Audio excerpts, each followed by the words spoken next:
Close your eyes or lower your gaze. Sit as erectly as you can. Hands in your lap, palms up. Let's take a deep breath in. And breathe out. The second breath we breathe in is for our most righteous warrior ancestors. Breathe in. And breathe out. The next breath that we breathe in is for all of us who are united in struggle. Breathe in. Breathe out. And the last breath that we're going to breathe in for this portion of our exercise is for the generations to come. For our children, for our grandchildren, for every generation that comes behind us. We breathe in. And we breathe out. So I'm going to pour libation. And I know that there's elders in the room. I was looking around the room last night. Several of us got together last night. And I was like, I'm the elder in the room. But at 53 years old, I know I'm not the eldest in the room. Is there an elder above me in the room? Brother John, I'm going to ask you for permission to proceed to pour libation. Is that okay with you? Thank you so much, Brother John. So I'm gonna I'll pour, but you're okay with me pouring? Oh, thank you so much, Brother John. So we want to recognize that we come together on this April 4th. On this April 4th, on the day of Dr. King's assassination, his day of sacrifice. And as we pour, as we gather, we do so to give honor to Dr. King. And so the pouring of libation is a tradition that recognizes that we are not the first people here and we are not the first ones to struggle. That we recognize that while we are here in the present, while we are here in the flesh, there are spirits that are also with us. And so we're going to pour libation in honor of three groups of people. First, our most righteous warrior ancestors. Next, we're going to pour in honor of those who were martyred. And then finally, we're going to pour in honor of those in our own blood and spirit lines who wake us up every morning and challenge us and inspire us and invigorate us and empower us and protect us as we move forward to make the world what our God imagines it to be and uses us to make it. Does that work for everybody? So the way that we'll pour is I'll offer a name. You all will repeat the name, and then we'll collectively say Ashe, and I'll pour into this plant. Okay? And you all can say Ashe back to me. Ashe? Ashe. Ashe is a word and power. It's like saying Amen, Amen, so be it. So the first name that we call is Dr. King. Called on Dr. Martin Luther King Jr., the radical king, the king that demanded reparations, the king that identified the three evils of the world as being racism, militarism, and capitalism. That Dr. King. We call on the name Dr. Martin Luther King Jr. Y'all repeat, Dr. Martin Luther King Jr. We also know that Dr. King did not walk by himself, and who called him to recognize that the injustices that we face as African Americans in this country are connected with oppressed people all around the world. And so we must take an anti-imperialist, anti-war stance. Thank you to Mrs. Coretta Scott King. Thank you to Mrs. Coretta Scott King. We call on Mrs. Coretta Scott King. And we say Ashe. Ashe. We also recognize that it wasn't Dr. King alone who was martyred. That his mother, Mrs. Alberta King, was murdered inside a church by a white supremacist.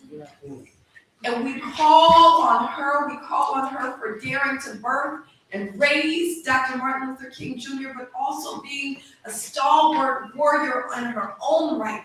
We call on Mrs. Alberta King.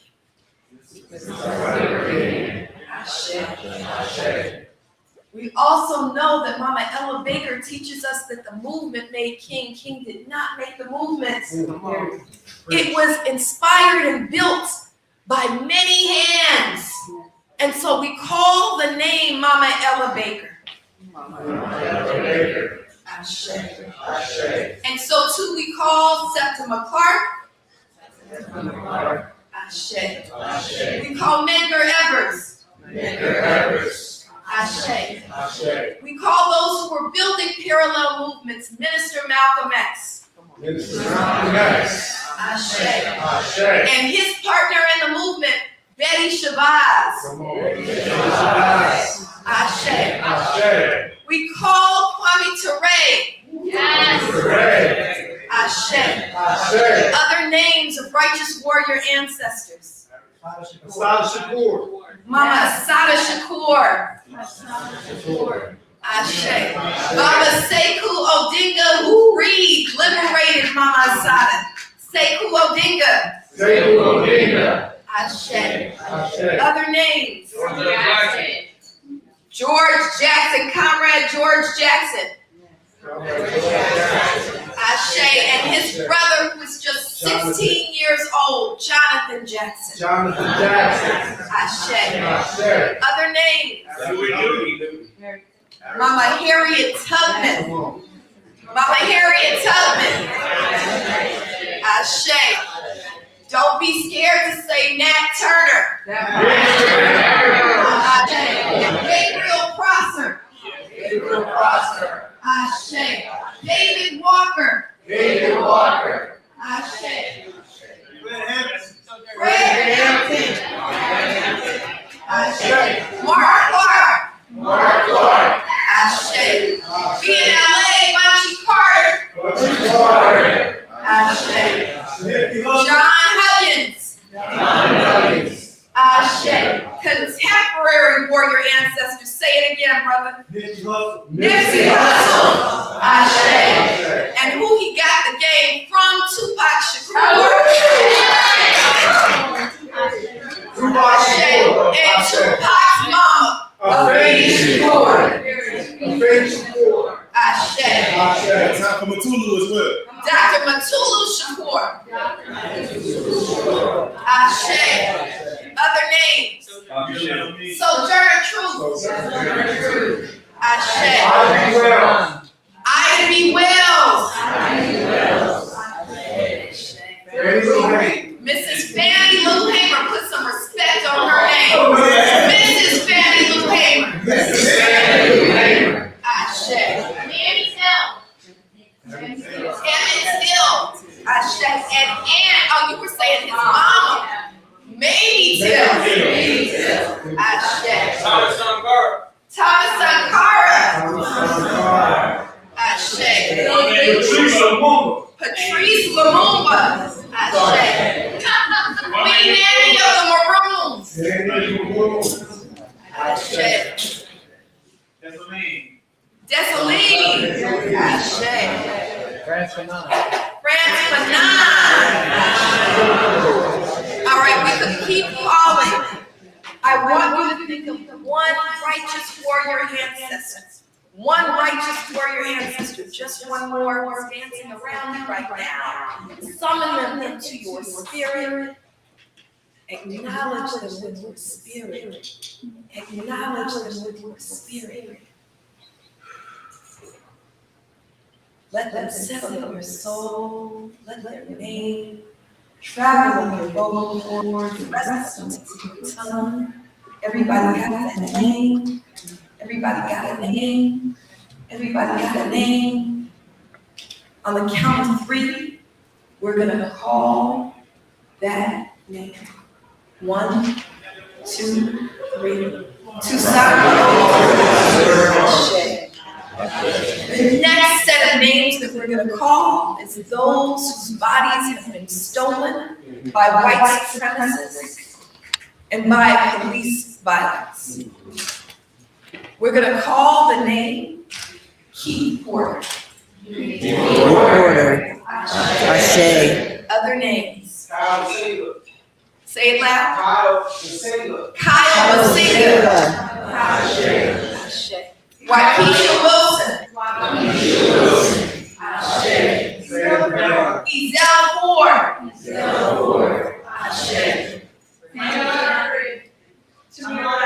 Ahmaud Aubrey. Breonna Taylor. Tamir Rice. Sandra Bland. Margaret Mitchell. Say Ryan Gaynor. Your cousin, Sky Young. Let's think of one more name that we, on whose behalf we struggle, was stolen by the police or white supremacist violence. I want you to call that name into your spirit. With your soul, you pledge to honor them by struggling for justice in their honor. Let that name travel up your vocal cord and rest on the tip of your tongue. And on the count of 3, we're going to call that name. 1, 2, 3. May your name be Ashe. The last name we're going to call is the one who gets you up in the morning. Who told you Saturday ain't nothing? Saturday is another day of struggle. Think about your big mama, your auntie, your uncle, your great grandmother. When we call Dr. King, when we recognize his sacrifice, what were the sacrifices we made in our own blood and spirit? I want you to think of that human being, that loved one, that spirit that wakes you up and holds you when you're sad and feel like you can't struggle anymore. I want you to call their name into your soul the way they would recognize what's called. Everybody got a name? Everybody got a name? Let that name travel up your vocal cords and rest on the tip of your tongue. And on the count of 3, we're going to call that name. 1, 2, 3. Ashe, Ashe, Ashe. So when we pour libation for 2 reasons. 1, we're intentionally calling names so that they can fortify our struggle. But when we call names, we also are making a pledge. We're making a pledge this April 4th that we don't just honor Dr. King for his sacrifice, we are also committing to make sacrifices of our own. We are here to do work, y'all. We are here to do work, y'all. And we're grateful to have been brought together through the vision of Dr. Ware. Grateful to have been brought together. And we're grateful for everyone who's made this happen. So I want to just do a quick acknowledgement before I hand over the mic. I want to say thank you to my department chair, Professor Abdullah.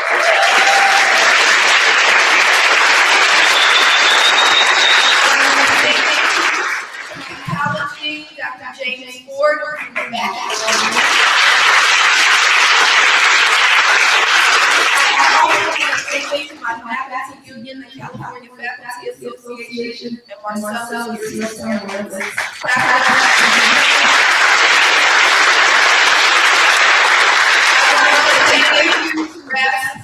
Black Lives Matter grassroots team.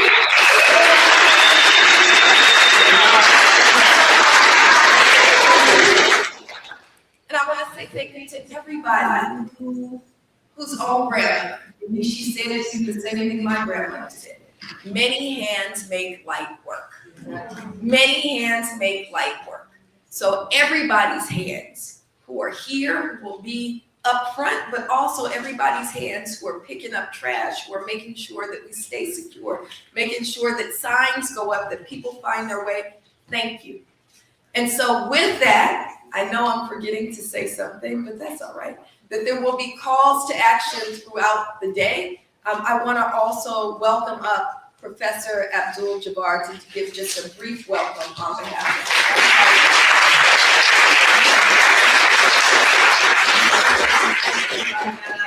I'm excited. Assalamu alaikum. Wow. Wow. So we won. Yep. So I am the department chair of the Pan-African Studies Department, and I just want to. Yes, you are. We won.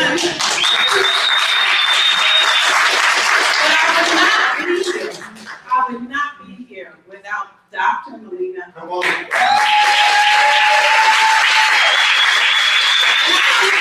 I'm not going to take up too much time because I was told I had 30 seconds. But Dr. Melina Abdullah built this department. The Department of Pan-African Studies was built by Dr. Melina Abdullah.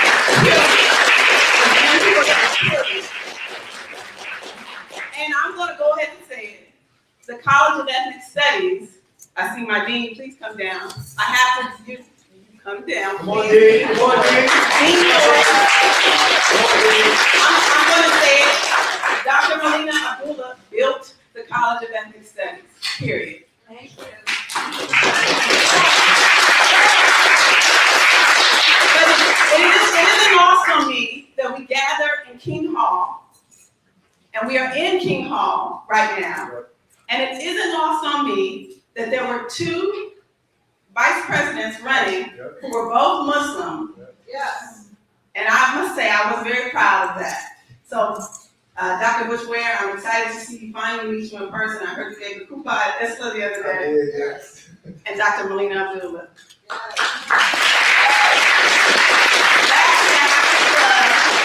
We are still enrolling, admitting for our Pan-African Studies master's degree. The deadline is April 15th. So please go to Cal State LA website under Pan-African Studies Department. And if you're thinking about continuing the study of Black people everywhere, first off, let me say Pan-African Studies Department is the intellectual arm of the movement or the revolution. That's right. It can't be out of the revolution.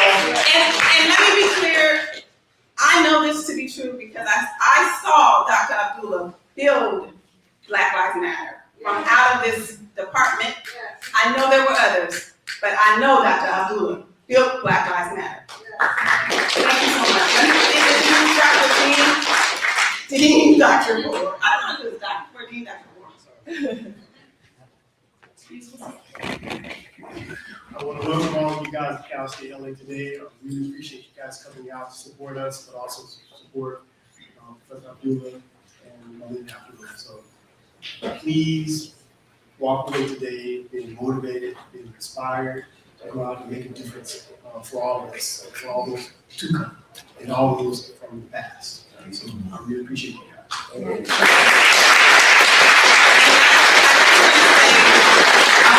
I want to just hold space for the former chair, Dr. Halisi, who is passed on, our ancestor, who was our former chair, who was one of the founding members of the US organization, period.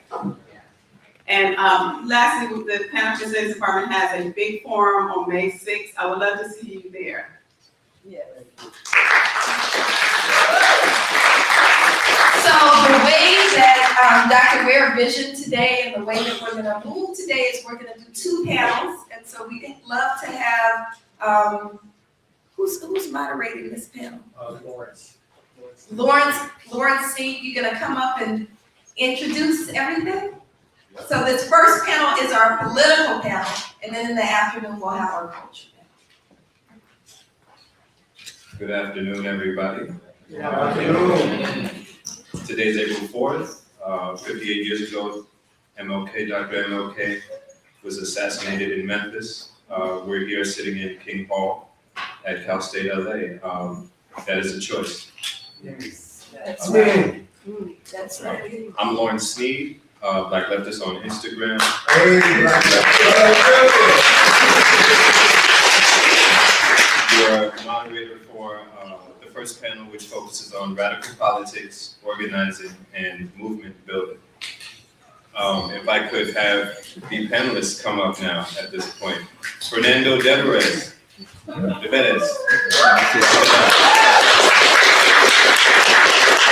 Senator Melina Turner.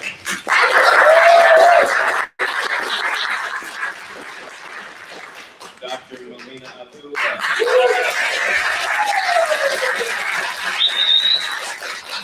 And Chris Small.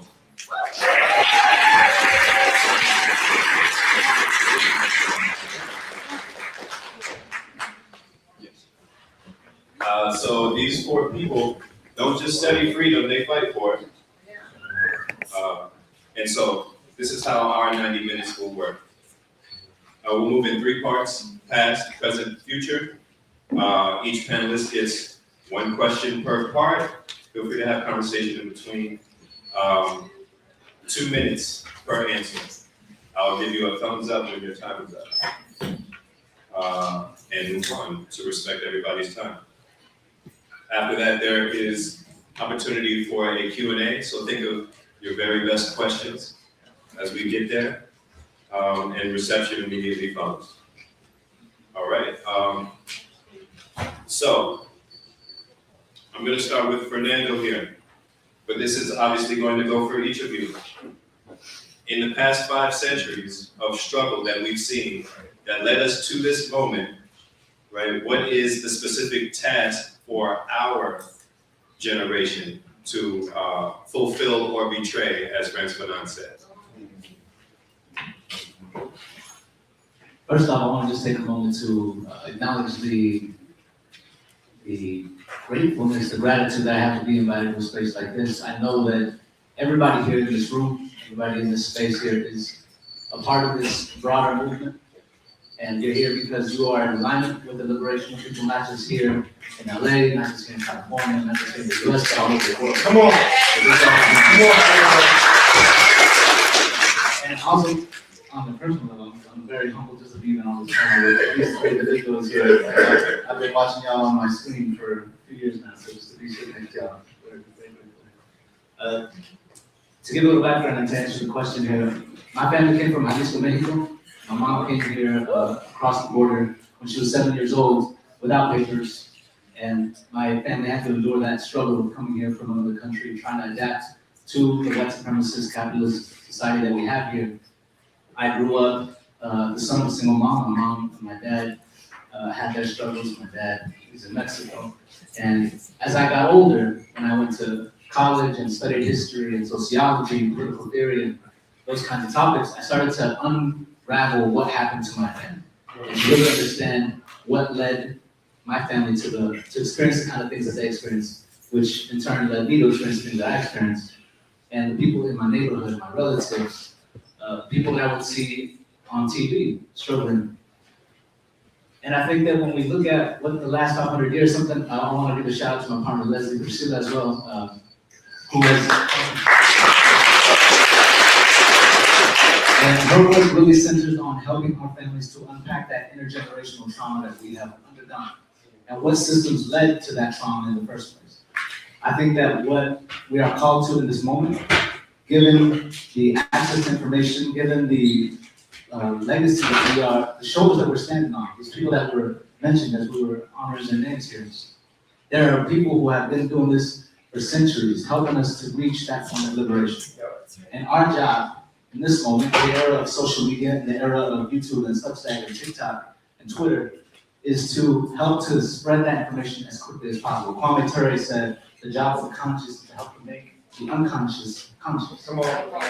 And that does not mean that we are the holders of knowledge and we need to feed you all that knowledge. It is to spark that curiosity, to show you that you are a part of this movement too. Yeah. So I'll leave it at that. Thank you. Thank you.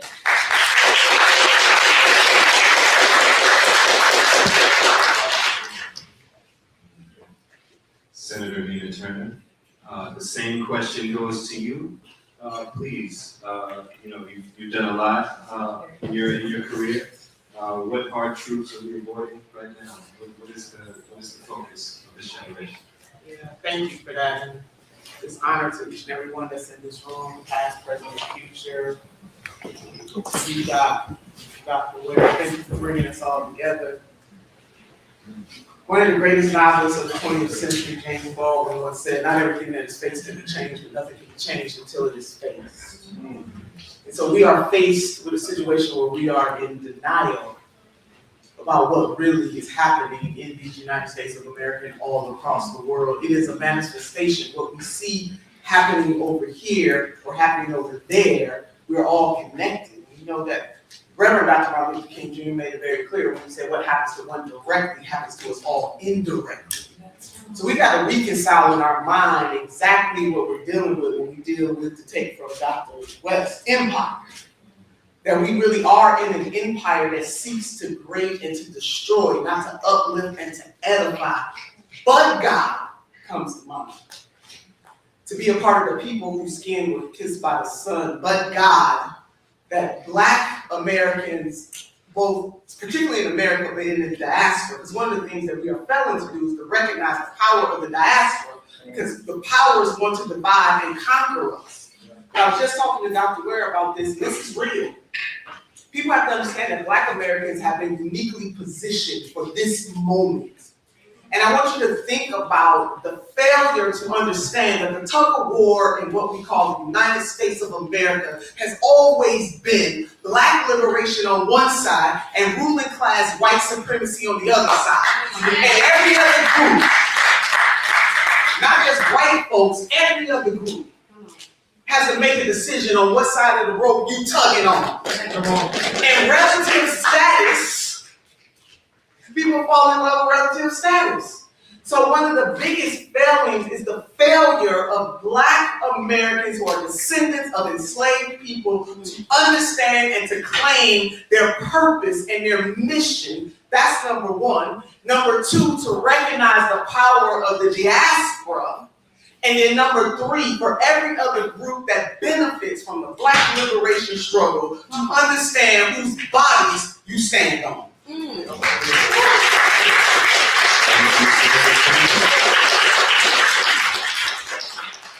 Now, Dr. Melina, what is our generation's task to meet this moment? It's to step into the struggle. It's to recognize what we owe our ancestors, what we owe our community, what we owe our children. You know, it's to recognize that and recognize that that struggle does not come without consequences. And so y'all who think we're gonna live easy lives, not y'all, because y'all got up today and came here, right? But those who think that we can afford to sit on the couch and eat popcorn, as they are wrestling babies out of the arms of mamas. Those who think that we can say that's happening over there. Those who think that we can say, well, my family's name is a Keith Porter, right? We have to recognize that we have to step up and we have to struggle and we have to be willing to pay consequences because our ancestors, our people, and our children demand it. I also want to uplift that there are many of us who are doing that because I think that what the other side is trying to do is convince us that we ain't struggling. But we struggle every single day, and what was on my heart as the mic got passed is I want to uplift the struggle that all of us are in. I'm grateful to be a part of a beautiful team with Black Lives Matter Grassroots. Baba Keeley, thank you for your sacrifice for 77 years.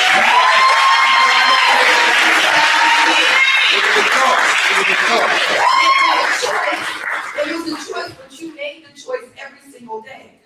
I also, though, want to uplift, as we uplift Baba Keeley in his 77 years, the choice that Angel Marie Taylor makes at the other end of the spectrum.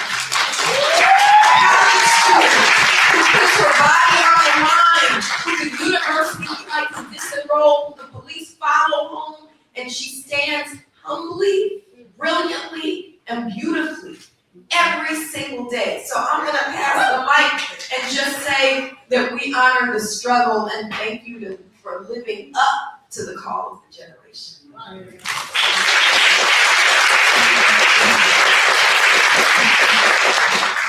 Last but not least, Chris Smalls. All right, Chris.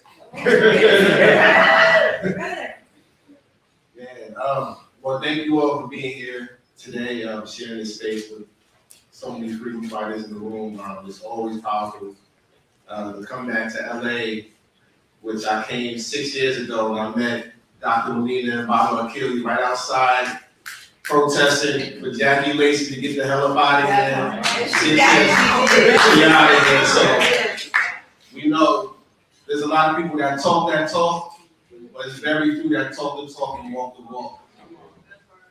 And you know what our generation is doing right now is we are walking that walk because we're running out of time. Come on, you know I know y'all all see what's going on around the world. Y'all see what's going on right here in this country. Y'all see how fascism is on the rise. How the system that was never built for us is working against us and accelerating it. But when people ask me, you know, how the hell did you take on a $2.2 trillion company like Amazon? And which, by the way, we just got our bargaining order 2 days ago.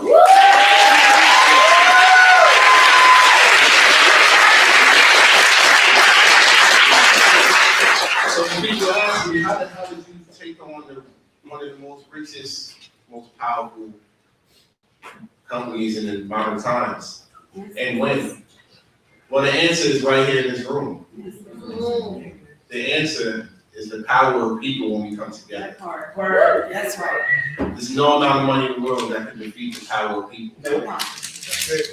And even the richest man in the world, the richest companies, richest corporations, billionaires, they still can't figure this shit out. Right. Because right now, we already won the public opinion when it comes to Palestine, when it comes to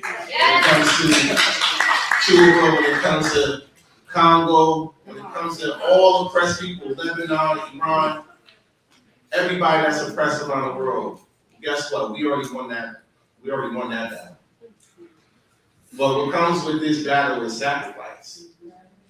So when you get up every day, you got to ask yourselves, what are you willing to sacrifice for the greater good? Because it cost me my job, but I cost the company $4 billion.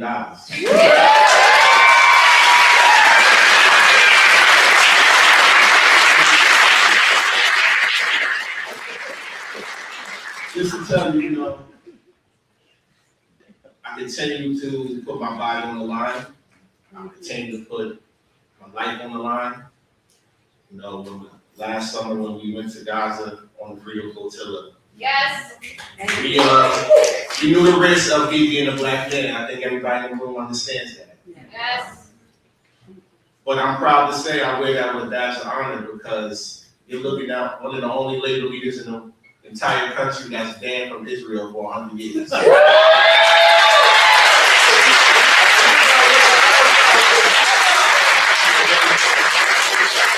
I'm telling you all of this because this is the sacrifice that I'm willing to take. Because I had one conversation before I got on that flotilla, and that was with my children. Because I don't ever want them to grow up in the world that we're living in now. Right. Where we're watching women, men, and children be killed on Instagram, bombed every day, where they have to go to work and potentially be fired for speaking out about health and safety. So these are the sacrifices that our generation have to make right now. Because this is a revolution that we're experiencing. Unfortunately, in America, it's a very slow one. It is a revolution. But the revolution starts with yourself.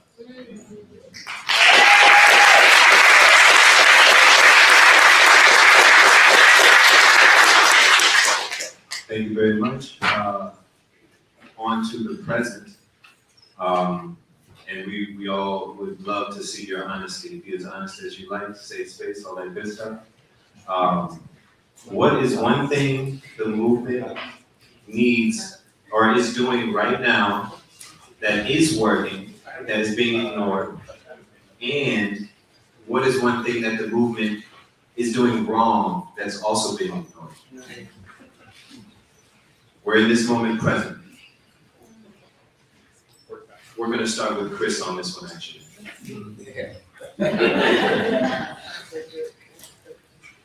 So, I think I already stated this, already, that we won the public battle, the public opinion battle.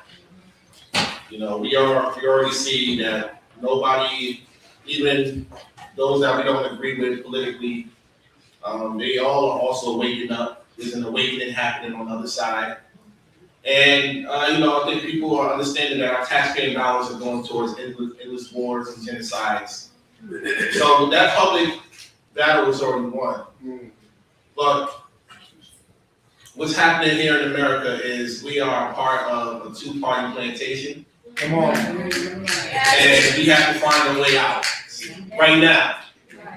Because, as I mentioned, we're running out of time.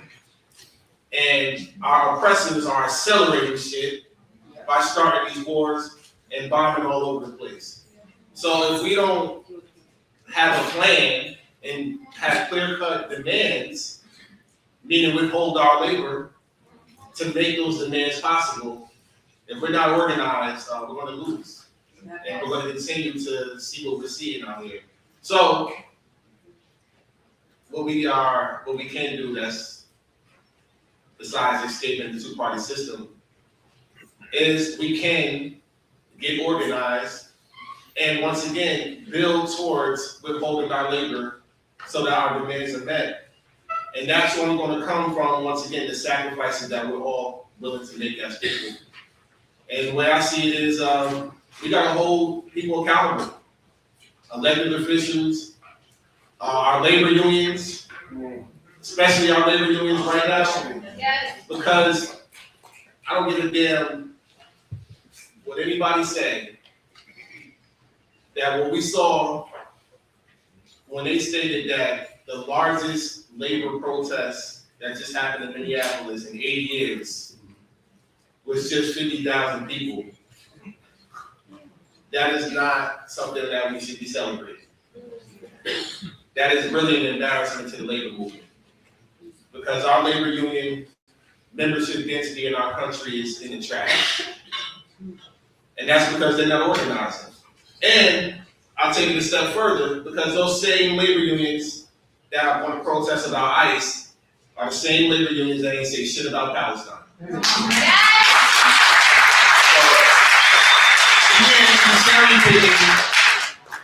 Or going with the trendy activism anymore. That shit is not going to cut it. So we need to call people out. Yes. I don't give a damn if it's in a union or not. Yes. Politicians or not. Right. Elected official, anybody that has a position of power right now that's not representing us in the struggles that we're fighting for, it's time that we get rid of them. Yep. And we hold them accountable every step of the way. So,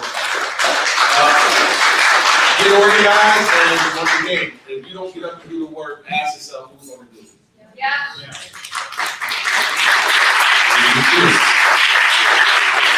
Dr. Melina, what is one thing that is working right now that you want to shine a light on, and one thing that is not, that needs to be exposed? What's working is I think that I think they meant fascism to crush us, but the fascism is so apparent that they made enemies of every single person, right?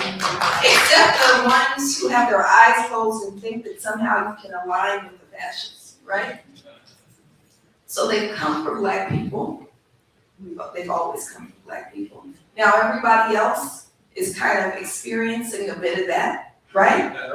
Coming for Indigenous people, coming for migrants, coming for people across waters, coming from even poor white folks. And so I think that what's happening now is we have a tremendous opportunity to build solidarity and say that, we chant all the time, the people united will never be defeated. Well, they united us, right? We're united under a big middle finger.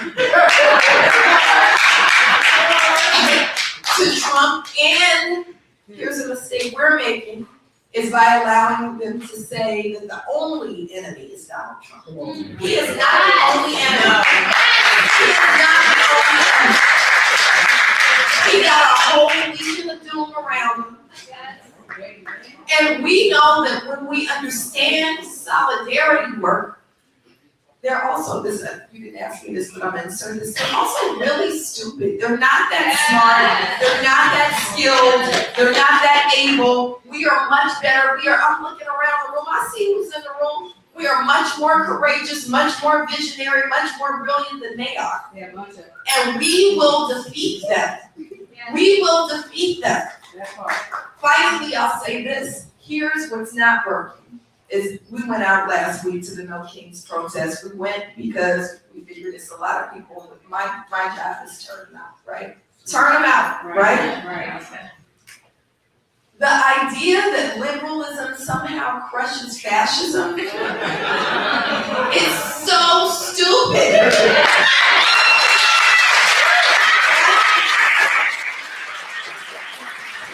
I don't want for a Kamala Harris in the White House and to be going to brunch instead. We are working to build a radical vision of the world we want, need, and deserve. I want us to think about what this moment offers. It offers us an opportunity to radically imagine. I'm teaching in my class, if y'all haven't read Parable of the Sower, I know I'm not on the culture group, but Parable of the Sower and Parable of the Talents, read that right now, like right now, right? Imagine Earthseed. We can build Earthseed because they're trying to send us to hell. I finally understand the phrase hell in a handbasket. They're trying to send us to hell, but we can have Earthseed, but that's a radical vision, not liberalism, right? So that's what I'll offer.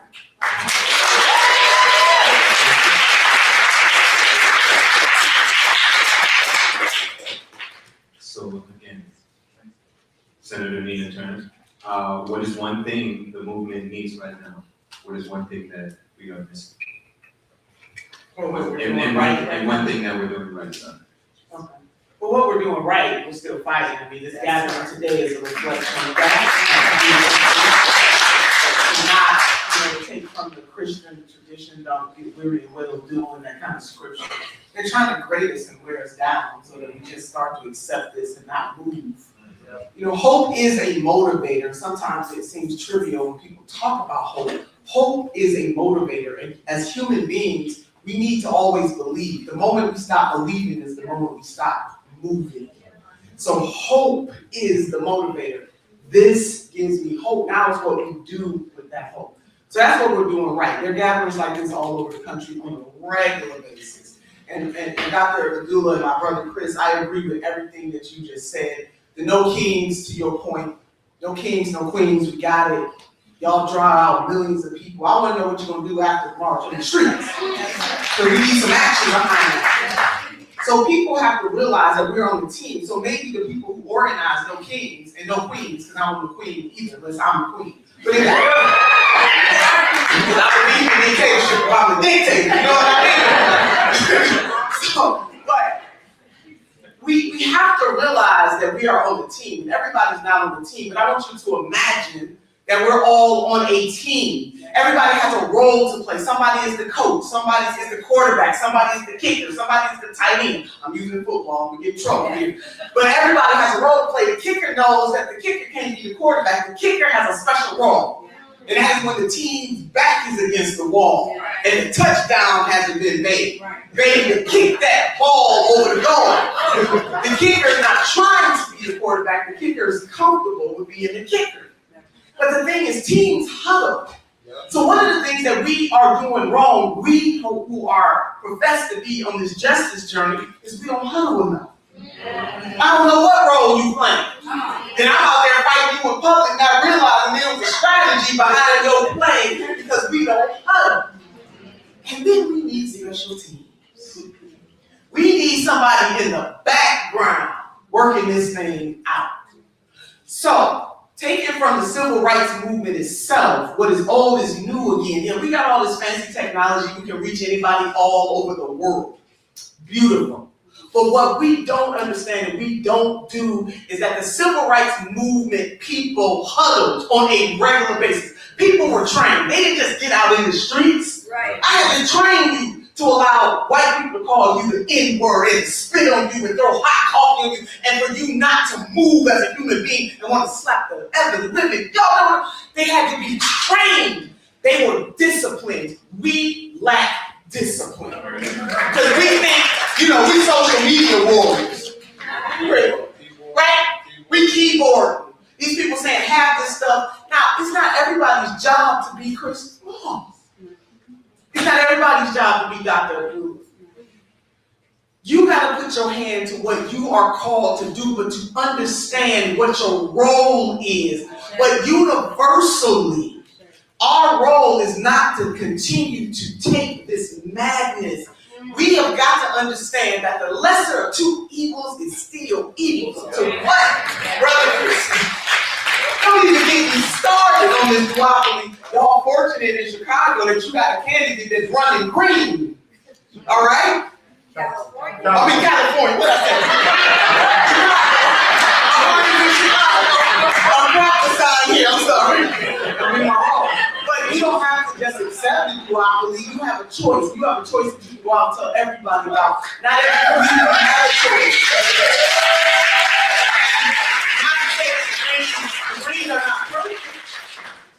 But you got a black man standing up saying, send me, I'll go.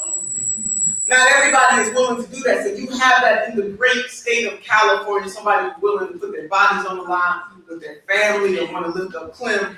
You got to do that. And my last point to this, the duopoly is as rotten as you think. Woo! It's even more. I have been blessed to be on 2 presidential campaigns. I have been behind the holies of the holies, the less holy, the unholy. I've been to the meeting before the meeting, before the meeting, before the meeting. If you're not in the meeting, before the meeting, before the meeting, before the meeting, you don't really know what's popping. And what we have accepted, like I love when you say you ain't longing for vice president. I'm not longing for that either. Because let me tell you something. The Biden administration lorded over the genocide. And what you gonna fix your mouth? You gonna fix your mouth to say something about President Donald J. Trump. He gotta own his immorality. But they gotta own their immorality too.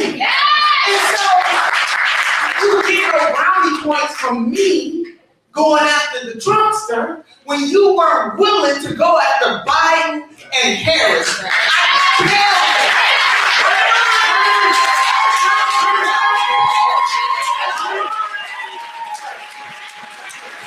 they are all immoral. I'm calling the morality question. So the same energy and spirit that does not care about babies being bombed in Gaza or what's happening in the Congo or the Sudan or in Haiti and other places, Lebanon, y'all know the places, it's the same energy that doesn't care whether babies go hungry in the great state of California or the great state of Ohio. So don't be deluded. At least if you were going for Harris to slow down the bleed, let me say, because I'm all off my two. I want you to imagine that this side of the room got 24 hours of oxygen, and this side of the room got 48 hours of oxygen. The bottom line is that if the 24-hour side doesn't figure out how to live, they dying in 24 hours. The room with 48 hours, they got the same problem. It's just that they got a little more time. But ultimately, if you don't get more oxygen and you don't get more oxygen, you are going to die. That is the difference between the Democrats and the Republicans.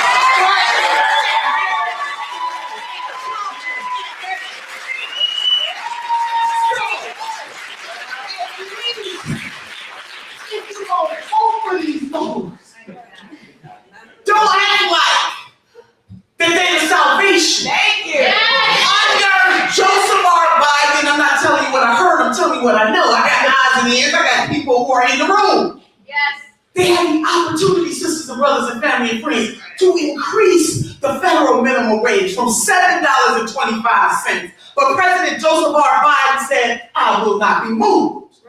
Now, I didn't see folks out there protesting in the streets over the fact that $7.25 is the national minimum wage. And if you are a worker that works in restaurants, you making a sub minimum wage of $2 and some change. The man could have canceled student debt. They could have passed more legislation. Y'all know where I'm going at. When they had the exact power that President Donald J. Trump has, I don't agree with how he's using the power, but the man knows how to use power. We should not allow the duopoly to make any more excuses, especially spineless Democrats, about what they cannot do for the people. You know what I want? I want them to be signing executive orders. Hello, somebody? I want them to define do they use it. But they don't want to because you know what? It's the same bird, different wings. They both answer to corporate interests, and the Democrats are here to pacify, and the Republicans are here to crucify. I'm sick of this.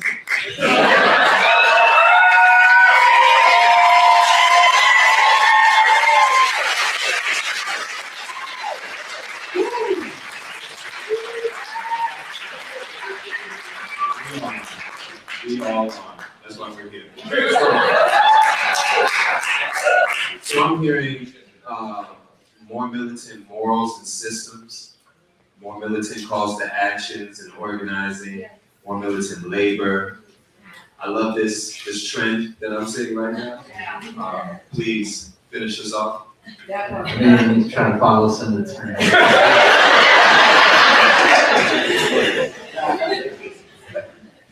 I love what Uncle said, and a lot of this in my book here. There's a quote by Sister Shakur. She says, people can't get used to anything.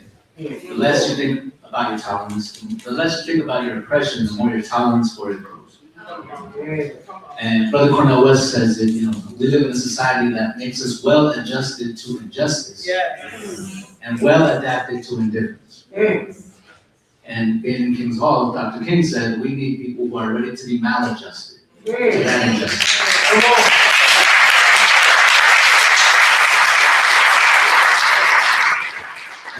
When I think about everything that we're seeing happening around the world, whether it's ICE straight up murdering people on the street, Alex Perry, Renee Nicole Good, and others.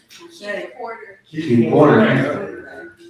When I think about what we witnessed in Gaza, 2023, 2024, and the decades before that people maybe weren't paying attention to or weren't hip to, but that was going on through our tax dollars, with our weapons, with our green light here in the U.S.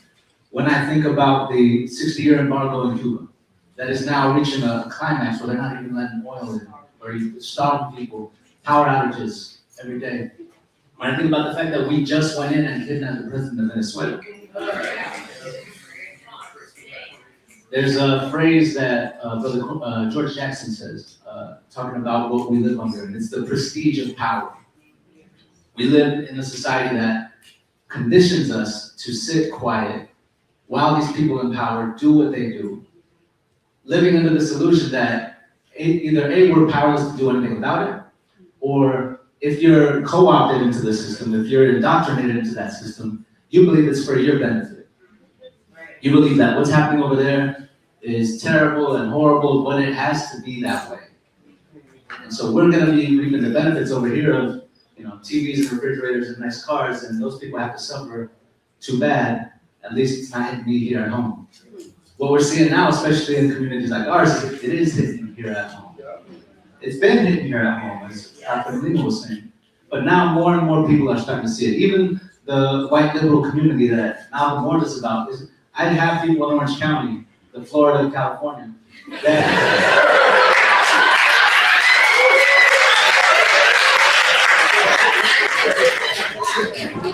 come and see us.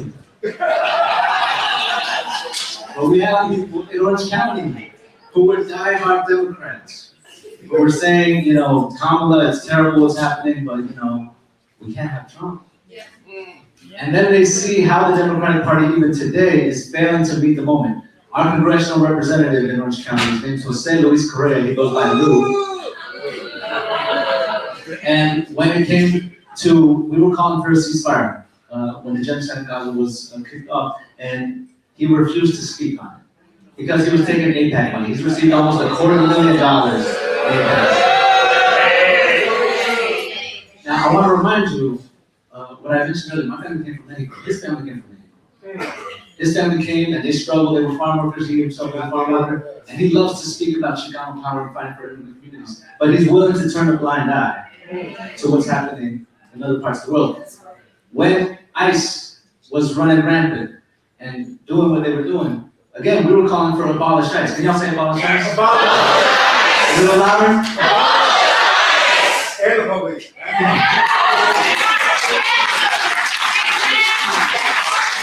Now, everyone here in this room can say that with their chest, no problem. Our congress member, someone who was at NetShop back in college, someone who comes from that lineage, was saying, you know what we need? We need body cameras. We need these masks to come down. I want to see a name tag. We need better training. Could not call for the abolishment of ICE. Because, as I was saying earlier, there are people who are conditioned to uphold the system. And so what I appreciate about this moment, going back to the question, what are we doing right now? There are more people who are seeing that this system doesn't work for you. The system was never made to work for you. They put certain people in positions to aspire to say, if you keep your mouth shut, keep your head down, and work, and work, and work, and work, and work, and look away from the suffering of other people, maybe you can be a Jay-Z. Maybe you can be a J-Lo. And so what I see right now in this moment is more people are starting to see that the emperor has no clothes, that system ain't here for you. What we are doing, I don't want to say what we're doing wrong, but what we need to grow on, what we need to work on, is what some of y'all were sharing earlier. And what I think candidacy like Butch, Ware running for California offers is, if there is no avenue for people to go to, then people won't move. And Butch loves to say, the hand of Adam won't let go of what it's holding unless it's reaching for something greater. Right? And so if we are trying to create that new world, create that earth seed, then we need to be able to invite people into what that looks like. We need to create those spaces.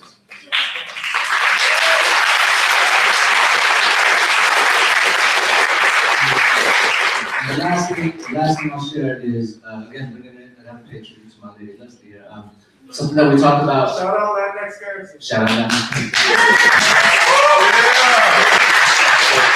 person. We have elders in the work who have been around for decades, the Chicano movement and the civil rights movement and all these things that were happening in between.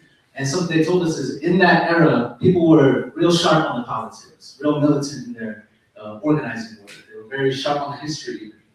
What they didn't have was the interpersonal skills. They didn't make room for the healing work. They didn't make room to be grounded in something beyond the political, beyond the rage, beyond what we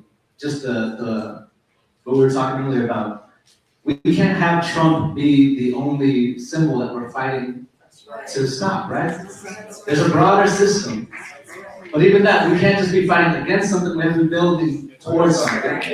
And whatever we're building towards needs to be rooted. It needs to be rooted in that sense that we are all equal, that we are all sacred, that we are all valuable, that we all deserve to have our needs. So making time to remind ourselves of that, and making time to remind the people around us of that. I think that's something I'm going to do.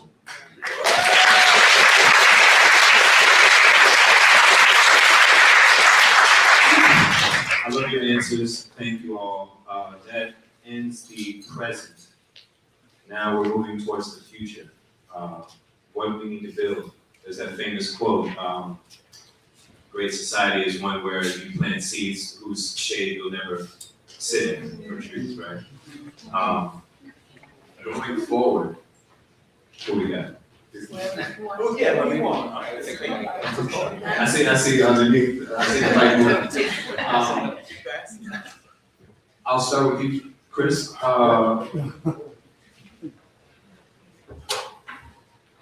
I'm gonna try to be specific with you all. So, labor does not always talk to the social justice movement and vice versa. What could one learn from the other in going forward? Is that? That's a good question. Damn. Take your time. How do I want to approach this one? Shit. Embrace the silence. Okay. See, I can only really speak from experience because I'm a fast learner, and I like to tell my story because I think there's a piece of everybody in my story somewhere. You know, when you go to work, expect expectations of being promoted, excelling, and then you get shut down over and over and over, and then ultimately you burn out. You might quit, or they tell you, you know, if you don't like your job, quit, right? Jump from one fire into the next. If not, you get fired like I did. You know, whatever happened to you, it was meant to happen, and you just couldn't do anything about it, right? So when it comes to labor, you know, I was catapulted into the media as a fired Amazon worker 6 years ago. It's been 6 years already. And when I got fired as a fired Amazon worker, every major media outlet in this country wrote about me. Front page, LA Times, New York Times, in between, anything you could think of, I've probably been on that platform. Then we won. We made American history, becoming the first union in American history. And we're still, to this day, the only unionized building in this country. But now they start to change because they look at this black man, young black man who dressed how I dress, and then they change the narrative from fired Amazon worker to celebrity activist. Right? Wow. You see me on a couple red carpets, see me on a cover of New York Magazine, see a little piece in GQ magazine. They invite me to the White House to meet Joe Biden. And Joe Biden the next day says, we're gonna take on Amazon because he said he's the most pro-union president in their history. The day after he shook my hand, then he backtracked on that. The same day he gave Amazon $10 billion so that Jeff Bezos could go to space and fly on his penis rocket. And the day we beat Amazon, we had $2.50 in our bank account because nobody believed in us. Not the labor movement, not your labor experts, not your politicians. They all wrote us off up until the point where we won. Wow. Then the bandwagon came. Right. Went from $2.50 in our account to the next day I had $500,000. Labor unions were donating crazy checks. But that's all they did.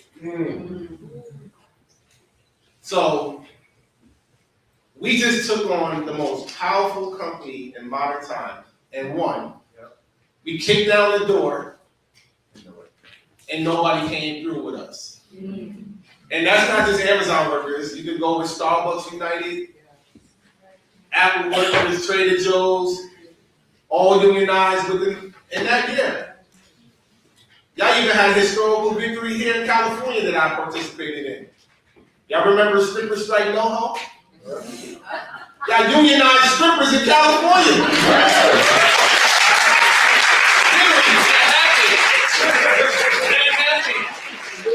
I was out there on that picking lot. Oh, trust me, it was late. And these women made history. What did our labor movement do? They attacked them. They said that's not real work. What? Oh yeah, they attacked me for even standing in solidarity with these women. It can't happen. But the narratives changed. What remained the same was I continued to do the work. But it went from fine Amazon worker to celebrity activist to I'm meeting all your favorite politicians from the Joe Bidens, Kamala, AOC and Bernie was calling my phone every other week, showing up to Staten Island as much as they did from Mondani. Right? 2-3 years I was the president. I left my post. I affiliated my union with the Teamsters because we can't sustain ourselves as an independent union, grassroots, raising money, impossible taking on Amazon, who's spending millions of dollars against us. But the labor movement knew this, and they still know that. But over the last 4 years, our labor movement contributed not just to my union, but also to the Starbucks Collective, only 3% of their resources to all of these new victories. Only 3%. So our labor movement is failing us right in front of our faces. They'll get on TV, they'll use a white figurehead like Sean Fain from the UAW. Right after they got rid of me, they said we need a white man back. Sean Fain, he was the guy last year for labor. Meanwhile, his own members were disrupting him because they weren't doing shit about Palestine. But the media rode that wave. He dropped, I'll tell you another secret. It's not really a secret anymore, but oh well. He invited some presidential candidates to come speak at the convention, and then the day before, he canceled on them, and then invited Joe Biden. This is our labor movement. And I'm gonna keep going because I gotta make sure I get this out so y'all understand what's going on here. So not only is our labor movement failing to invest in grassroots efforts, which is what we're missing, is that our labor unions don't invest. There's no relationship, there's a disconnect. Because they vote blue no matter who, right?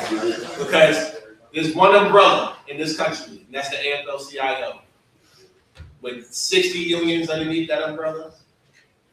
And outside of that, then you have your longshoremen and your longshoremen association. Not affiliated, but still. All of these major unions in this country existed, some of them for over 100 years.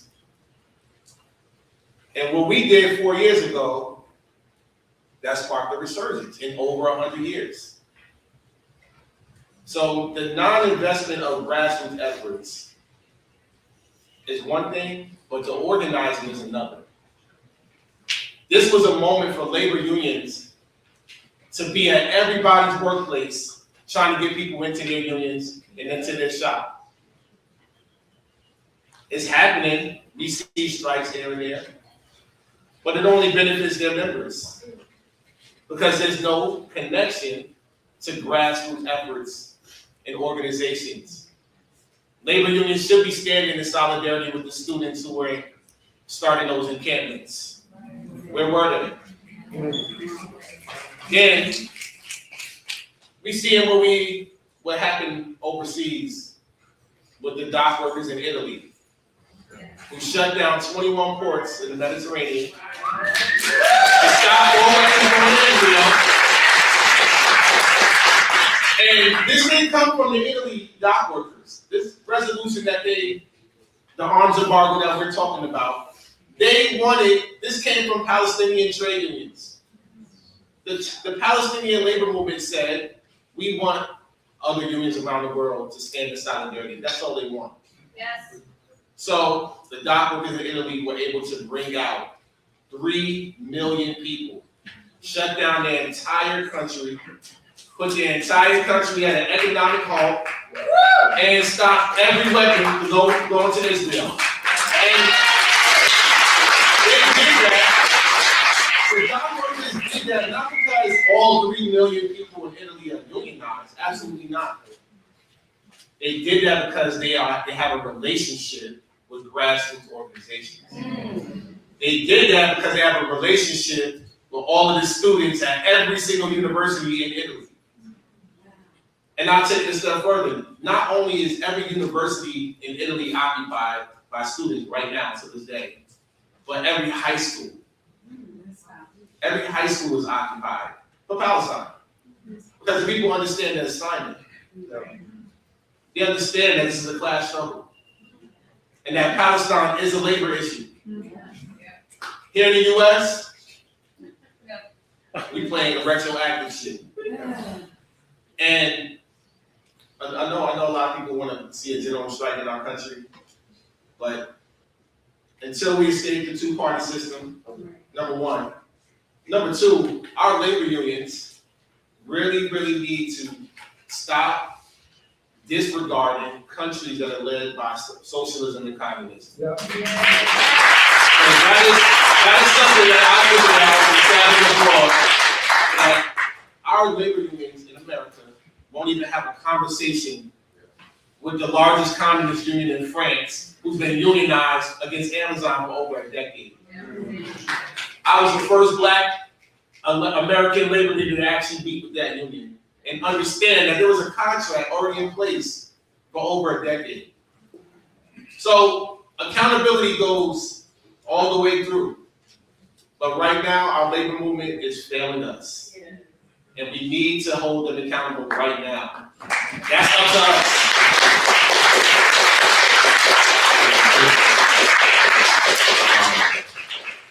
Conversely, our longshoremen strike on the East Coast, they did not stop operations for the military cargo, right? Wow. So, what else apart?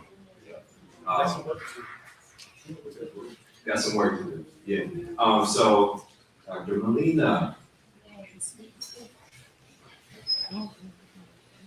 We just got the labor talking to we needed. There are, there's political education,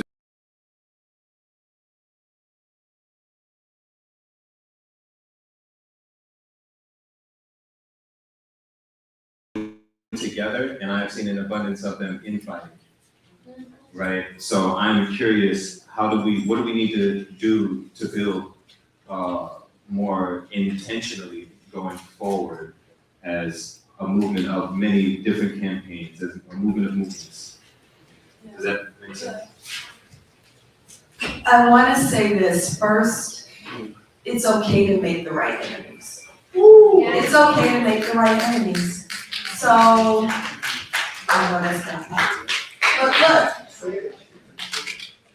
But look, if there are groups that claim to be about the people, but they stealing from the people, and I'm just naming names, I believe in naming names. That was the last question.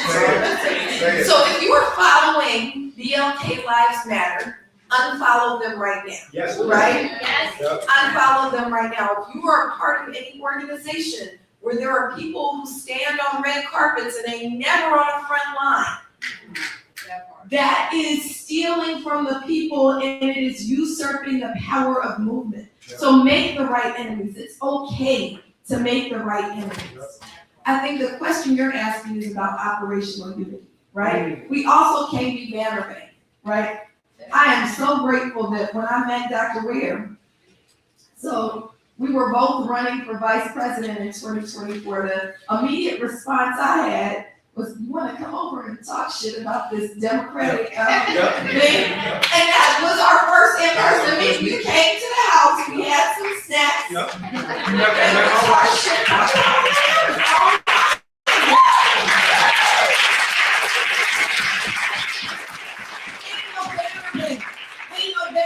We both want to topple white supremacy. We want to topple patriarchy. We both want to topple capitalism. And we don't say, look, we can do that together. You are not going to make enemies against out of us. We only, what did you say? It's an introduction. So you only introduced us. Yeah. So we gotta stop with the banner, right? I also want to lift up the thing that you're pointing to that, because what I'm hoping to do and what I'll use the space for is to give tangible things that we have to do.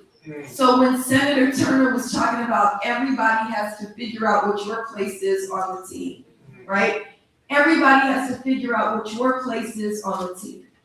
I organize with Black Lives Matter grassroots. So you should be following BLM grassroots. We have 51 chapters around the world. We stand on front lines, not on red carpets. Okay? So, we get down the way we get down.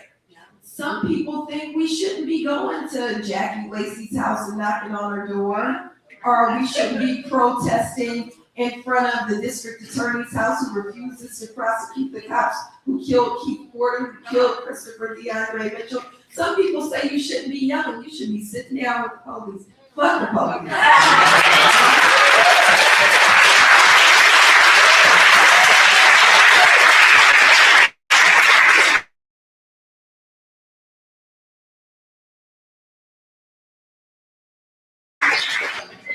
Your role is not that. If you're not gonna wear the shirt that Kim has on, fuck the police and ICE, because every time you say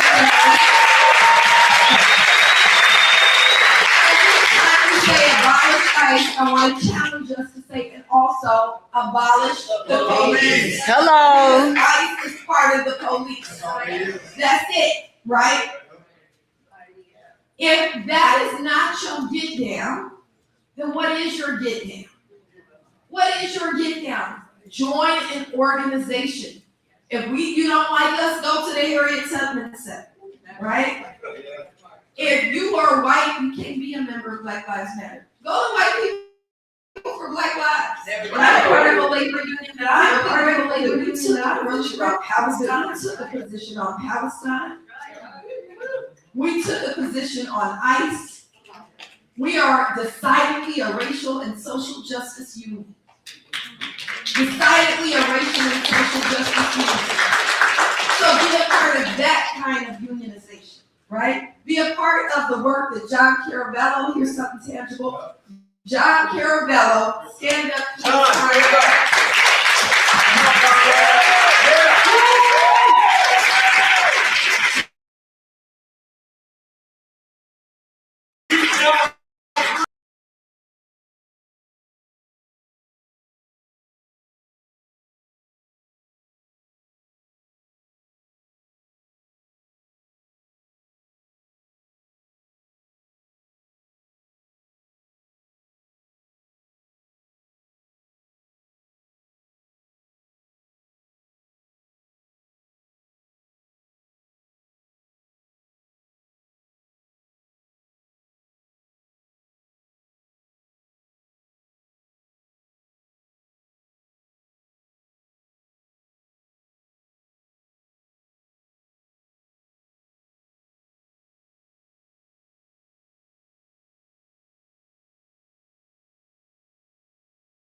We will continue to build in our own community. And the last thing I'll say is this: we make the movement fun. Yes. Make the movement fun. We're the little squeezy pigs. This is what we did on Wednesday. On Wednesday, it was April Fool's Day. That's my favorite holiday. On Wednesday, we were up in front of the Legion of Doom, the LA Police Protective League. And the pigs came out to try to shut our protest down because we took the street. So we had Operation When Pigs Fly. pigs and the pigs. I'm Muslim, that's the only pig I took. We throw pigs and the pigs. That shit was fun. Man, the movement's fun. I think April 11th is gonna be the one that outdoes us. Have you seen Operation Bud Guys throw dildos at the? Yeah! So April 11th, find more people and throw this.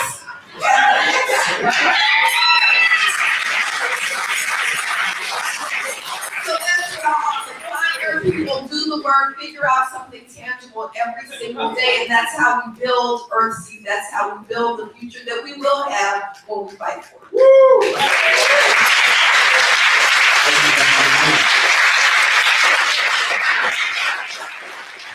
I just want to say, it is not dividing the left, to point out what she pointed out in the beginning, and it is defining the left.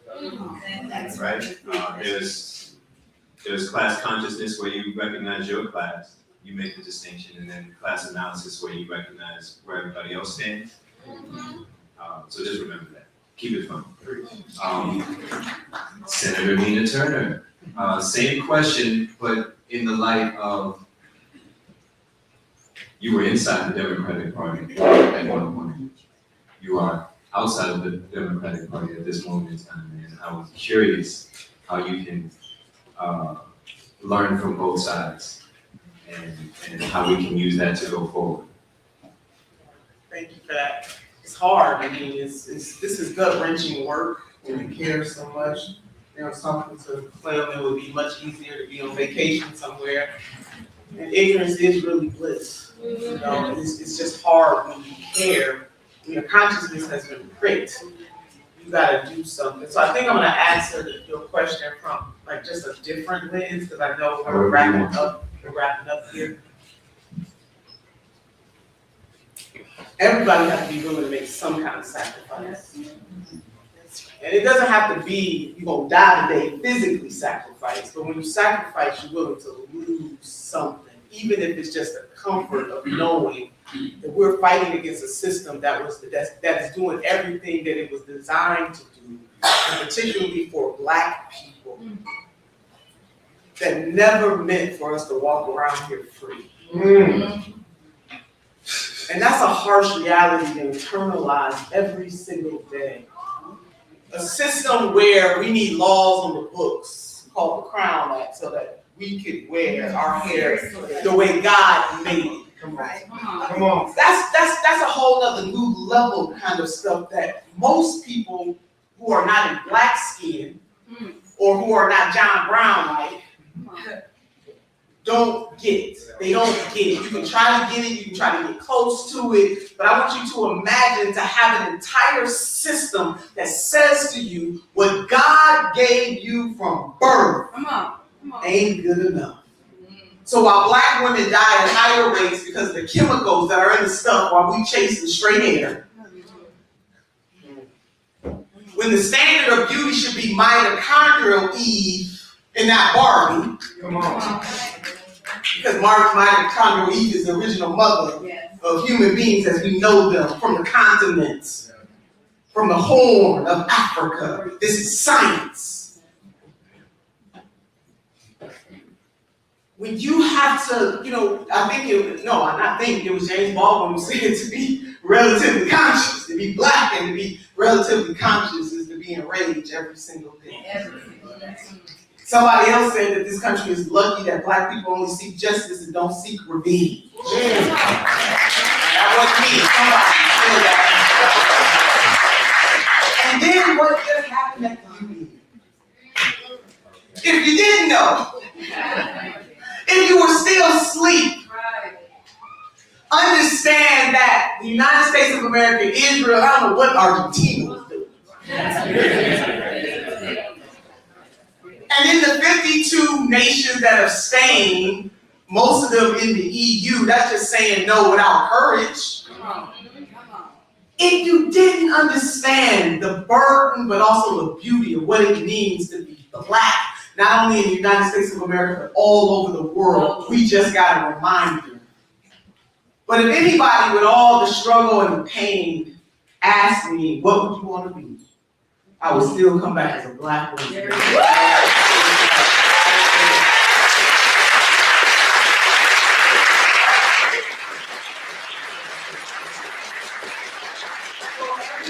The role to play, as Dr. Melina re-emphasized, you do have to find your tribe.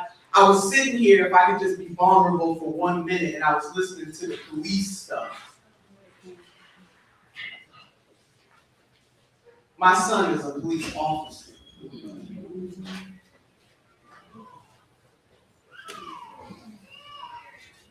My baby was raised by me. So I think we also have to be careful, because I'm sitting here, I'm internalizing the system and not the individual. But my son puts his life on the line every single day.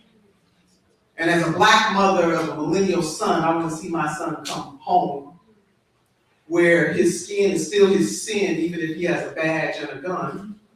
Whereas when he does not have that badge, he is just as vulnerable as anybody else that walks the earth. So what we need to do is fight against systems. We have to understand that human nature can be both good and can be both evil.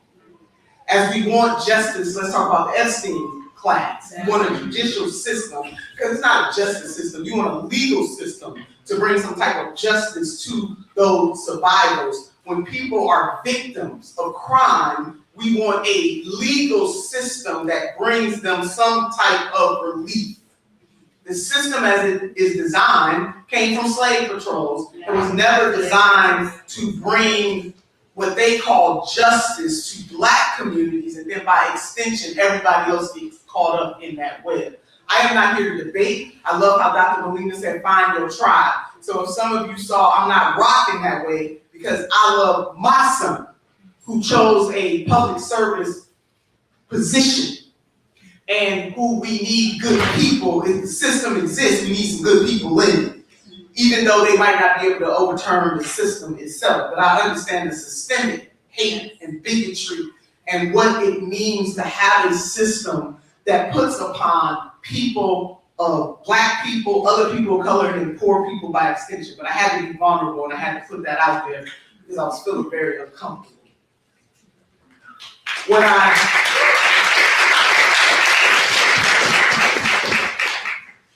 My maternal grandmother used to say that you could put truth in the river 5 days after life, but truth gone catch up. And the truth is caught up with us, and as much as all of my colleagues who have edified this moment that we get to share together, the truth is caught up with us. And so we got to decide what side we on. Are we pulling on the black liberation side, or are we going to stick with relative status? Which is it going to be? A priest put it this way, so I'm going to end my remarks with this. But I'm going to put some Turnerism on it. He said that truth and lie went skinny dipping. Well, he didn't say skinny dipping. He said they went for a swim. I said they went skinny dipping. You know, we remember things through stories. Now, truth and lie went skinny dipping.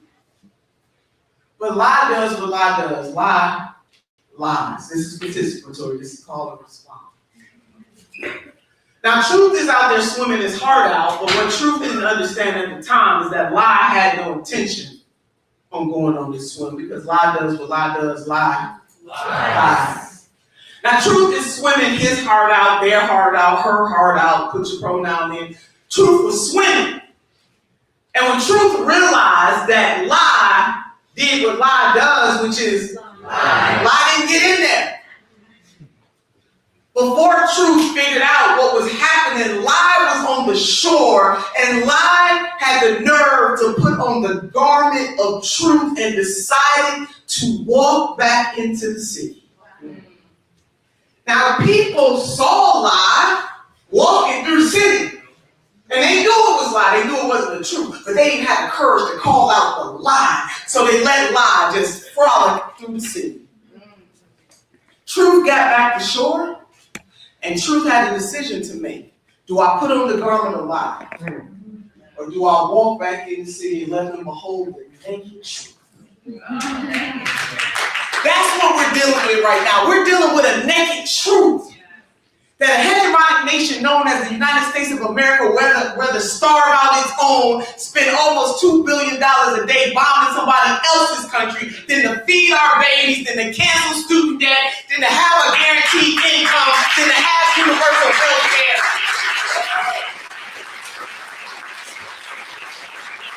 The naked truth is that we are dealing with a duopoly and a system that is working as it is designed, and it doesn't matter if it's the Bidens, the Harrises, the Trumps, or the other dude.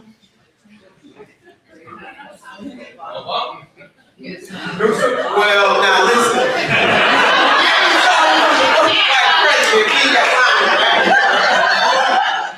Let's just say we hoped that it was going to be all right. And what turned out to be the truth is that he is part of the system as well. I mean, that's the truth.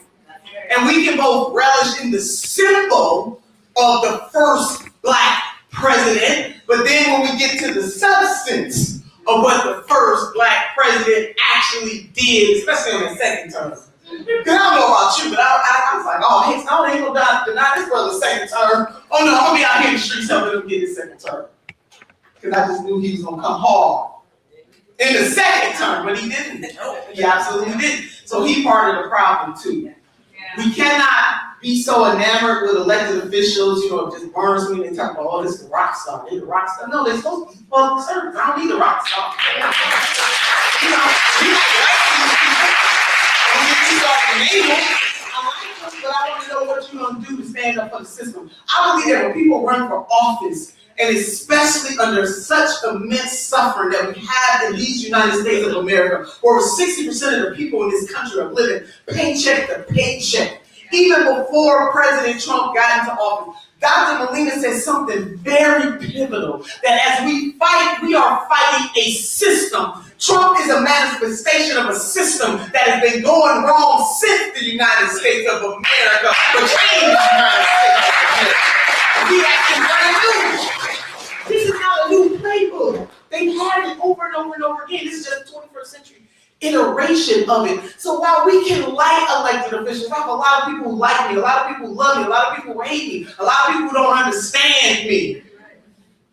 The bottom line is this: you can like these people, but we gotta subscribe to the Janet Jackson, "What have you done for me lately?"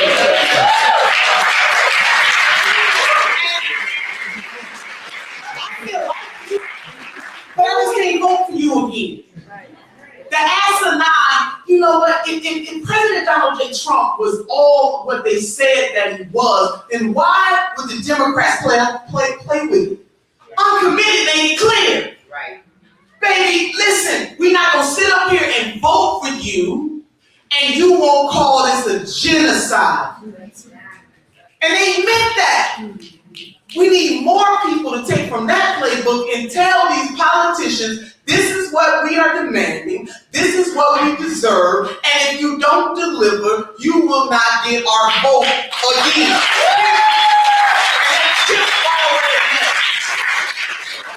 So what we can do in terms of policy, there is, how many of you have ever heard of the Freedom Budget for All Americans? The Freedom Budget for All Americans was envisioned by Asa Philip Randolph, the Reverend Dr. Martin Luther King Jr., and Bayard Rustin in the 60s, the late 60s.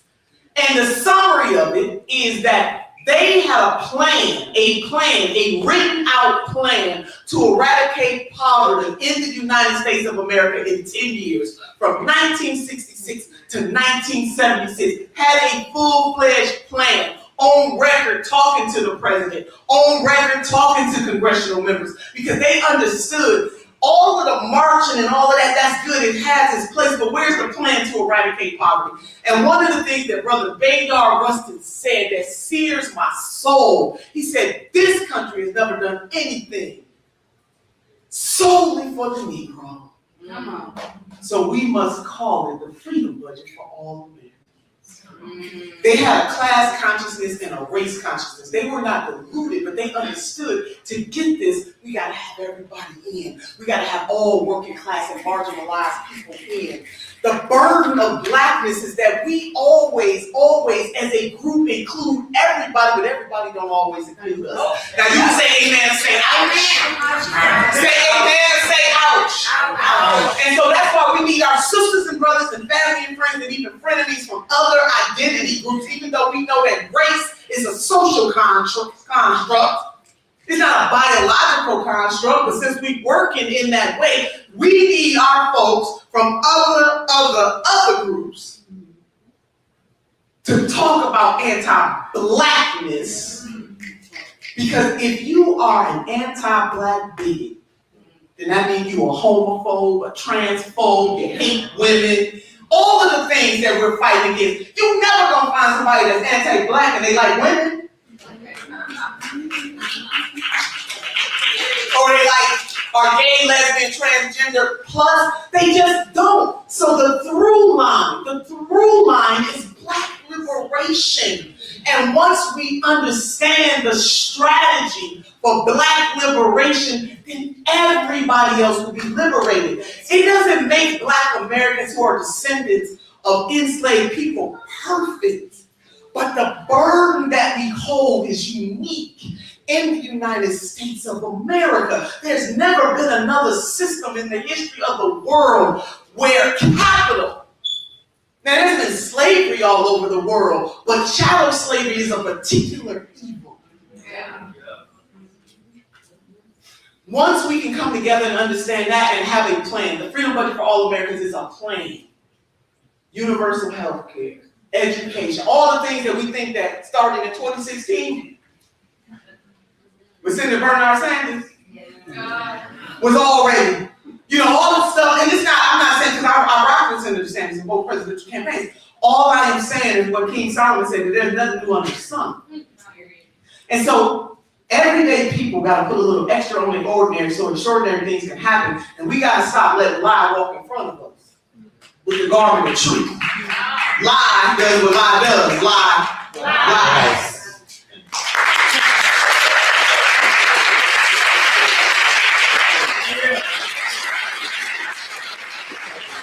So, audience, blame me. I did not protect your time. He just let us have our way. Fernando, you got a little bit because I got you right here, please. What is your closing remarks? And then we are out of time. There's work to be done, obviously. So. Not out of time fully, because we got more to do. Yes, it's not over. Please stay tuned for more. Just a couple things, I'll be, so I appreciate what Dr. Melina was saying about, what was it, I think it was you actually who said divide versus divide, make no right enemies. I feel like that's something that I think is really critical at this time. I was talking to somebody in our community this last week, where they were talking about how there was a representative who came to speak at an event, and people got very upset because this person was standing on the side of genocide. He came out and he spoke at an event, and people said this guy was on the side of genocide, why would you let him speak? And internally, they're having some conversations about, well, what kind of purity test are we going to put him down? And I named that phrase purity test is a tool. That's a tool. That's a way to brush off very genuine principles that we have to commit to. Kwame said you can adjust strategy, you can adjust tactic, but if you try to adjust a principle, then you abandon that principle. Yes.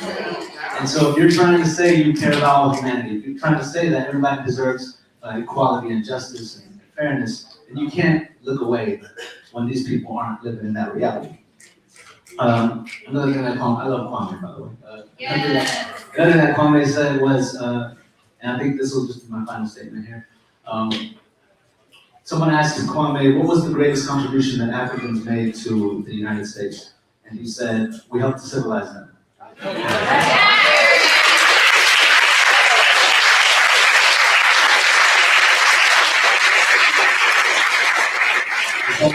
He said, but him, as a black man, he knew that he had value. As an African, he knew that he was a human being deserving of everything else that everyone else got.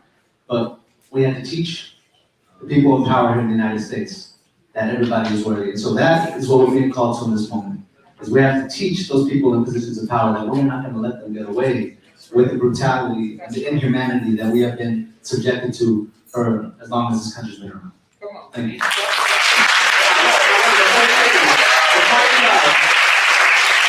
Because, I'm a spiritual woman, I mean, there's a different kind of stuff. I practice Buddhism. We come in all forms and shapes, right?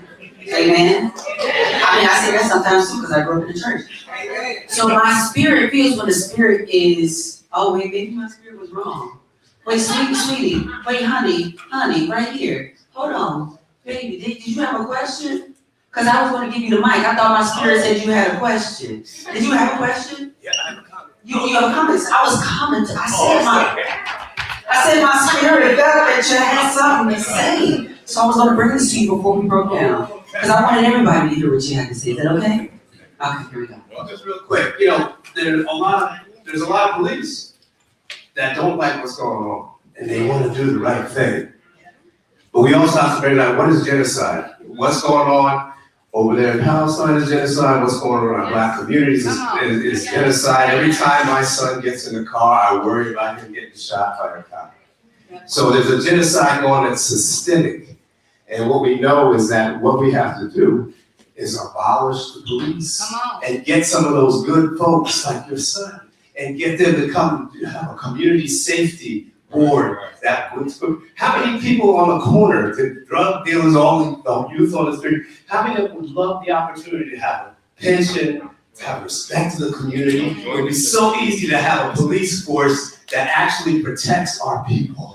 So that's the thing, but we gotta understand what genocide is, and it's happening every day, and it has to be stopped. And anybody who's a police officer understands what's going on, you gotta speak up, otherwise you're complicit. That's the only thing. So that's what we gotta do. Yes, you gotta speak up, otherwise Thank you. Thank you to Senator Nina Turner. Thank you to Fernando Deveras.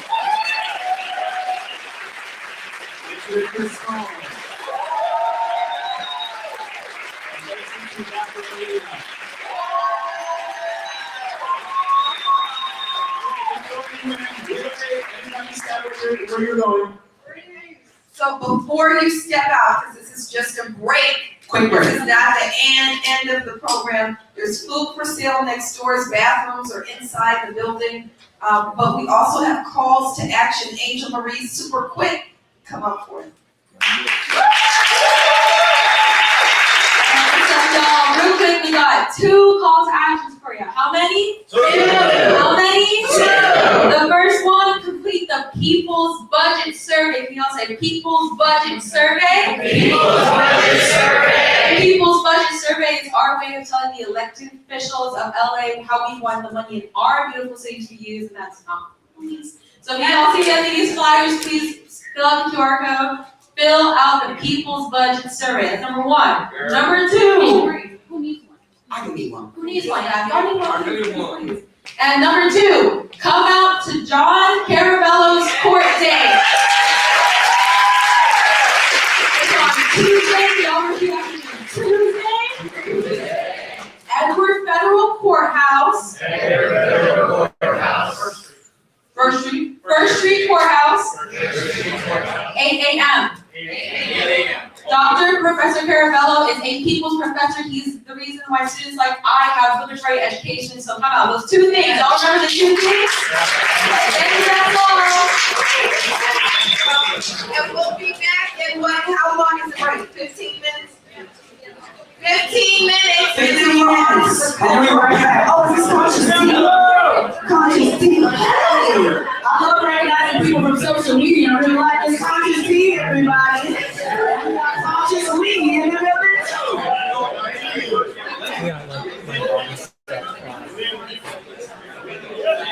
I don't know, man. They didn't tell me anything about working these things. I'm sure it's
Oh, that was the other one.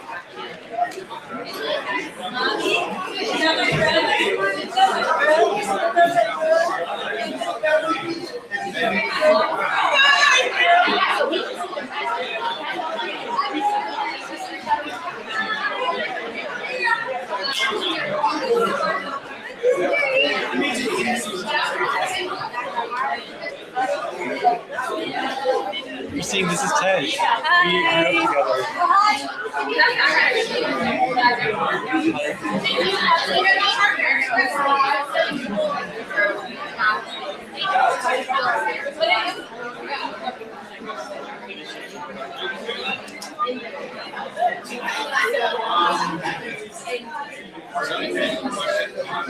You graduated? Yeah.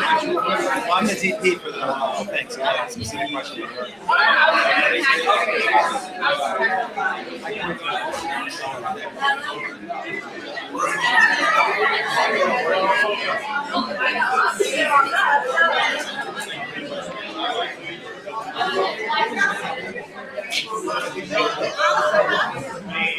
Oh, cool.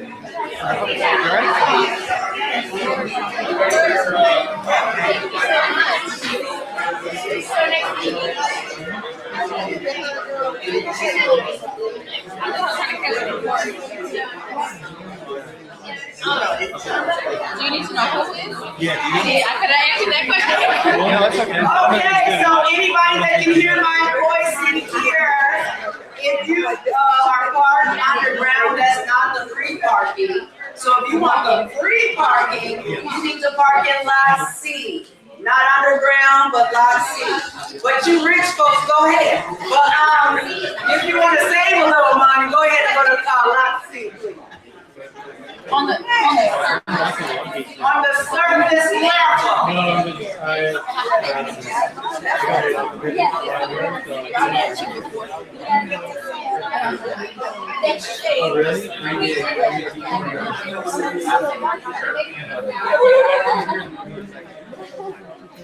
Thank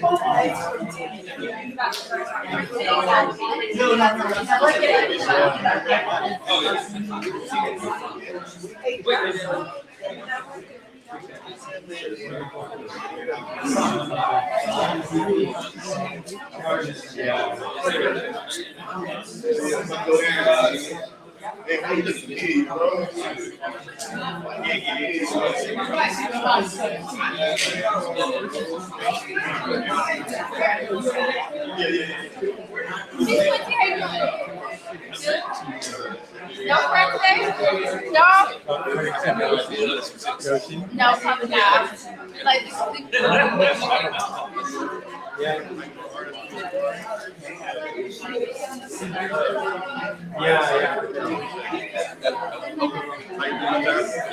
We have us a nice little, it's a nice conversation. I feel like they raised the bar.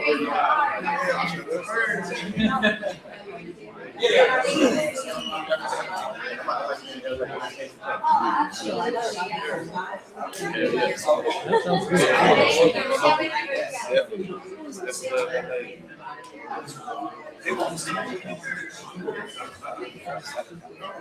So right now,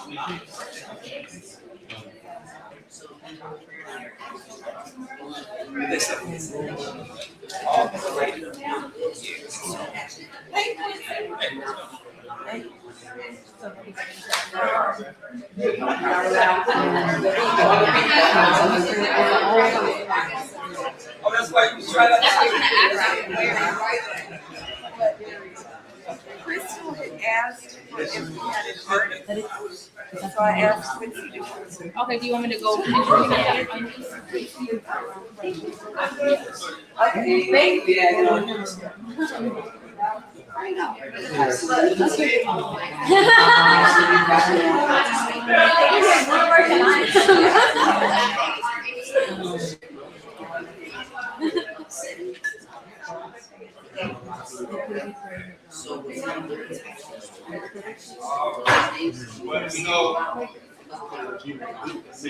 You want to step outside for a second? Just to get some shows.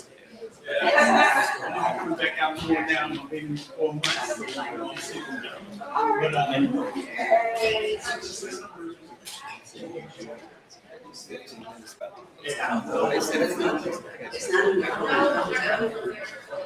because people realize that This is my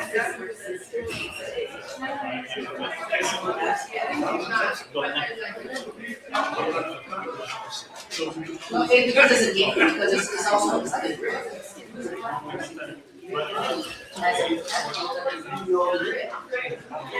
and there is that's why there's always we need to stay on it. Okay. Don't have somebody keep it going because we got a lot of people go, and I got nothing more to say. I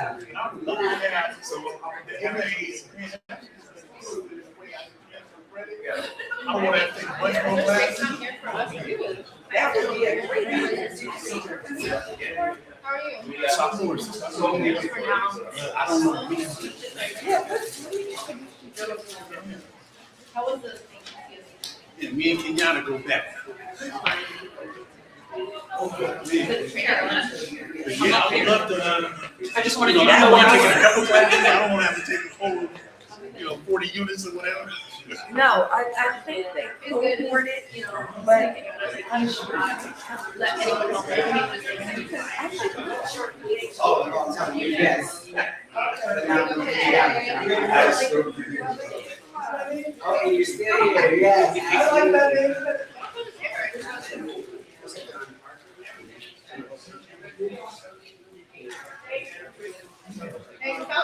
I know. Where were you looking for it? I was like,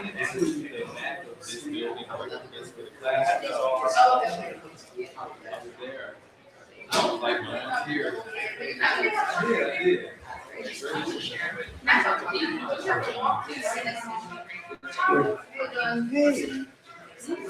I'm gonna go Are you guys gonna just Yeah. So we took a picture of this. So you're not gonna out there now. Thank you. We got this thing. Darren made me. I'm like, I like you guys thank you.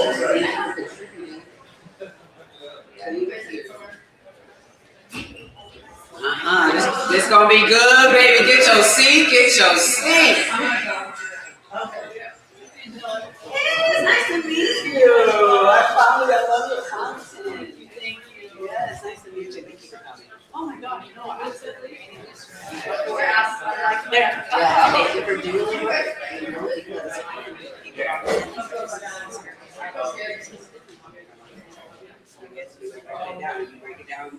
Thank you, that means a lot. I'm a huge fan. It's funny, I don't know if we have time, like, it looks like the first panel, like, we're not doing vibes and stuff, which was cute.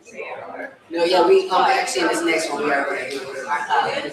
Okay, cool, because I just want to give you flowers, like, I'll do it during vibes, because I want to say, like, there's, I've been since, like, so I just want you to know, before all the Brian Murphy stuff, it's free. Yeah. I think she said it's, I know, so anyway, I didn't know if we had time to do it, so I'll do it when, Yes, and we'll make sure to have like that question and answer.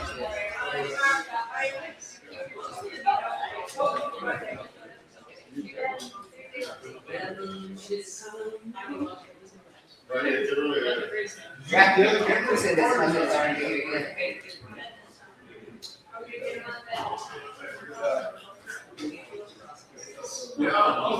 We're gonna be back much sooner than that. Yeah, it should be like maybe 5 minutes. Hi, people on the internet. Thank you for bearing with us during our break. I wish I could have had a video playing for you or something, but you can look at me for a few seconds. Okay. We will be back in about maybe 5 minutes or so, okay? Who you healed? We'll be back.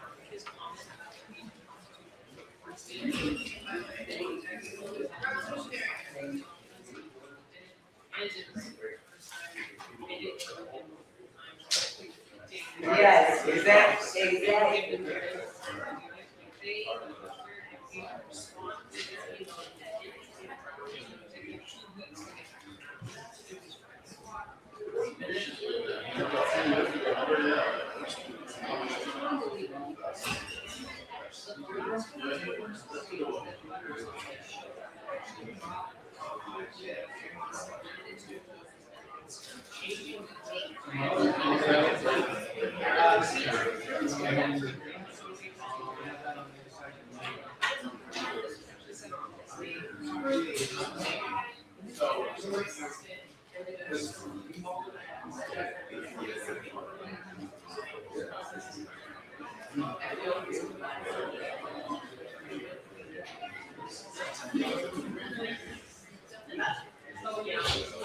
Oh, like we are.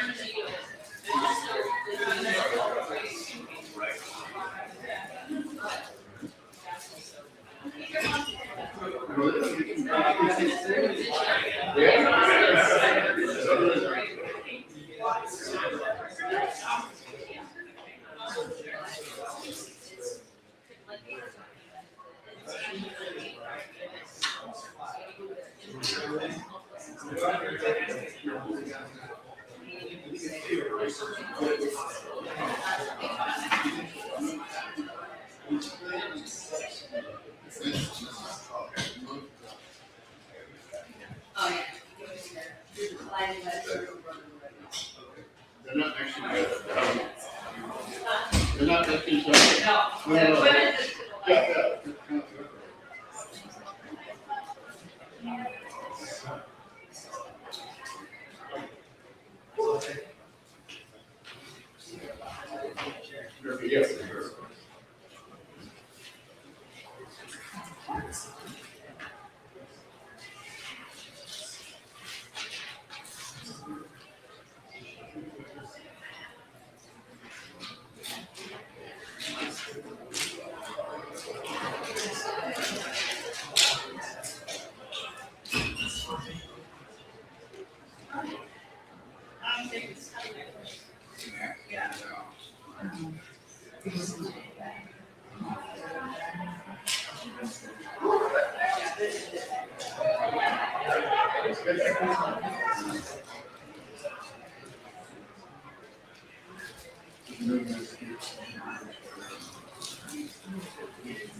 Yes.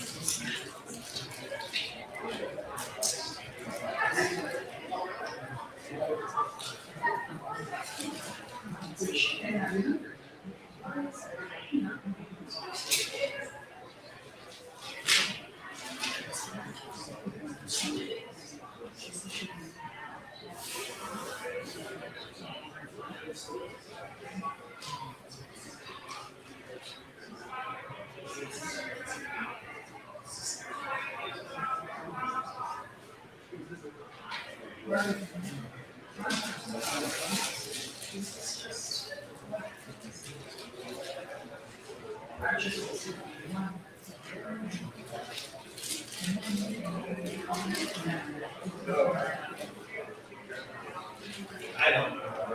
Is it national time?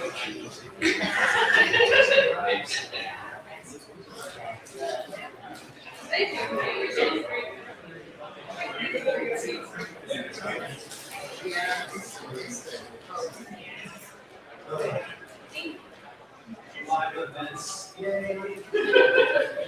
Wait, are you guys streaming it live? Oh, I just meant as opposed to like what we normally do. A live event or, I don't know if it's actually, yes. Angelica is streaming.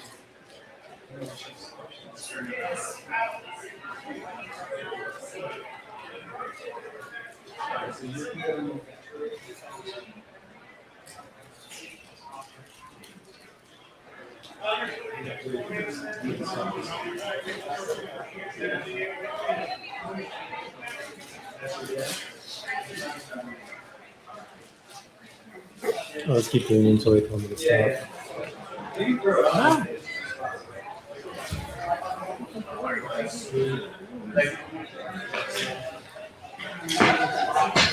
Ooh.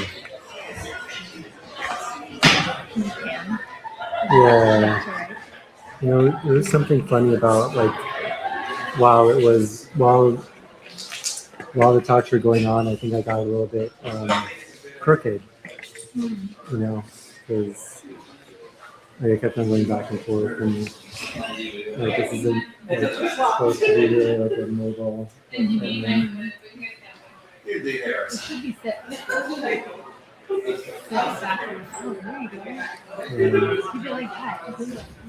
well, they wanted to like zoom in on each person talking. Because they wanted to like send it instantly or whatever.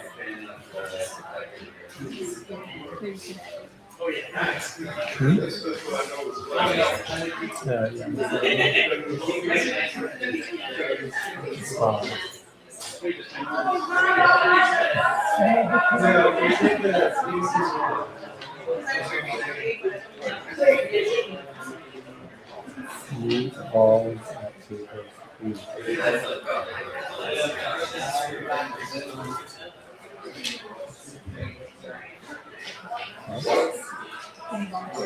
Oh. Let's see if I get that.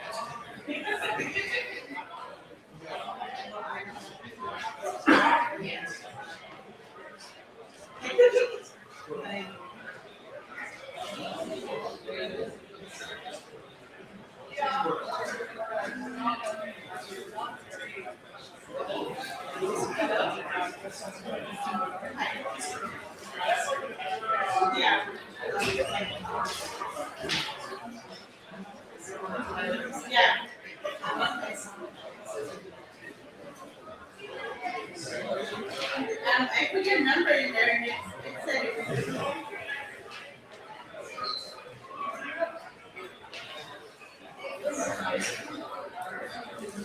It's like a vegetable, it's like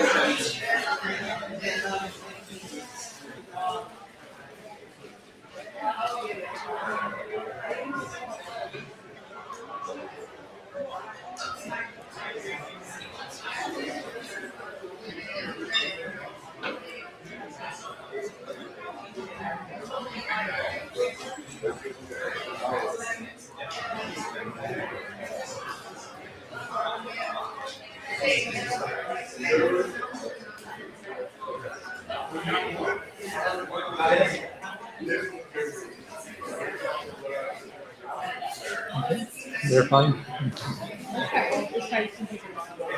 Yeah.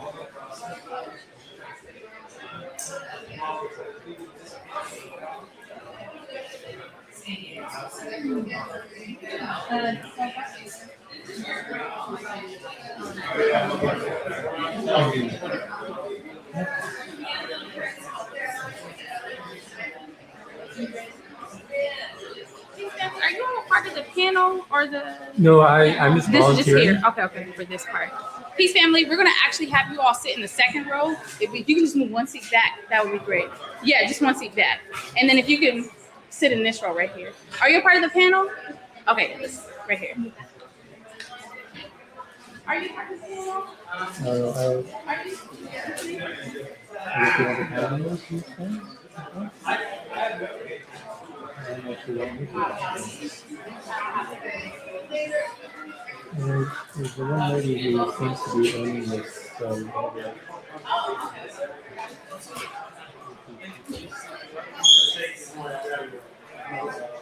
think I get it a lot, right? Maybe I don't know if it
Well, you already mentioned that you're going with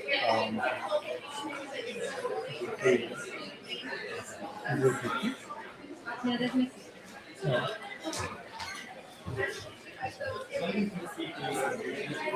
If you can, that'd be amazing. Yes, thank you so much. No,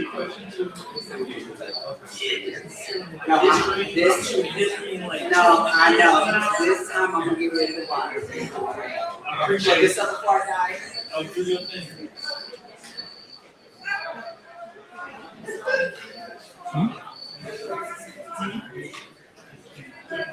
Okay.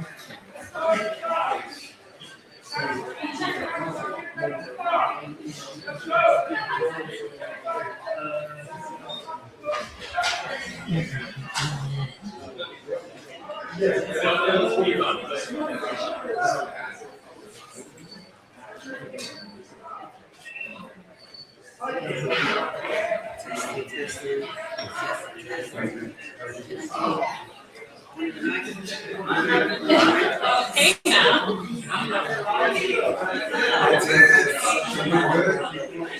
Where am I?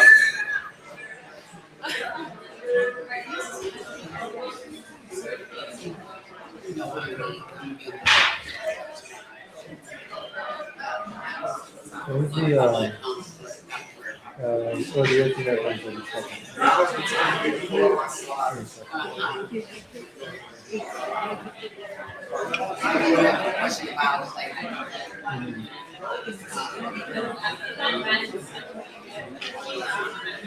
I know, I was basically like, I definitely.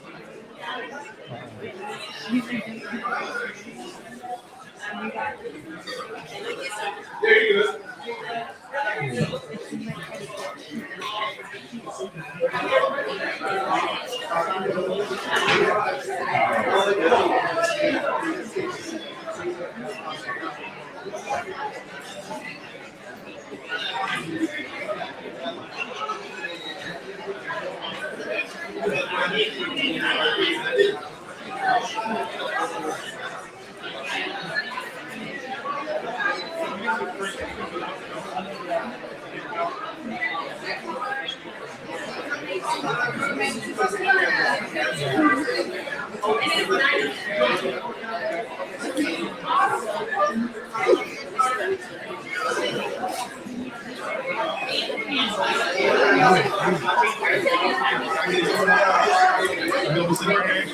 Yeah.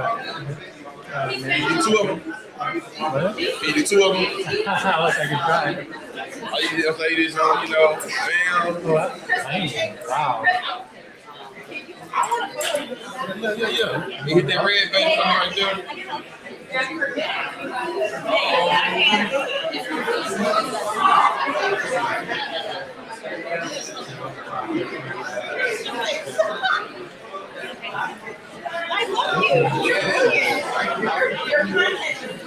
I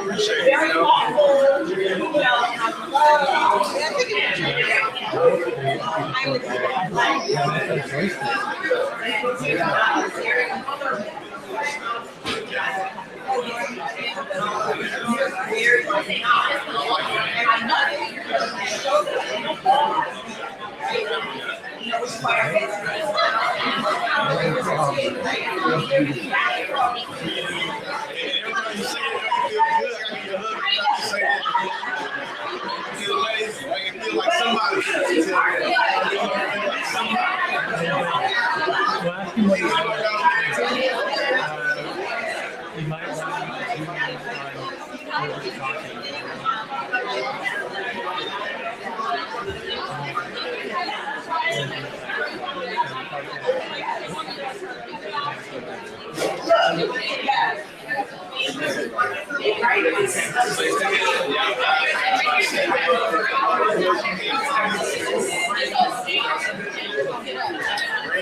So he get his lip bust, I had to walk out. I don't remember what happens after that. He never plays again.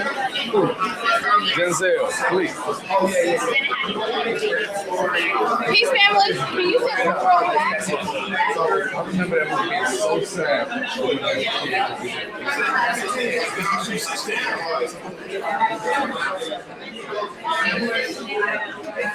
I take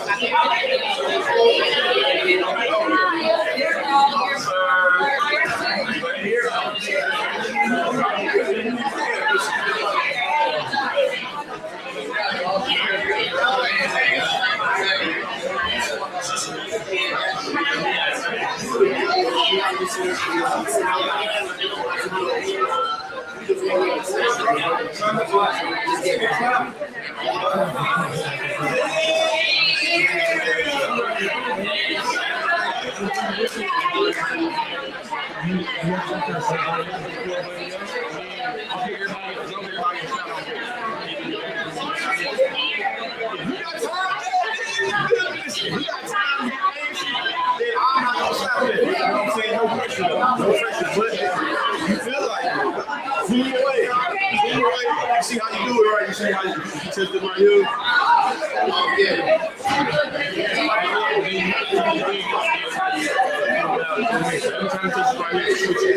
Switch it in.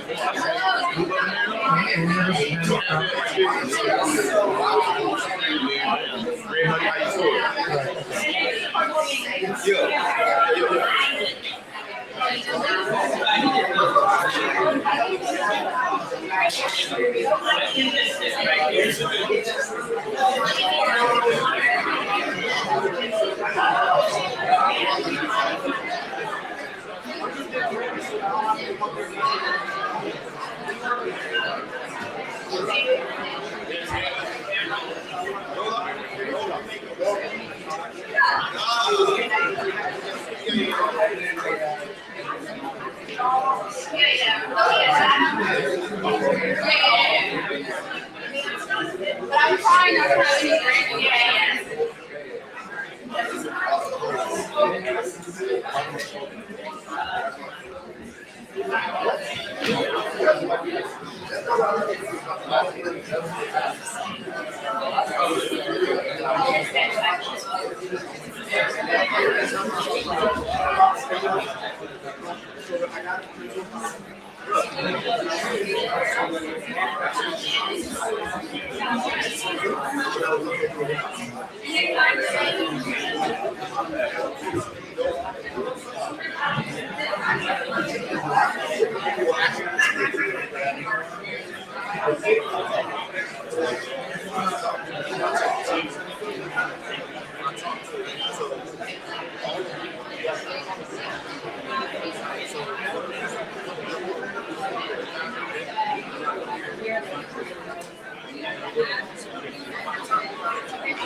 everybody. I'm passing around the People's Budget Survey, one of our call to actions earlier. We're talking a lot about police abolition, in these spaces. We're doing the work right now. One of those steps towards doing the work is filling out the survey. So if y'all haven't already got one, please let me know.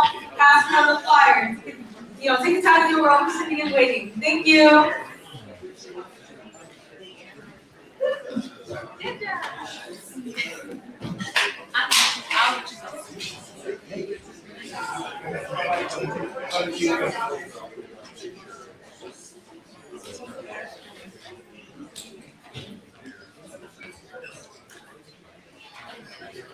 That part. People budget, engage one. Budget.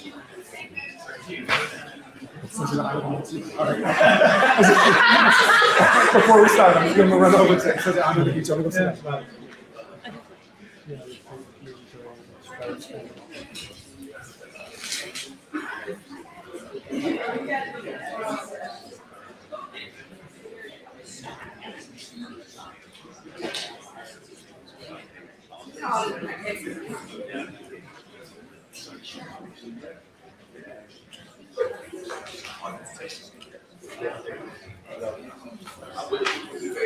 It's been a while.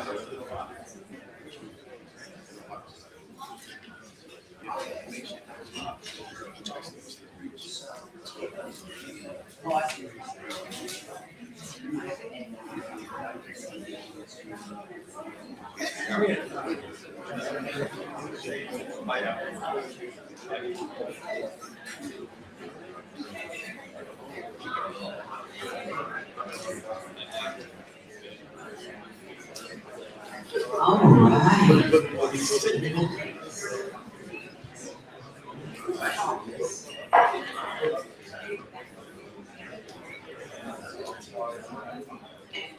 Nice survey. Absolutely. Thank you. Can you do this?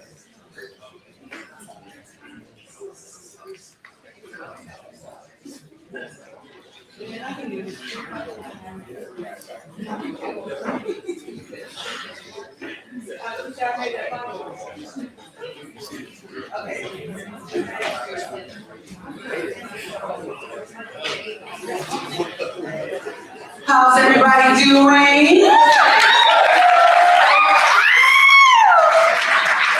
Let me tell you, I'm feeling, oh my God, wait, hold on. Because some of my favorite people are in the building. I just gotta give a little bit of a shout out to first Saul Williams. Yes! I have been reviewed for this moment to be, I got my moment to hug you, but as an actor, I'm just so inspired by you. I'm getting goosebumps right now, and I usually don't just, I don't do that to people, but I'm doing it right now because it means so much to watch someone stand on business and still be in one of the most successful movies that we've seen come from our community and just slay. And just also, your command for the craft is just so incredible. So I just want to say thank you.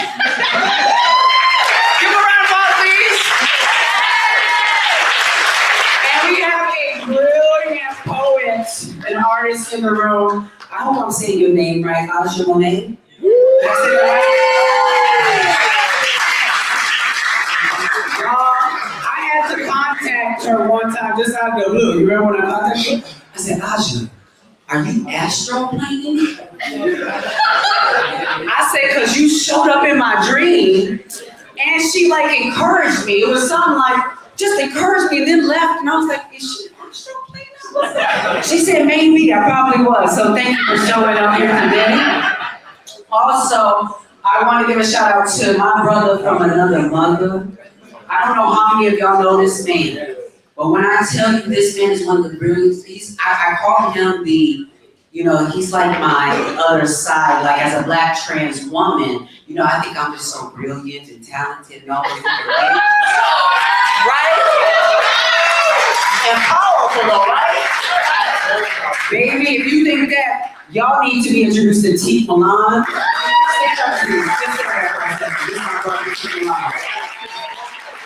One of the most brilliant voices I know used to be a senior media strategist over at Glad before they started not talking about really nothing, but so.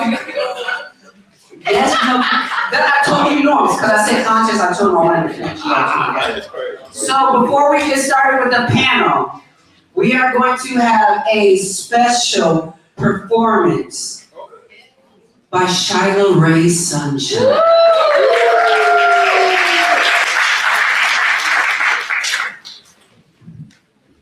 Down. Thanks for coming out today to support our brother Butch, all these beautiful speakers, everyone here.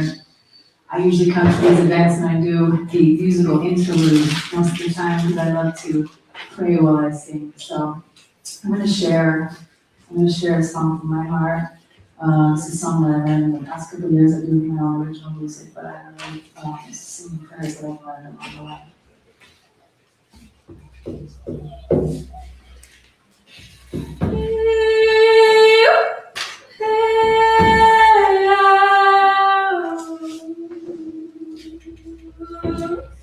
This sounds very ancestors.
Thank you so much, and I'm gonna hand it over to Rolla Selbak.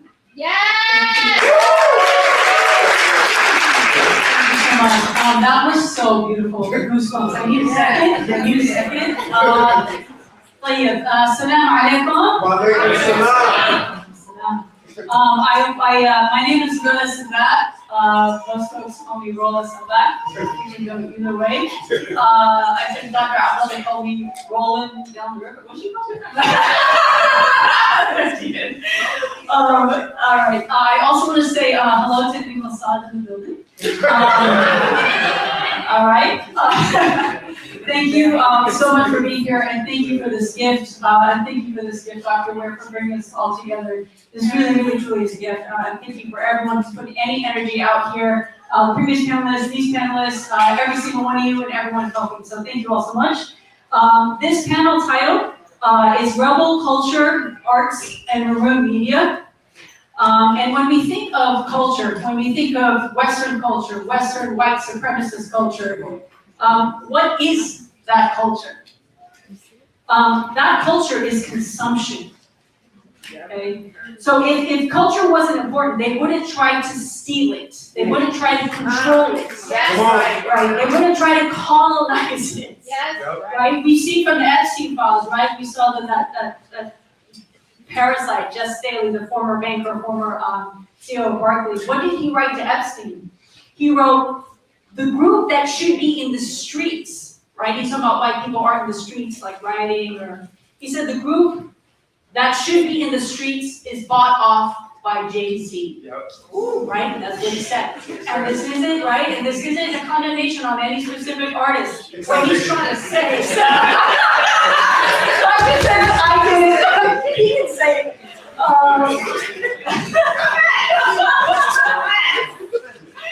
But the question I want to pose today, okay, is who are we? Who are we after we run out of things to buy? Who are we after we run out of things to consume? The answer is exactly at the heart of what culture and art is. And this is what our panelists are here to talk about today. First and foremost, Angelica Ross, Miss Angelica Ross.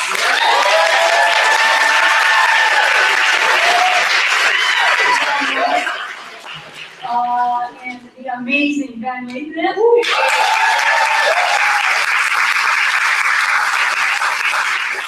Powerful and lovable. Is that okay if I say that? I love saying yourself. Vic Mensa.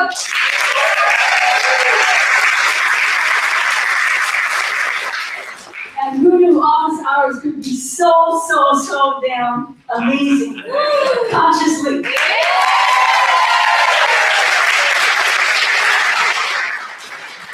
All right, so we're gonna do the same thing that we did in the previous panel, which is I'm gonna pose 3 questions to each one of you all to answer. Each of you all, if you can take, about 3 minutes or so. I will put up like the victory sign, like when you're a little bit past, but it's up to you to also regulate. I also know that people love hearing from you, so I'm gonna try not to tamp that down. We have until 4:45, is that right?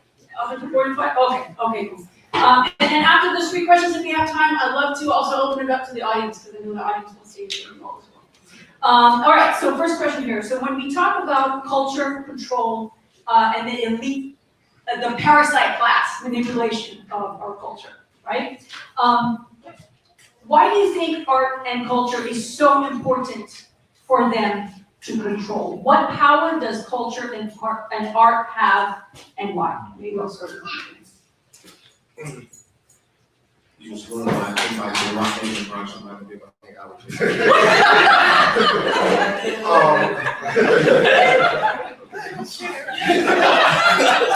So I think it's the most powerful modality of translation that we have. We grow up in different places, we come from different experiences, but art and culture kind of bind the human experience.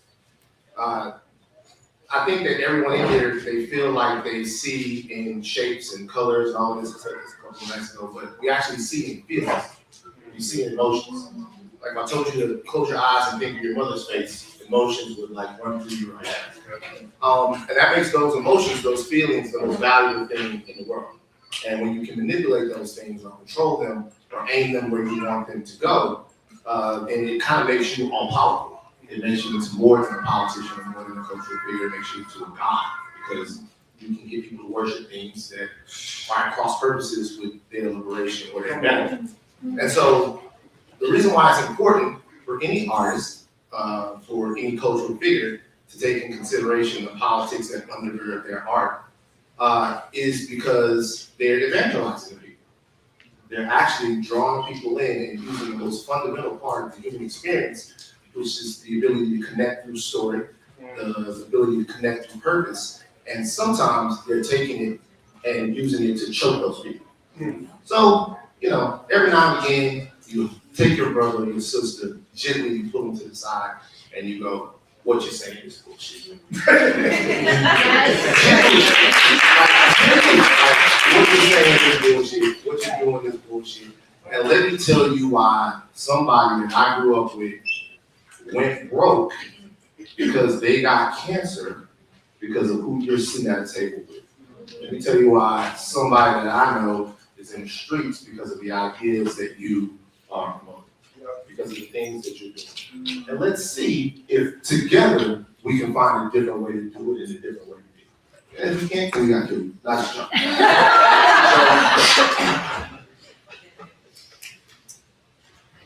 I think that it's important to control art for the person class, because art speaks to the depth of human experience in a way that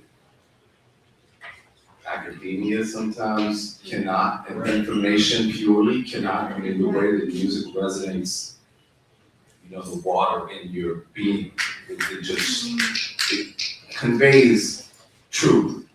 And so think about like hip hop music and how many times you've listened to a rapper that told their specific experience growing up in New York City, where I'm not from, you know what I mean, but surrounded by people that feel like Chikari is from my block and feel like 47th Street in Chicago. And I bleed with them, you know? Then if you can inject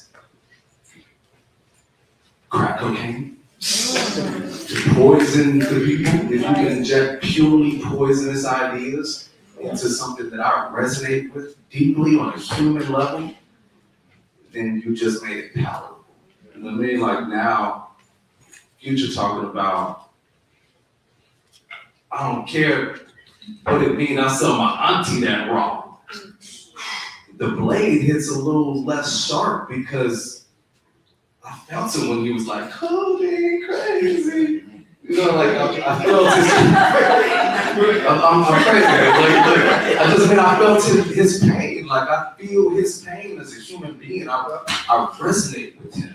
And so when that can be peppered in with like, and it's not about Future, but like when you can pepper in the like, truth of human experience with a bunch of misogyny and a bunch of anti-blackness and, you know what I'm saying, like peddling poison to our own people, you make it all palatable. You know what I'm saying? You make it all work because, I mean, we see this with artists that we love.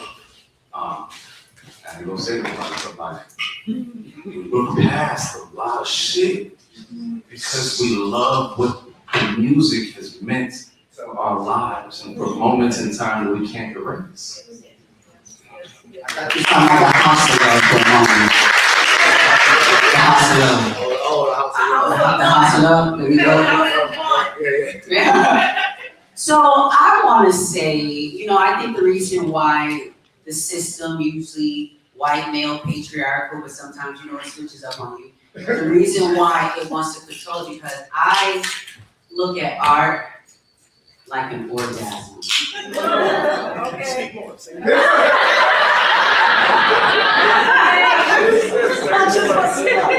And you know, what I learned so long ago, especially as a woman, is that we are kind of set up to think that special feeling and that thing that you get from that thing has to come from this external person or this external thing or from an outside source.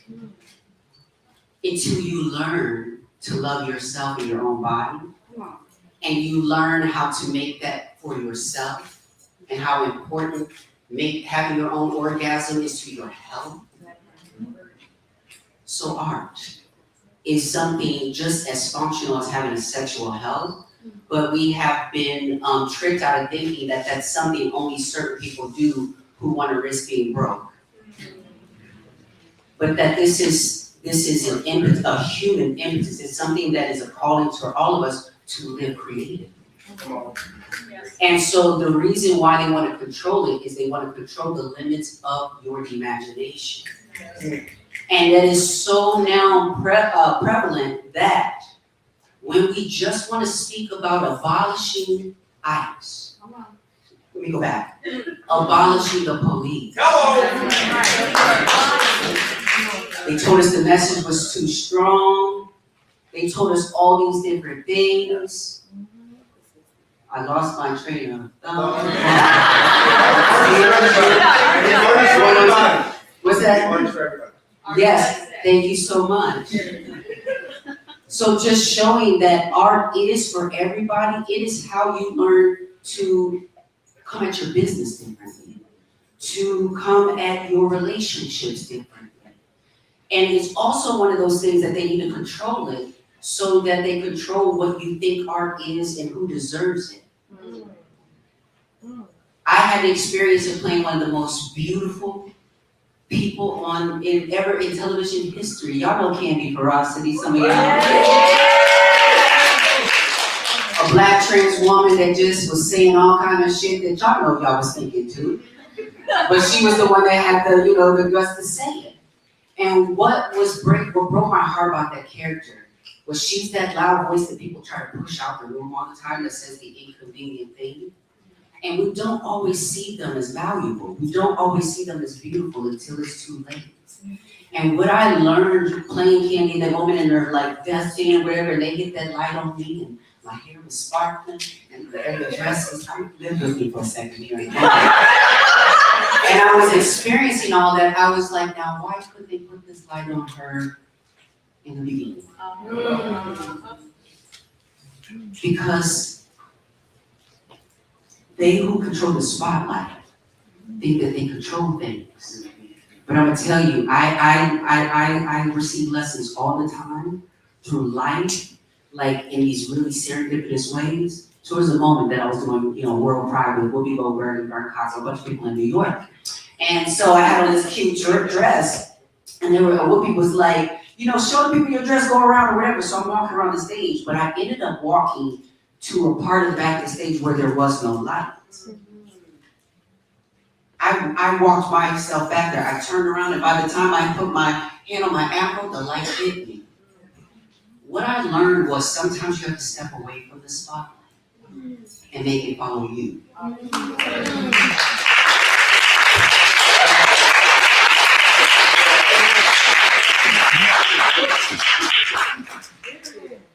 would say that art is inherently political.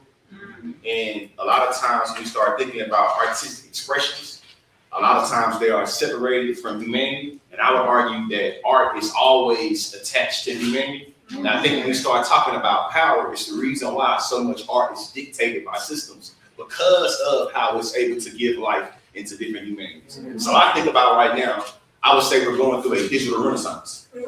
I've been thinking about what happened then, the Harlem Renaissance, and how Black folks that was just doing poetry found themselves on watch lists by the FBI. And I started thinking about all the various ways that art has uniquely invigorated a movement, or how it gets commodified to make what an institution says. Hey, the way these expressions happen, these expressions justify democracy, justify imperialism. So here I'm thinking about right now, we have a time in this country, we have a time in this world right now, where the American empire is falling right before our eyes.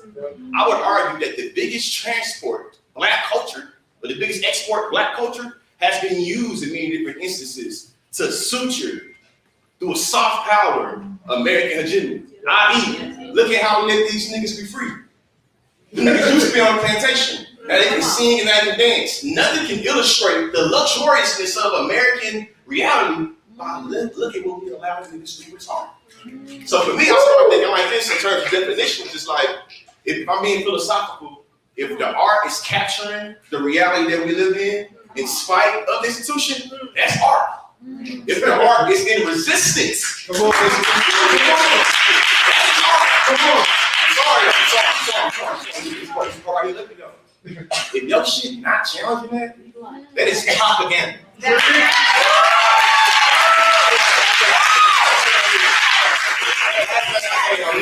That social media is forcing us to increase our literacy, our ability to read and write power. And right now, social media has become a tool for white supremacy and imperialism to commodify cultural expressions. So when we start giving these real structural analysis, and then they push back with some cultural weird shit, this is illustrating the commodification of how they've done art. So now you start thinking about how particular artists and artistic expressions are seen with certain legitimacy, seen as inherently being illegitimate. So right now, we think about Cuba, Venezuela, Palestine, think about all the various ways that these states have uniquely went against artistic expressions. Like, we know that Israel was going after the artists, Palestinian artists. Yes. We know that on the plantation, and you had the ability to do something artistically, if they couldn't fold that shit in for the goodness of the master, it was bad. Right. So just thinking moving forward in terms of culture, how is your art that you expressing, how does it challenge the system? Or does it not challenge the system at all? Yes! And the last thing is that when we think about the value of art, we should be contextualizing that on who is the art kind of empowering, and then understand this. Every time we ask the European countries for reparations, they always look past all of the art that they have in those museums. That they don't want to return. So I'm talking about inherent political value of art. Hey, even though these are shit countries, these are civilizations that are below the development. But that goddamn art got so much value in it, no matter how dehumanized you do the people in that reality, you still see the value in their art. This is something else to sit with. Yes.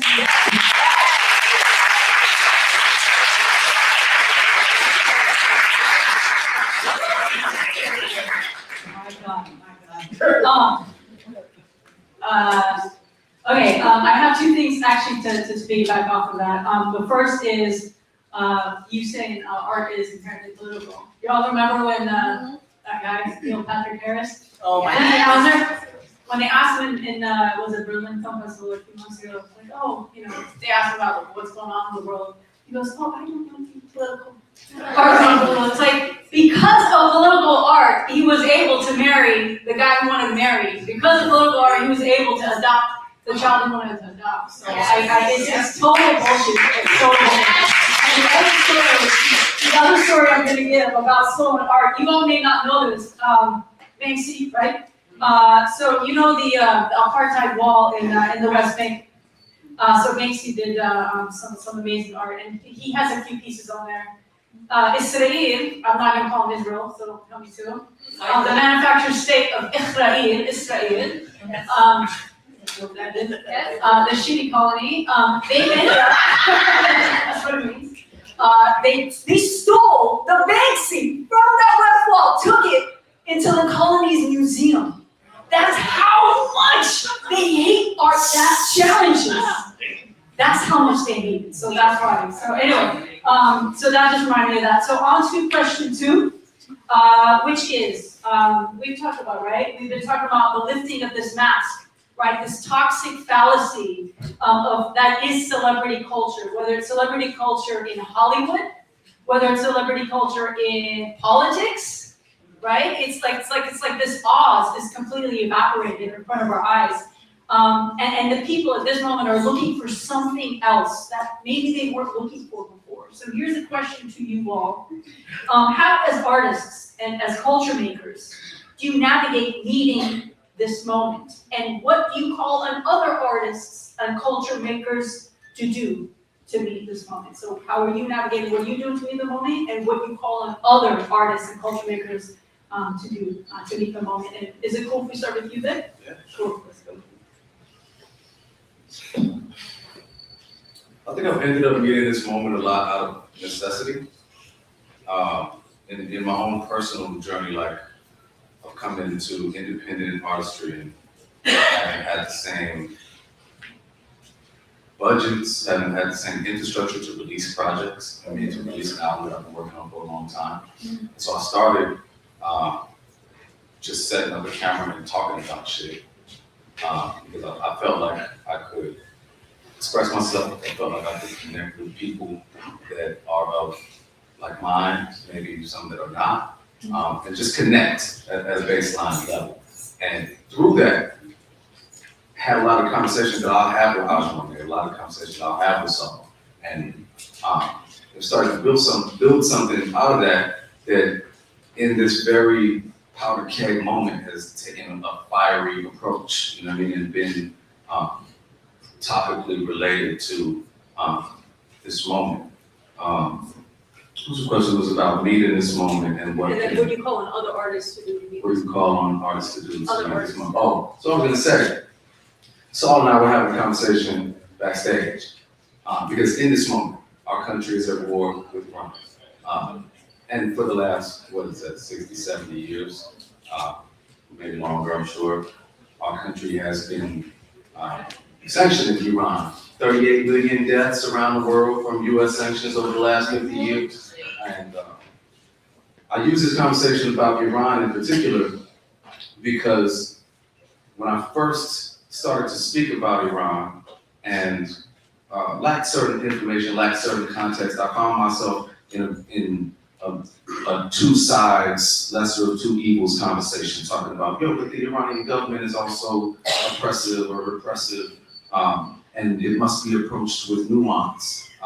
And through that conversation and through butting heads with a lot of people that I really believe in and a lot of people who I admire and look up to, I learned that words take particular shape in context, that the nuanced conversation is something that's that's used to whitewash the impact of American imperialism globally and to redirect the focus onto oppressed and victims of imperialism.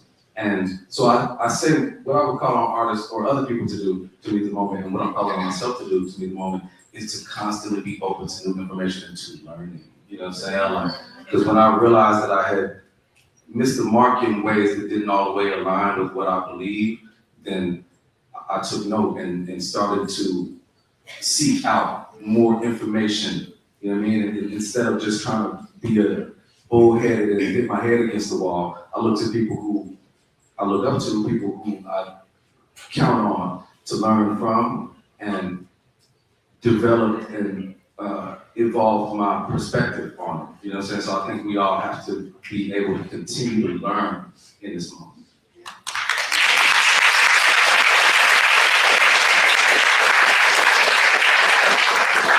I think too, I would say, start by saying, tell the truth. That is as how I'm navigating this space, is by telling the truth first to myself and then to everyone else. And that's the advice I would have to other artists to say that as well, because I was so blessed. I'm so blessed by my Buddhist craft faith. I've been chanting Nam-myoho Renge Kyo like Tina turned for about 15 years. And one of the sayings in one of our texts says to become a celebrity of the mystic law. And what the mystic law basically states is that no matter who you are, where you are, what you come from, what your ability is, or that lack thereof, that you can reach enlightenment or have a valuable life or create value with your life. So to become a celebrity of that law means you become someone who is known far and wide because of what you did with your life and with those certain things. So I want us to understand the call to end celebrity culture is futile. It will never happen. What we need to do is redefine celebrity. What we need to do is refocus what we celebrate.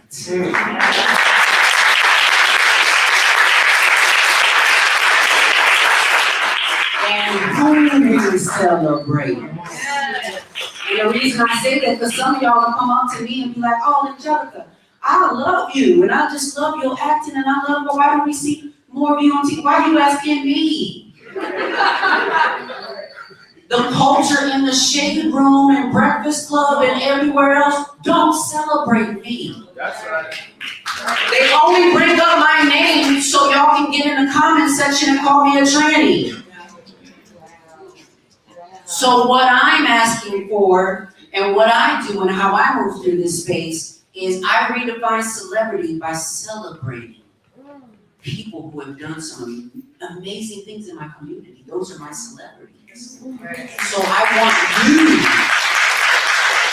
to understand that what is happening with Meta and all of those things is that they think that they have taken something from me by co-opting my data through an algorithm. Because I have 450,000 followers, but I can't reach them. Wow. Can't reach them. So what they're trying to do is convince you that the playing field's set. Right. What are you going to do? It's a situation where the people have to decide to take back their currency. Some folks struggling with stopping, spending at Target and Starbucks and watching the Super Bowl or, doing a lot of things and haven't realized that your attention is currency. This is the new current attention is currency. So if you realize that we don't have to sit front row at the Grammys and get grouped every time Beyonce. We don't have to sit even at this, we have to learn to celebrate each other, but the fucked up thing be that as a black trans woman, I'm thinking, hey, we done created some systems because the white people are not celebrating us. So we can go over here to the NAACP and here to celebrate. Then they're like, one of y'all trainees in Vegas, though. I can say that, y'all can't.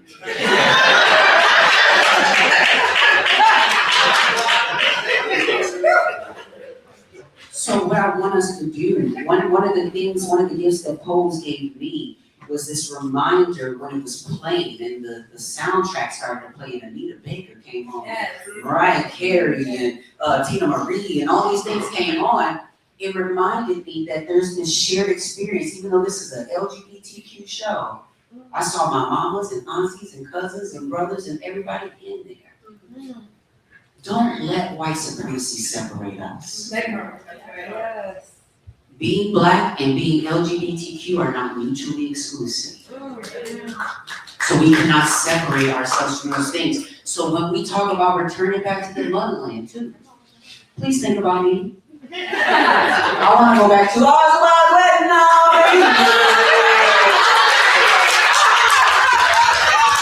but y'all know what they're doing over there, and they're taking the lead from American and Christian groups and all these different things.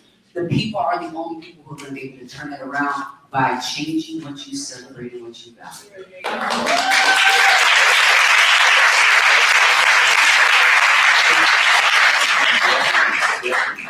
I keep myself grounded by thinking of peace, politics, popularity, and purpose. When I do something, I always ask myself, what is the purpose of this, regardless of how popular it may make me on social media? I have a lot of unpopular positions, a lot of unpopular politics, and as a result, I'm very unpopular with other folks, right? For me, thinking about how I stay grounded is my grandfather always said, George, everybody can't do, they said, nobody can do everything, but everybody can do something. And for me, it's in this moment, it's thinking about what is my strengths as an educator, as a former debater, and maybe what is your strengths as an artist? As I look at Chris Smiles, look at Angelica, look at Vic right here, look at Vance, thinking about, hey, between us, all of us are artists, but all of us have different ways in how we express that art. And I think that it would be not good for me to think about the popularity that any of them get based on how they do their art, versus mine, or think about how their purpose, like, damn, I see Chris doing this, how can I do this? Nah, consciously, George, you stay over there where you at. Right. So for me, it's just thinking about UEP Newton. He said that we gotta think globally and act locally. So for me, thinking about purpose, popularity, and thinking about what my skill is, it's like, how can I connect the dots on what's going down the street where I'm at and connecting it what's happening globally. We was having a conversation about how when we talked about Israel-Palestine, a lot of folks said that I was a single issue voter. You know, a lot of folks said you pro-Palestinian mofos, y'all gotta get past yourself. Because I understand thinking globally, acting locally, and understand what it means to have purpose, I can connect the dots politically, socially, economically, and think about all the various ways that genocide to Palestinians mean niggas don't get education, or we don't get food, or we don't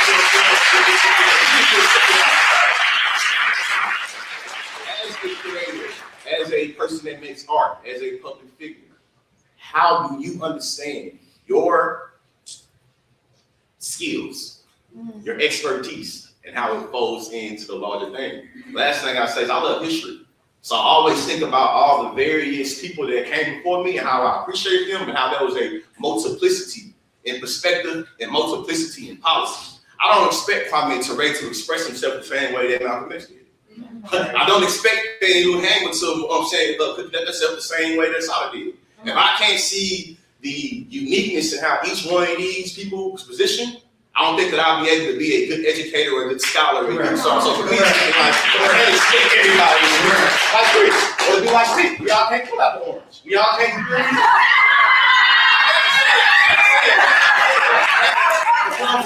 y'all can't do it. We all got the culture. So I think about saying, what can you do? What can you do as good and as smooth as Vic does when you pull that orange out at you? What can you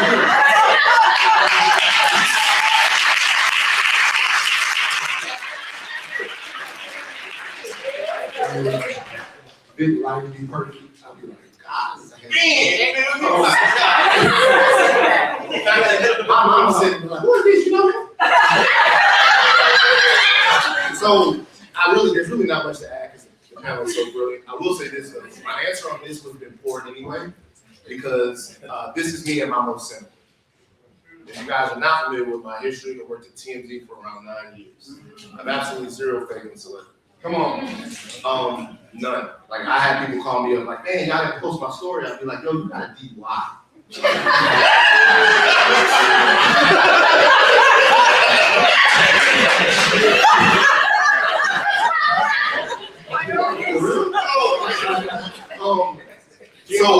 So it still helps.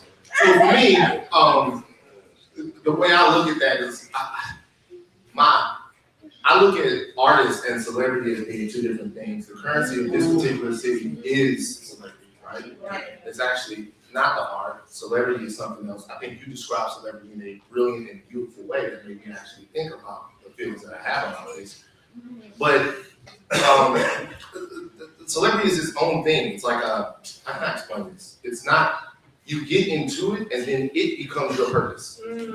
So the thing becomes, how do I not ever get denied entrance into the night sky or Studio 54 or whatever Studio 54 is, like it's 1979.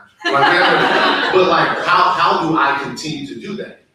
And then what happens is somebody comes to you and they go, I have a way. Tell them this. I have a way. Come go with me here. I have a way. Do this thing. And the most important conversation is for us to have conversations about, or for us to be very clear about what we will tolerate. And every time you stream it, every time you watch it, there's no separating the art from the artist. It's impossible. It's a vote. It's an endorsement.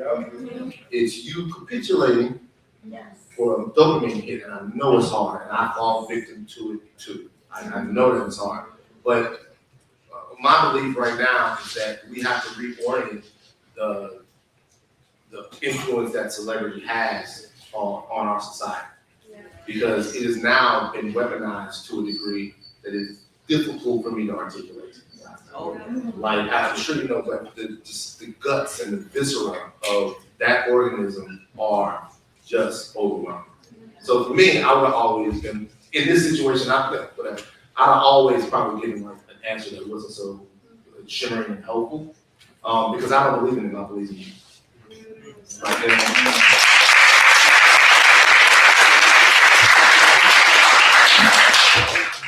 I do have one thing to say, if I may. I do call, there are lots of artists and culture makers here, and I know I'm probably preaching to the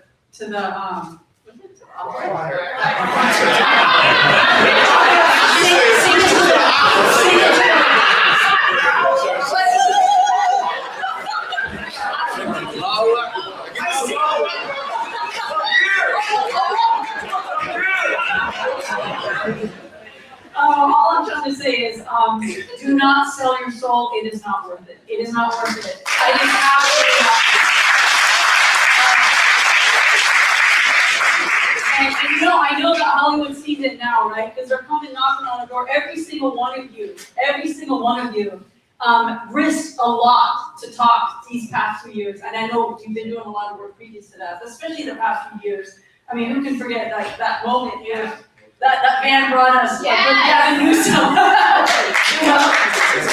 When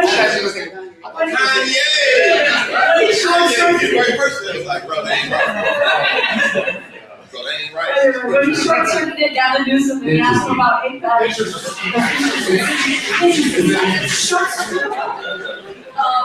so,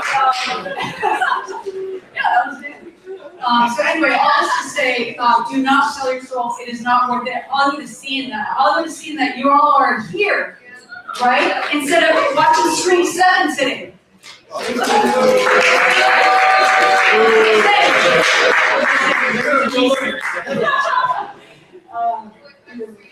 Yes. I have more to say, but I will go to question 3, and this is the last question, and then we'll open it up to the house. Okay.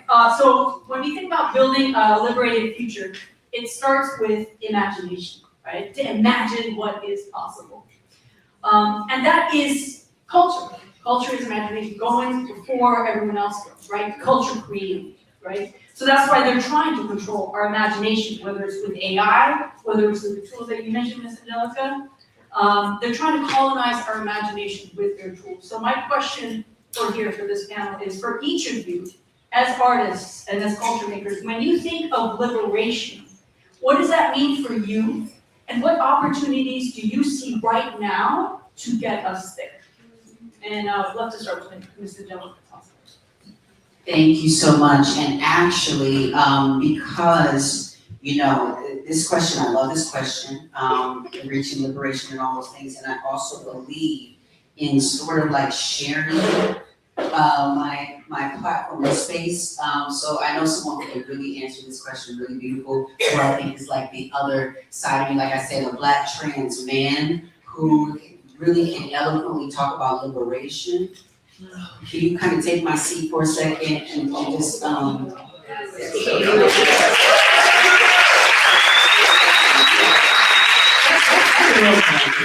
a real connection.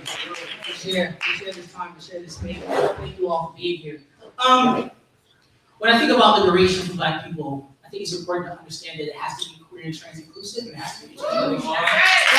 I was at a conference with somebody at a party a couple days ago, and she was like, "It feels like as Black people we keep coming up against the same obstacles, and we're having like the same conversation like at a different tempo." And I said, well, if we want to solve for the correct problem, we have to start asking the right questions. And those questions that we have to ask is start asking, like, what are the needs of Black people that are in that intersection?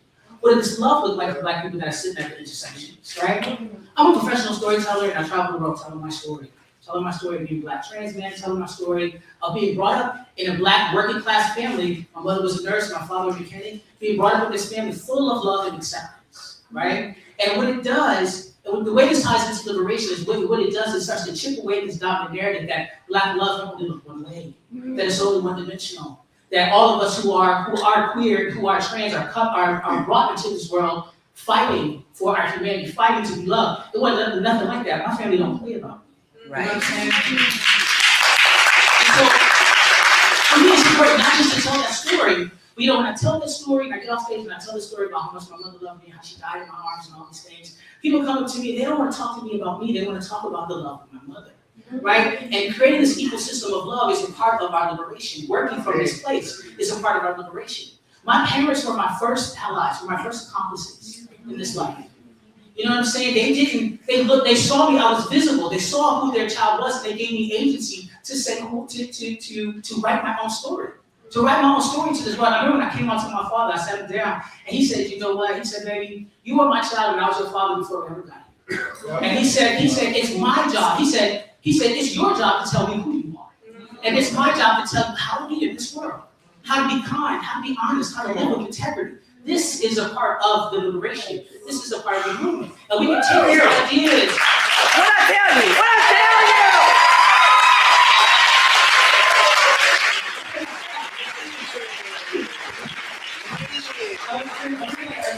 But I think like creating this ecosystem of love that I've seen like this on a macro level, on a micro level in my life, there's ways in which we can scale this within our systems, right? And it's another thing, I think that the experience of being a trans and queer person in this world is so important. I know I'm a person who's assumed to be a cisgender person in this world. I am not. Right? I'm not, and I'm not because it's very important to me because the queer and trans experience is one of self-determination. It's one when I said I'm going to define myself for myself. I'm going to be the type of Black man in the world that is tethered to my spirit, not what these rappers tell me. How many songs I got to listen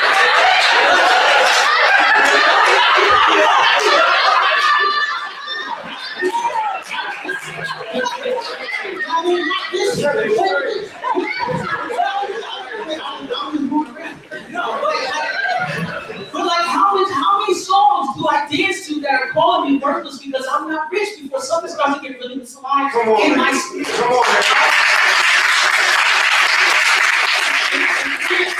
experiencing the trans and queer person in this world meant that I engaged in being a self-authorship, writing my story into this world. I had a clean slate of my humanity and said, this is what it's going to look like. This is what I want to be. And when we do that, so my visibility, not only was I able to define it, but also has some agency. And visibility with agency is power. And visibility with no agency is just exposure. And we're exposed to the worst parts of people's imagination. I am not the boogeyman at your back door as a trans man. I am not. You know what I'm saying? There's something else happening here. So I think when it comes to liberation, there's something that we can take from the experience of queer people and how we define ourselves, and we create ecosystems of love. When we do that, it starts to chip away at these really oppressive, constraining systems that say we have to look one way, we have to act one way, we have to live one way in order to be fully human, in order to be full humans. So I think liberation has to be trans and queer, inclusive and intergenerational, and it also has to have elements of queer love and queer self-determination.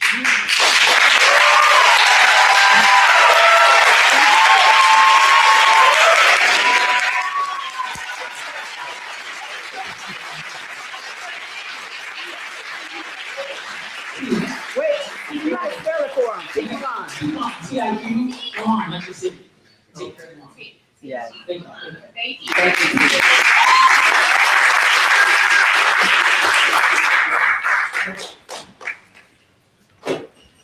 Who won? I say something.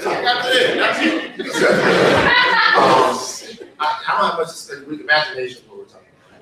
I don't have much to say because, like, my imagination at this point is limited. I'm a little bit older than some of my comrades up here. I'm 45 too. Really? So we say that? Same age. Look at us. I know I look 30. So my father died in 2021, and I imagine hugging him. All my uncles died right after that. The average age of a black man in Louisiana is 65. You got it, bro.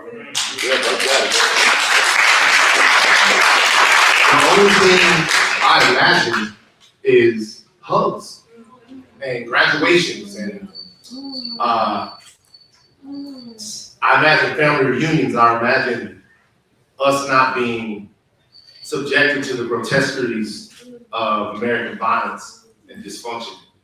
So I used to have like grand imaginations of like what I was going to do and how I was going to do it, and all that's gone. I just imagine black kids playing. That's it.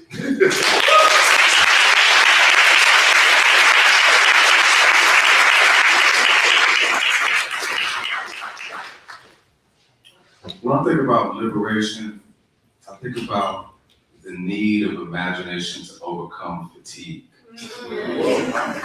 I was at a panel with Angelica Ross some years ago. She was asked how she felt about the revolution never happening. And she had a wonderful response that was something to the effect of revolution can't just be judged only by its execution, but by its continuation. Yes. And we carry the baton where we can, and we pass it on. I desire the imagination to overcome my own indoctrinations, like to the imagination to overcome my affinity for violence, to overcome, my masculinity, my toxicity. I wrote an essay on my Substack, shameless promo. But I just put it out on my way here, and it's about my previous therapist. When I found out he was a Zionist, real talk. You the one who took me to Palestine. Shit, I got there and the nigga was like, And, needless to say, that relationship deteriorated. And, in its dying moments, like, I realized as Gaza was preparing to be raised, and he was justifying what was to happen, and saying, oh, when they say flatten Gaza, I think they really just mean like, they want to push back against terrorism. And obviously we could all see that they were literally about to flatten, to raise this historic place and all the people in it. And as the relationship died, I realized that, my therapist, he lacked the imagination to overcome his trauma and his pain. like he was in a deficit of imagination and he could not imagine himself as someone capable of empathy beyond his own experience.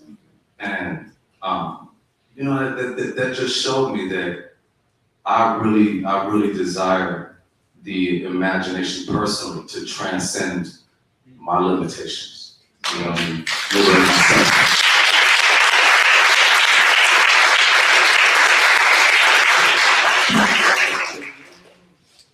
I've been struggling with how to answer this question because I'm triggered. I've been having a lot of conversations with people about protecting democracy, about defending democracy, and my beef is that a lot of people is too coward to radically imagine something different.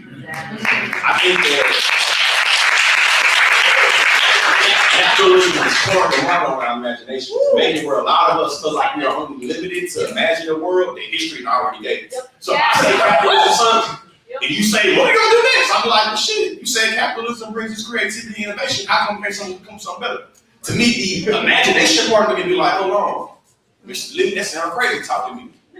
How dare you try to imagine a new government that was made overnight BC? So I'm triggered by this question because I find that a lot of individuals are lost in the sauce of American exceptionalism, and we believe that the West is best. Yeah. So we start thinking about governance, we start thinking about capitalism or democracy, all these things. I feel like a lot of us are limited to not be able to imagine something new because Eurocentrism colonized our imagination and said, I dare you to imagine some shit more than this. You're limited to this. Yes. You see what I'm saying? So I asked the question by thinking about Octavia Butler or thinking about the other Afro-futurists that come before me. But I think it's very dangerous for like Black thought in terms of white supremacy is to be intentional about interjecting yourself into the future when you are not imagining what you can be based off the limitations of what you are right now. And when I think about like speculative fiction, when I think about Afrofuturism, when I think about all the various ways that I'm country always saying this, how niggas being intentional about the future, how that not only is political, but how that is the exact way of how we get to this imagination. And then just going back to the plantation, a lot of times, Master did everything he could to make sure you don't have an imagination. So I end this response for saying this. The first question was asked about art. I believe it is inextricably tied to the conversation about imagination. I cannot allow for y'all to imagine anything else, or I'm going to control and dictate what your art look like. I think about it like this. As a Black person myself, I always frown upon how white folks can say, this is art.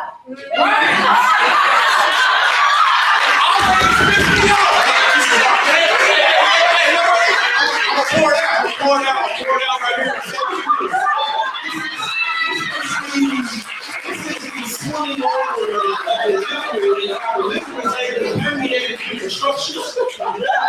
And then I had some of my partners from the east side, west side of Bryan, Texas, be like, this is art. And they be like, nigga, no, it ain't. So think about like art. The same reality, the same community that is deemed as being inherently exposable and disposable has art that is priceless. I.e., you goddamn Africans in East Africa, West Africa, you don't have anything. You've never produced anything worth even having. But I ain't letting that art go. So to me, it's thinking about the imagination in the art was always already tied together. And I think it's always been a part of soft power American imperialism. But listen, I can influence you with this art. You better be inspired by these Negroes. Or I can bring that military industrial complex on your ass. What you want to do? You want to be influenced by culture and art? Or these guns? Tap, tap. So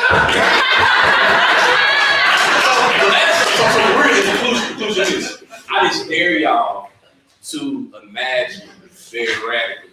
And I think that a lot of us, sometimes myself included, is too coward to radically imagine a world that is not this one.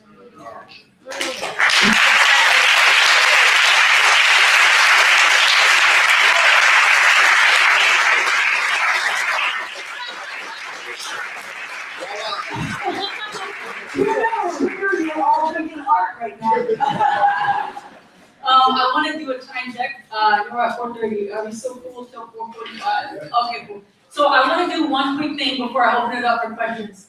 I want to give each and every one of you, because each and every one of you have, I know, definitely got me through the few years, and I know a lot of folks here through years. So I just want to give you just a little bit of your flowers, a little bit of your water, a little bit of your chime.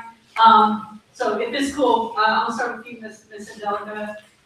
So obviously we all know you for the past few years, but for me, back in 2016 was when I first knew you.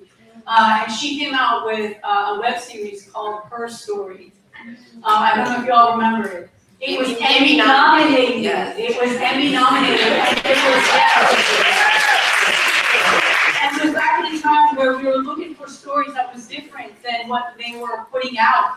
And anyway, I just wanted to say that was one of the first times when through your journey that I saw. I was just so inspired by Miss Angelica, her art, her acting, her writing, everything. So I just wanted to say thank you so much for everything you contributed from now up until now. Thank you so much. I want to go to you, Vic Mensa. Obviously, we know you. Obviously, we know your Orange Tree series. We all love. But actually, but you've been at this for a while, not just as a musician, but you actually went and visited Palestine, which is something I haven't been able to do. So it was your piece in Time, I believe, that you wrote. It was called "What Palestine Taught Me About American Racism," and you wrote that back in 2018. Yes. Okay, so don't say, right? They're not all like your own just after you. I mean, they've been at this for so long, and imagine having such conviction and such foresight into connecting what's going on in the world back in 2018 to write something like that. So thank you so much.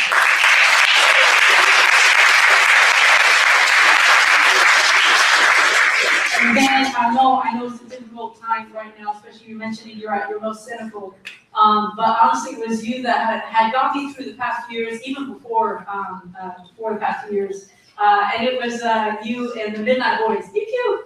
And it was actually, I know. I listened religiously to the Midnight Boys, and specifically your breakdown of all the Atlanta seasons. And and in fact, I enjoy listening to you and your podcast more than Atlanta season 4. So I listen more to the breakdown than the season itself. So thank you so much for everything you put out to the culture and everything that you've been doing, and we got you no matter what. So thank you.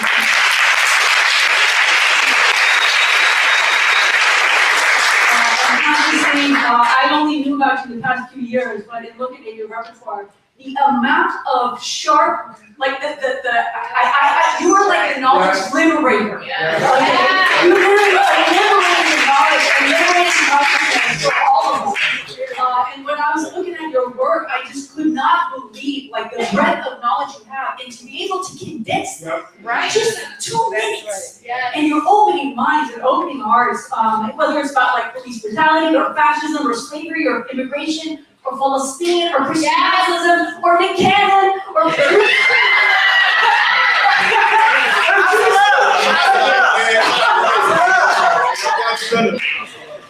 you connect the dots in a way that doesn't spiral us into depression, but that lifts us into consciousness. Thank you so much.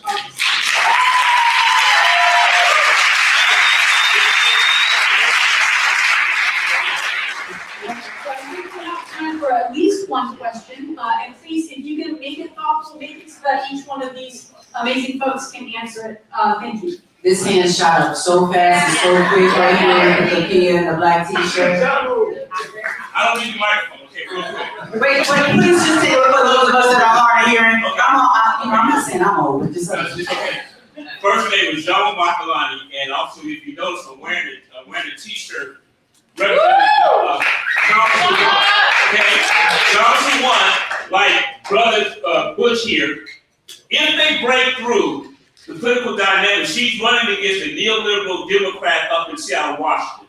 In Congress. Google Chalmers wanted to see what she was able to do with Amazon. Yeah. The state of Seattle first got the first $15 minimum wage, and the federal government minimum wage is still $7 an hour. As of now, the minimum wage in Seattle right now and $20 an hour for hard work within the city of Seattle. It shows the one breakthrough in that congressional campaign, like Butch breakthrough in his gubernatorial campaign. The political dynamics in this country will automatically shift to the imagination of what could be. Real quick, as I was listening to discussion around culture, I find the conversation we're having real talk. Thank you for holding Gavin Newsom and putting him on Front Street. Thank you for developing a cultural art production that opens the imagination of everybody. And thank you, my brother, as well, too, because I want to know which side coming back, and also, too. As I was thinking about culture, I thought about the Italian communist Antonio Gramsci. Come on. Antonio coined this concept called cultural hegemony. Yes. Right? And as he talked about the ruling class not only controlled by force, but they control through soft power. And controlling the culture is one way to control the possibility. So for the ruling class, culture itself is the battleground for consciousness. As we begin to discuss consciousness and culture has two dynamics. Culture has a material element, art is a reflection of the material element. Now, the question is, as we begin to talk about culture, we have this within the last 5 years.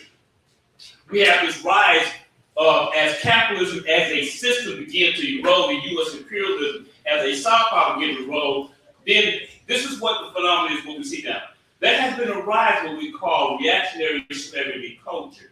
I want you guys to address that within the confines of capitalism, because we live within a system called capitalism, right? Culture reflects whoever controls that dynamics controls how you perceive your reality and perceive future going forward. So can you guys please, each one of you guys, address that whole concept of reactionary celebrity culture, going from Stacey Dash up to Nick Cannon, and even Snoop Dogg. Understand what was called gangster rap was rooted in the African American proletarian experience. Now he's able to make commercials now with Wait,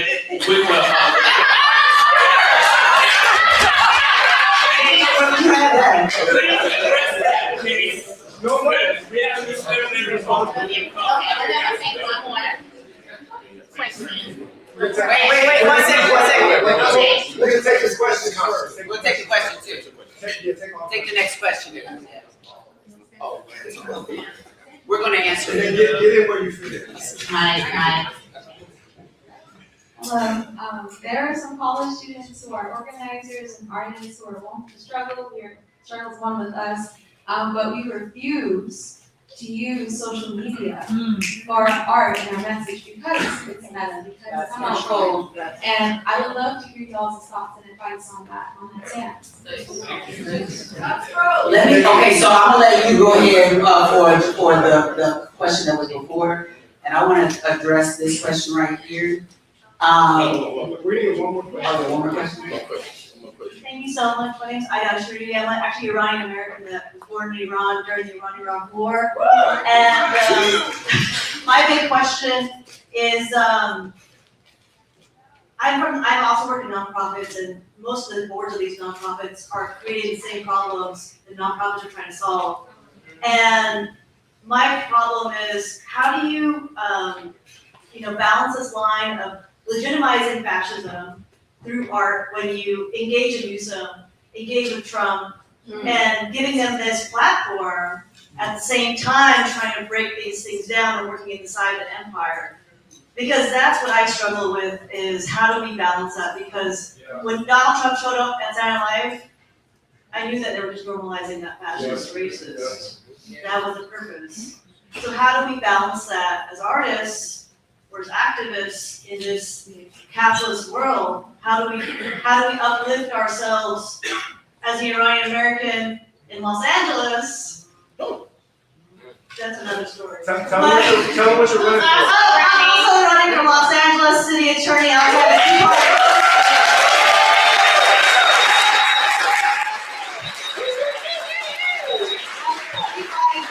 Human rights activist who passed a ceasefire resolution on the Los Angeles Neighborhood Council, one of 5 out of 99 in the city of Los Angeles.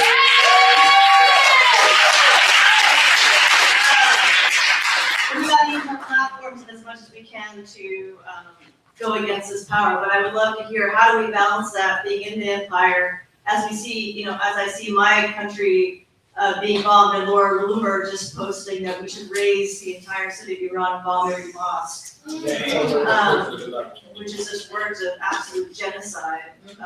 It's a struggle for me, and so I know it's a burden to say that, but I'd love to see it. Thank you so much. Okay. So, I just want to point out real quick, one of the things that we're doing with Dr. Ware's whole campaign and process is we understand that Meta and all of these things are trying to control and suppress our voice. We're doing everything that we can to break through, but we know that that is their platform. There are certain tools out there that you can use, hit me up with your DM if you want to know, whatever. But there are certain tools out there basically that get us to do the work of creating our own communities. And in doing so, what we're able to do, like with the Ware Warriors, for instance, our Ware Warriors, we're able to have our own Facebook, like Instagram community, where people not only can post, but they can go live on the platform. They can hold their own Zoom or like Google Hangout type meetings. But mostly what I'm doing here is, as I'm telling my people to leave those oppressive spaces and come to these spaces, what I'm doing is I now have the social planner with like a social media planner that lets me post across all the platforms. So as I'm building our community in the Ware Warriors, we post what we post to Dr. Ware's Instagram, to his Facebook, and to his LinkedIn, and also to his private community. And so at the same time.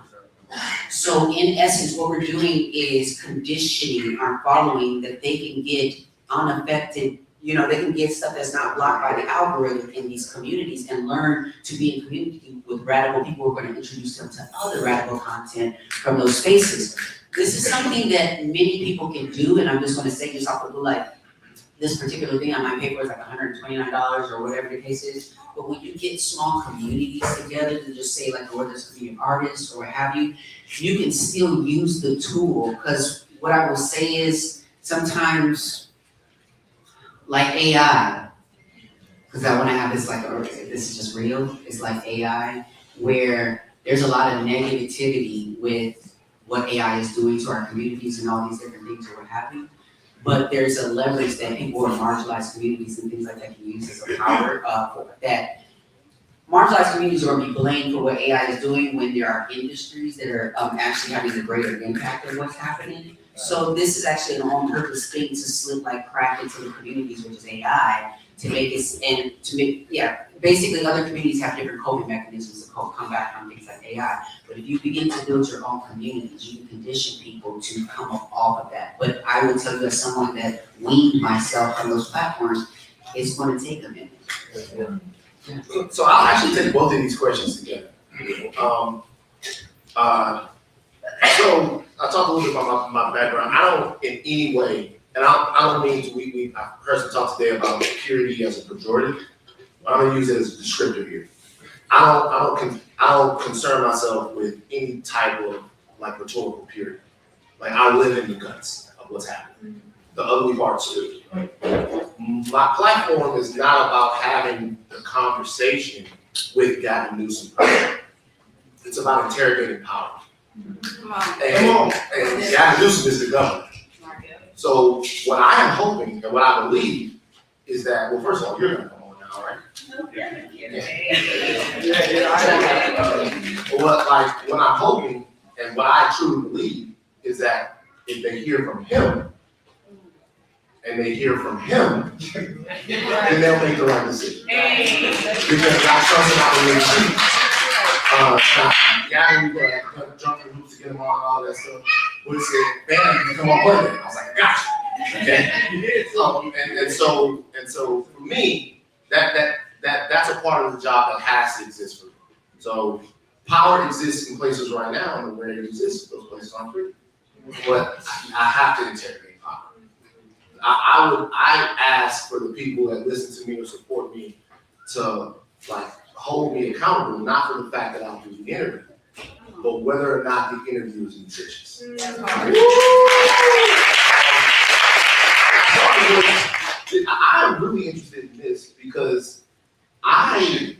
actually not necessarily up to you to find a way to reach people because you don't want to be on those social media sites that are poisoning your brain with the algorithm actually like that. It's actually our job. So what you should be able to do is put your faith in people that have a reach to get out what you need. Since we already heard, at least me, right? You know what I mean? So this is the point of community. The point of community to me is that everybody has different jobs. Right. You know what I mean? Like everyone has different jobs. There are certain places that you might not go, and it is my goal to make sure that you never have to go to those places. That part. Because I already been there. Yeah. So once you find someone that you can't be in community with, that you can't build with, it's not your comrade. But there are people who have sizable platforms, middle-level platforms, even big platforms that will platform not just you, platform what you're doing because they care. And so that's the goal of community for me as far as what it is that we're doing. So I want you to stay on the platform.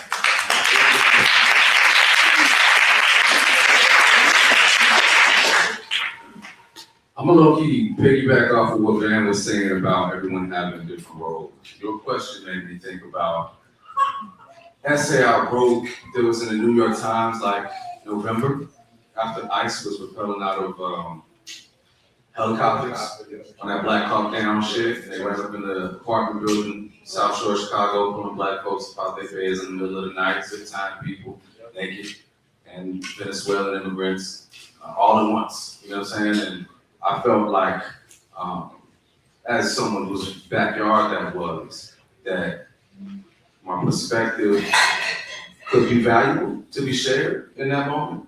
And so I wrote this thing, and it's published, and then Aja hit me the next day. She like, you know, this is boycotting the New York Times. No.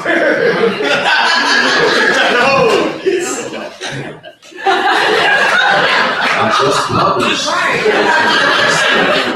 Oh yeah, don't take that out of context. No, I'm not done. Yeah, because a friend of ours who I met with her, and I think it's just, not think, I know, is absolutely brilliant. Mohammed El-Kurd, you know what I mean? Palestinian poet, just like so brilliantly talented.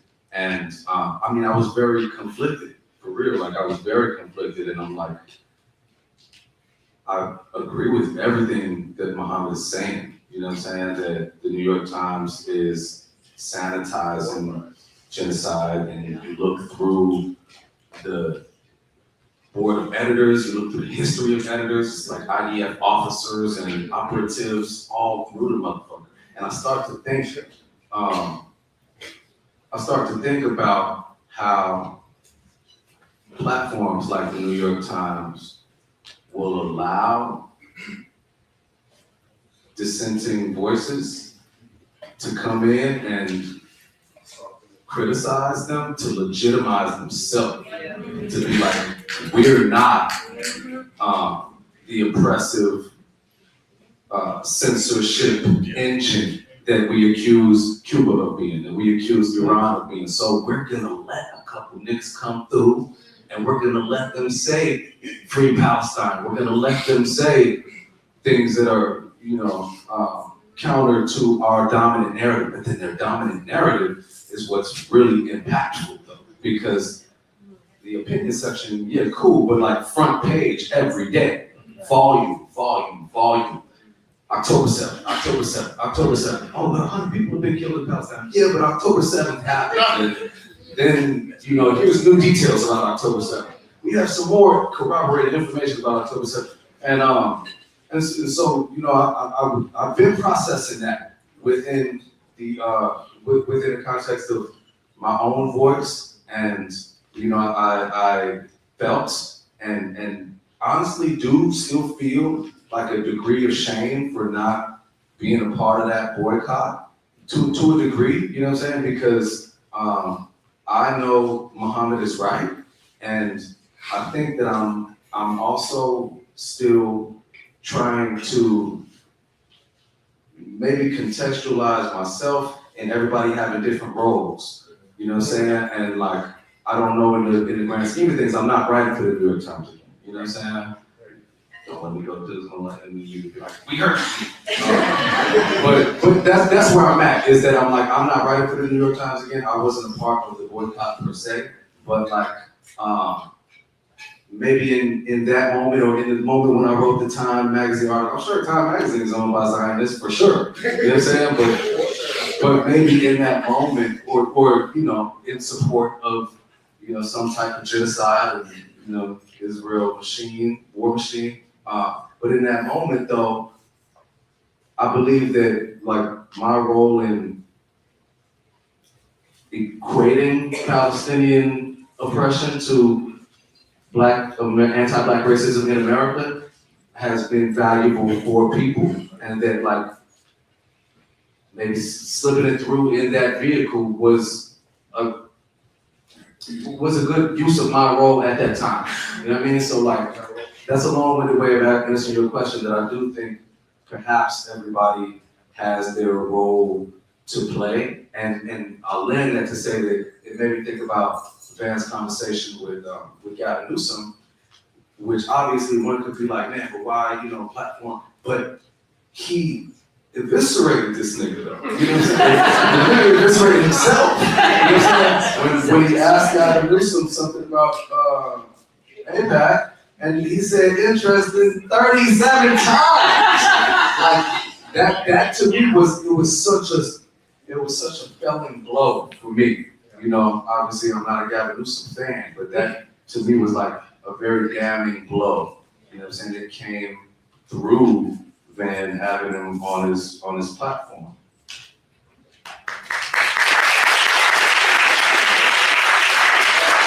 I'm a student of Huey Newton. Huey Newton said that power is the ability to define the phenomenon and make it act in a desired manner. And I think the phenomenon we're talking about right now is cultural hegemony, and how culture dictates what we eat, how we dress, how we talk to each other, all that. So when you think about who controls culture, that's usually how we get to think about what is seen as acceptable and not acceptable. So I think when it comes to politics, a lot of the ways that we're taught and indoctrinated to value particular things is usually based off the people that construct cultural hegemony. So when we start thinking about all the possibilities that we could have or not have, is usually dictated based off the individuals that's able to control our customs, our practices, the way we eat, how we eat. And think about it like this: cultural hegemony allowed for Europeans to want to go colonize the world in the name of spices, and then not use the spices.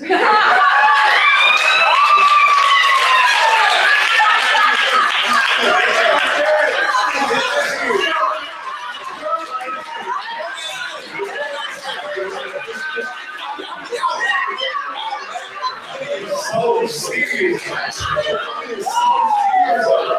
being so serious to the point where you think about this. If we have 7 presidents in the world, and you think about how the European colonialism took over this world, and we start thinking about culture usually dictates how we view the rest of the world. So we start talking about just, hey, how you dress, how you eat, how you dance.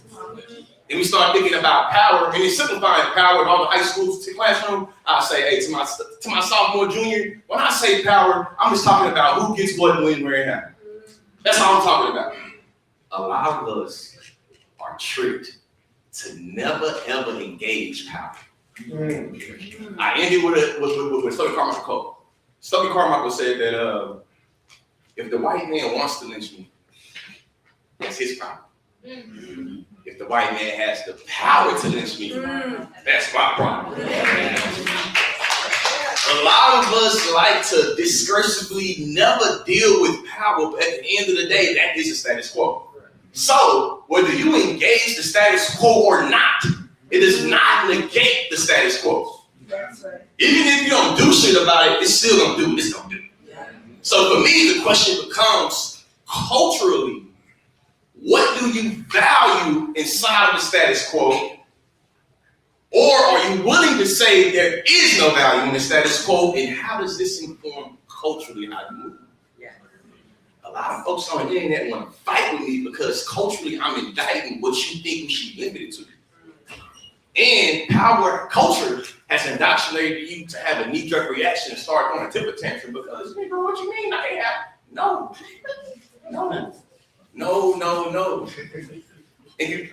Ramsey talked about, cultural hegemony. I'm an Afro-pessimist. Afro-pessimism, shout out to some Afro-pessimists out here, you feel me? Jared Sexton, Dr. Afro-pessimists talked about cultural hegemony in a way. They talked about Black suffering and how Black suffering is what made hegemony even possible. So when we start thinking about different cultural things, think about how Black life, Black flesh, Black suffering makes a lot of structures that we have makes it possible. So if you can't understand how Black suffering works, you ain't doing shit about the structure, because the structure is made possible through Black suffering. Exactly. Thank you very much, everyone.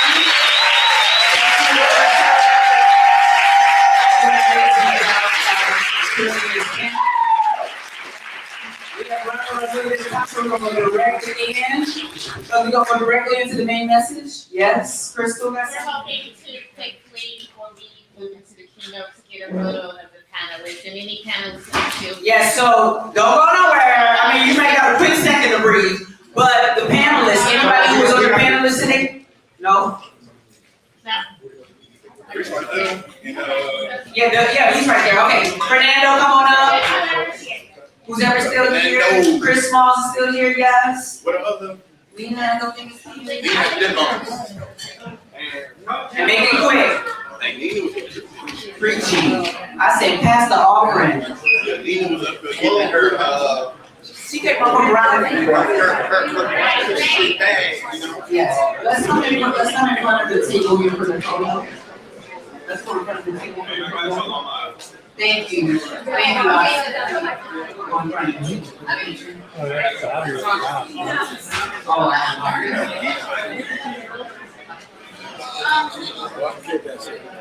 We gotta talk about this.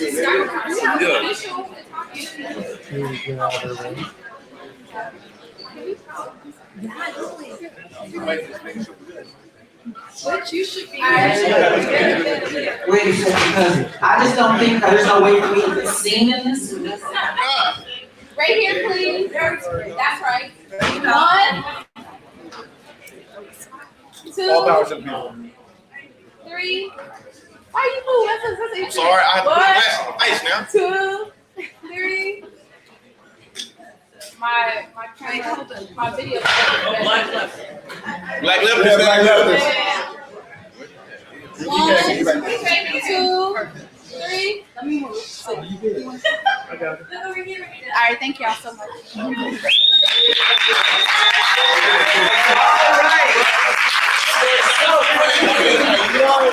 All right, so we'll continue the program. Please take your seats. I'm gonna try to get on to all right, here we go.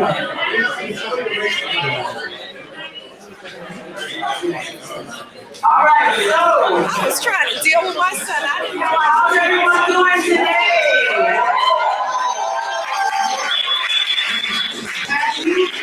What are you fed today? What are you fed?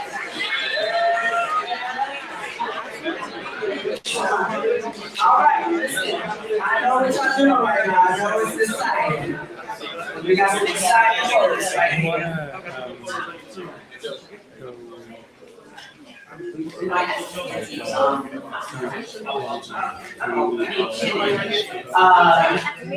We need Kenneth. Our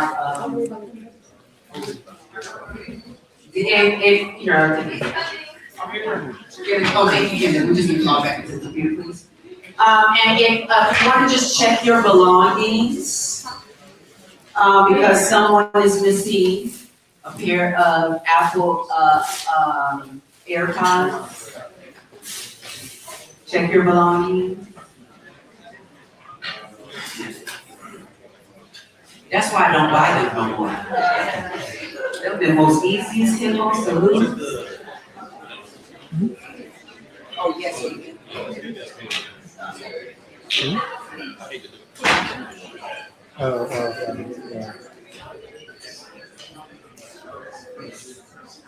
All right, everyone.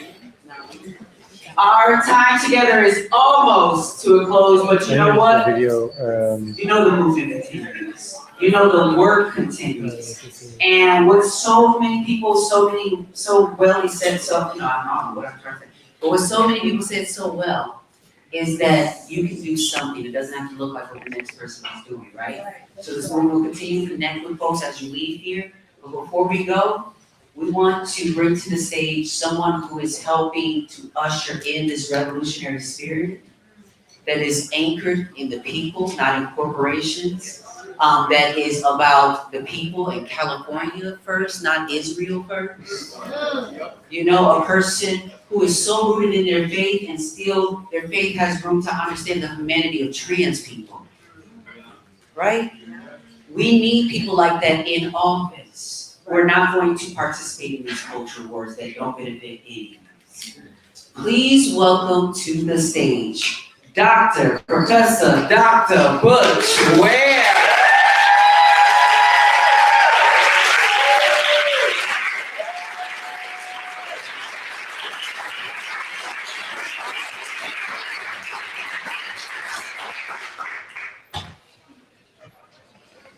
Assalamu alaikum. We'll get that one more time. This is a vibe check. Assalamu alaikum. Greetings of peace and power to everyone. I'm in my feelings a little bit because I'm just humbled by the beauty of this gathering. I'm floored. Floored by the power of the human beings that we've listened to over the past couple of hours. And I know that the time that we have gathered here together is short, so I want to be respectful of people's time. But before I begin, I want to give thanks not only to my co-host, Dr. Melina Abdullah. I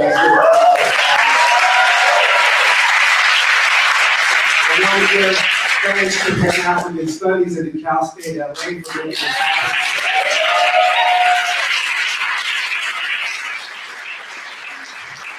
I want to give thanks to the incredible Angelica Ross.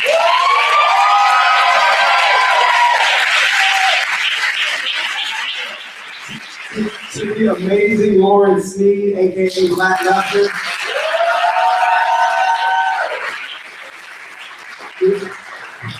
We're at a university, so I'm not allowed to do any campaigning, but let's just say there were a lot of volunteers from the Butch Ware for Governor campaign that volunteered for this too. And I want to thank every last one of them. But I want to reserve special thanks to my wife, Clementina Alagon.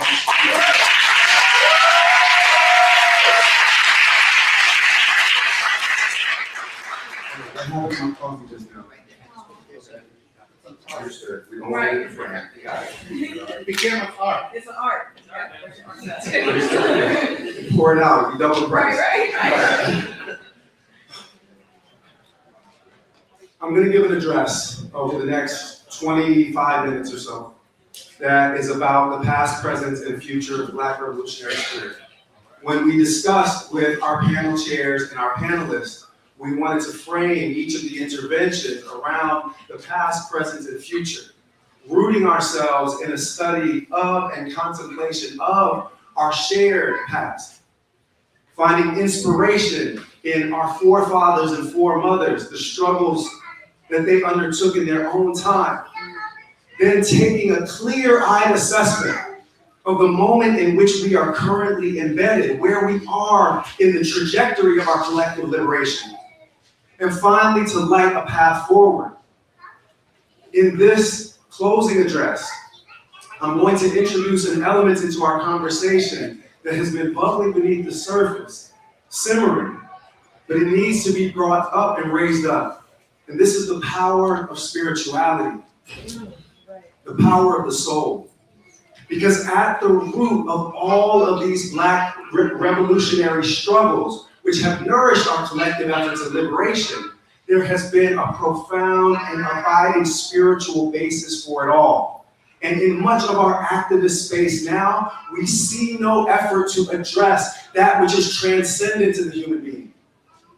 We focus only on that which is material. And of course, we need to focus on the material. We need to meet people's basic needs. But man, human being has need for more than just bread. And that's why you are looking at a slide of Malcolm and Martin. Because that's where we're gonna start this exploration of soul power, the past, present, and future of the revolutionary spirit.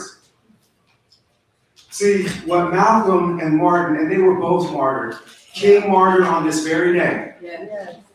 They were martyred because they were the most dangerous men in the world to white supremacy, capitalism, and imperialism for one very specific reason.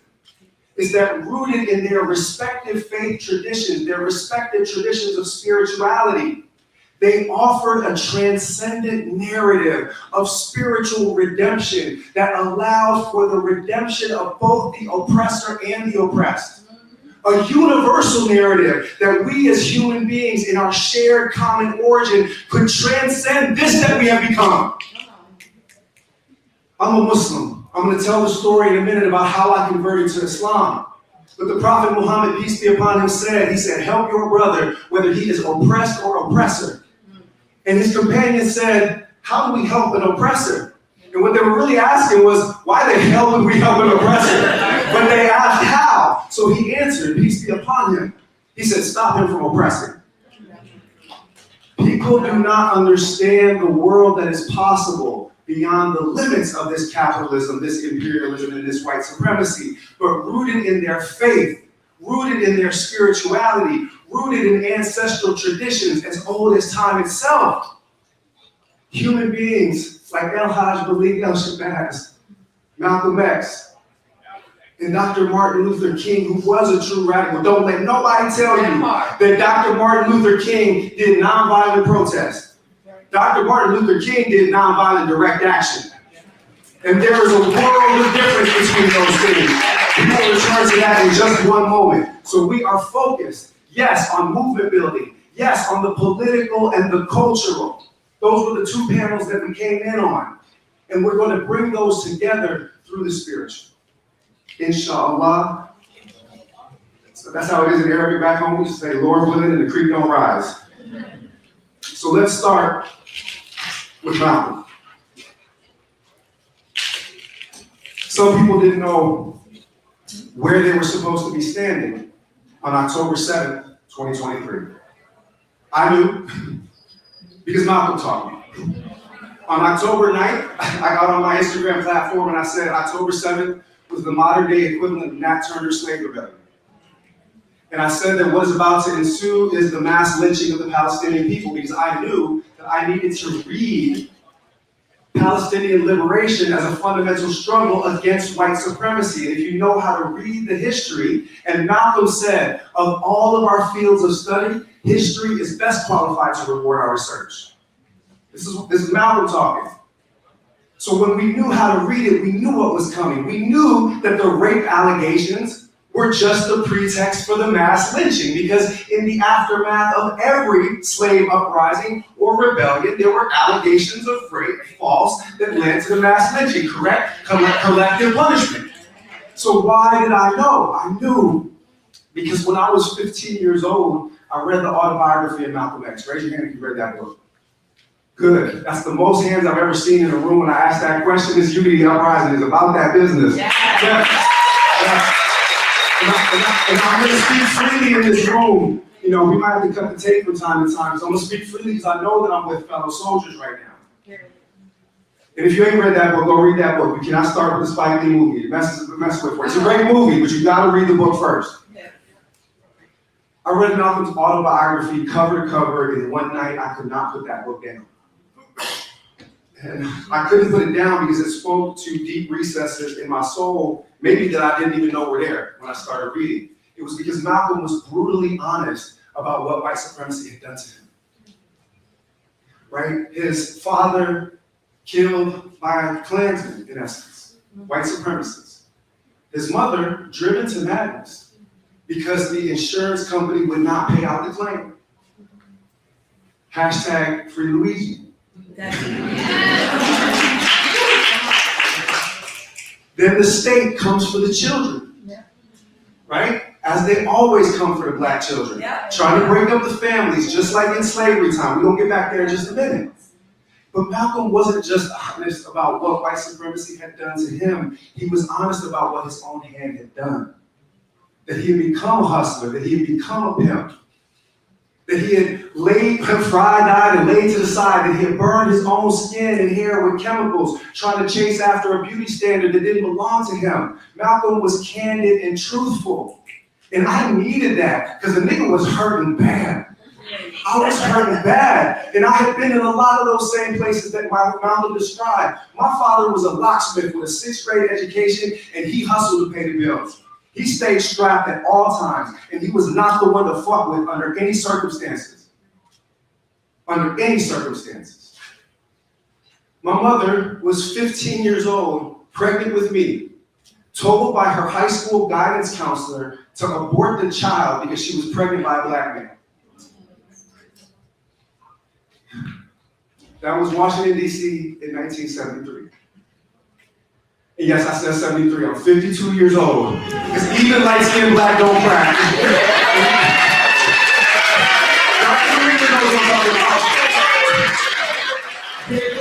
Mark Lamont Hill said to me, he said, babies don't age. I'm like, okay, we'll work out with it next time.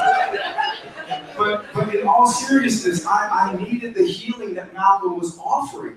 Right? And because he was truthful about how dark some of the places that he had been in his life actually were, he spoke to me because I had known a lot of them dark places. We didn't live at the same street address for a calendar year until I turned 9.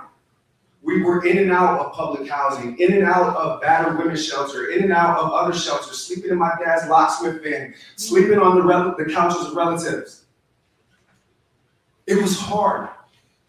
Like, if you've ever listened to Ghostface Killer, All That I Got Is You, 15 of us in a 3-bedroom apartment, roaches everywhere, Cousins and aunts was there. That was my childhood. I cry every time I listen to that song. It still hurts sometimes. But I needed what Malcolm had at the end of that book. Malcolm had liberation not just from those external oppressors out in the world, but from his inner demons too. The inner demons that had turned him into Detroit Red. Malcolm was offering redemption at the level of the soul, not just revolution at the level of the society, and we are going to need both. Are y'all with me? Yes. So I went out, drinking this here coffee. I went out to my public school library the next day and I checked out the English translation of the Quran. If Islam was good enough for Malcolm, I needed to learn more about it. I read that cover to cover the next night. And then I fell asleep, missed school the following day because I've been up for 2 straight nights. Black nerds of the world unite. And also, I know my sister Angelica, like, we nerd out all the time. Like, the black nerd level on this campaign is amazing. That's the campaign in this room is elite. If I don't want to see food. Let me stop. So I read the Quran cover to cover the next night. And when my mom got home from work, I said, Mom, I'm a Muslim. I need you to take me to this mosque. I looked it up in the phone book. I'm going to make my shahada.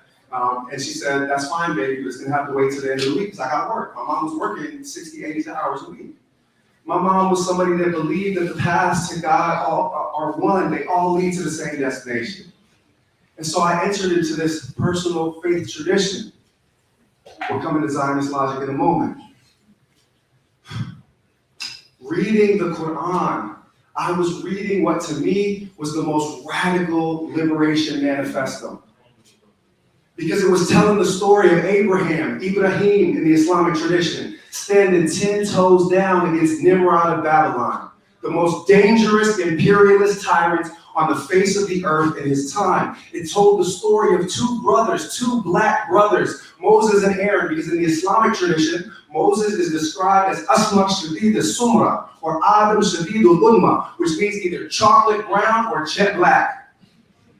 Moses was an original black revolutionary. And 2 went before the most powerful tyrants on the face of the earth in their time. 10 toes down, spoke a word of truth, and felt that tyrant.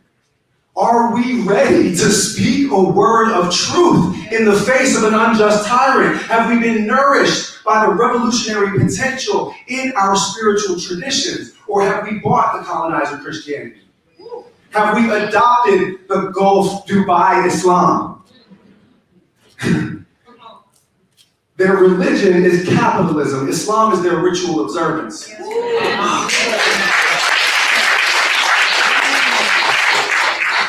can't end this part of the discourse without mentioning John and Jesus, Yahya and Isa in the Quran. Why do we know their names? Because they spoke the truth before Caesar. Find that which is radical, that which is liberating, that which is true, that which is real inside your sacred traditions. Because as I grew over the years, I came to understand that what I found in the Quran was a sacred universal truth that is expressed in all of our faiths and philosophies, all of our sacred and secular traditions. And it is a word of hope. Actually, it's 3 words of hope. Say it with me if you know this part. All empires fall. All empires fall. They are all doomed. Every last oppressor is doomed. Nothing that is taken by force is ever held. It will be ripped from their hands. You will wander through the ruins of their might and power. The Colosseum. Birds take dust baths on its grounds. Where is Caesar? That nigga in the ground. Where is Pharaoh? The Quran says, do you hear so much as a peep from them or see any sight of them? No. And that's where in about 21 minutes, inshallah, I'll end this with the realization that once you know, as I did at age 15, that empire is doomed, the question that preoccupies you the most is not how to destroy it. Its fall is inevitable. The question is, what shall we rebuild upon its ashes? The question is, what are we building? Not what we're trying to tear down. I'll get there in a moment. So now you understand why I went to Malcolm. Malcolm taught me everything, posthumously. So I went to Malcolm, Zionist logic. I knew ahead of time. Malcolm had told us. He said their logic is absurd. And then I learned from the doctoral dissertation of my colleague, Micah Al-Hassan, that in Malcolm's own handwriting, in his field notes when he came back from Khan Yunis, Malcolm said, this is a white Jewish population being empowered by white imperialists to move Arabs off of their land. Malcolm understood Zionism as a regional variant of white supremacy. So of course he knew where to stand with it. And that's when I realized it wasn't just Malcolm. James Baldwin, 1979, open letter to the board again, said the state of Israel was not created for the salvation of the Jews. The state of Israel was created for the salvation of Western interests.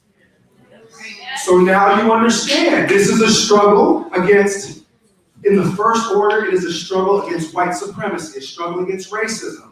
And it is also a struggle against imperialism, is it not? Yes. So that's why everyone, those that didn't know before October 7th of 2023 are unplugging from the matrix because all of the fundamental contradictions are crystallized in Palestine and they are crystallized in the Black liberation tradition. Follow me for a moment. This is not a campaign speech, but I'll just mention that in Malcolm's 1964, The Ballad of the Bullet, which he delivered twice, April 3rd, 1964 in Cleveland, Ohio, and April 12th, 1964 in Detroit, Michigan. Malcolm said, we're going to knock on every door in Harlem. And we are going to register every black face behind every door, not as a Democrat, not as a Republican. We are going to say, show us your card. And whoever did not have the responsibility to register themselves, we are going to have strong words for them, or we might move them out of town, is what Malcolm said. And then he finished, he said, it's going to be the ballad of the bullet. See, y'all thought that the ballad of the bullet was a warning to Sam, and it is. It's a warning to Mr. Charlie. It's a warning to Bobo. It is. It's saying we're going to take our freedom.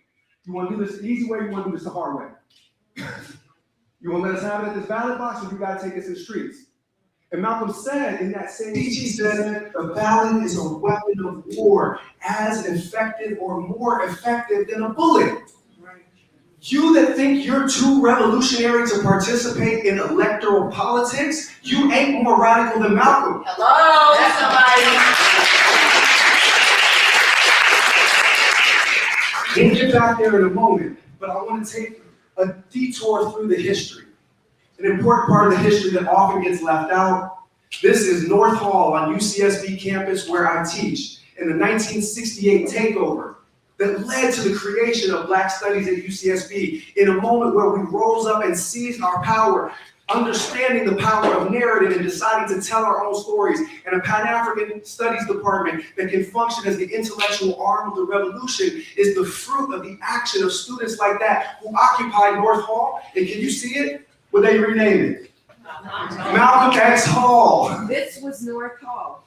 See? It was renamed King Hall by the students.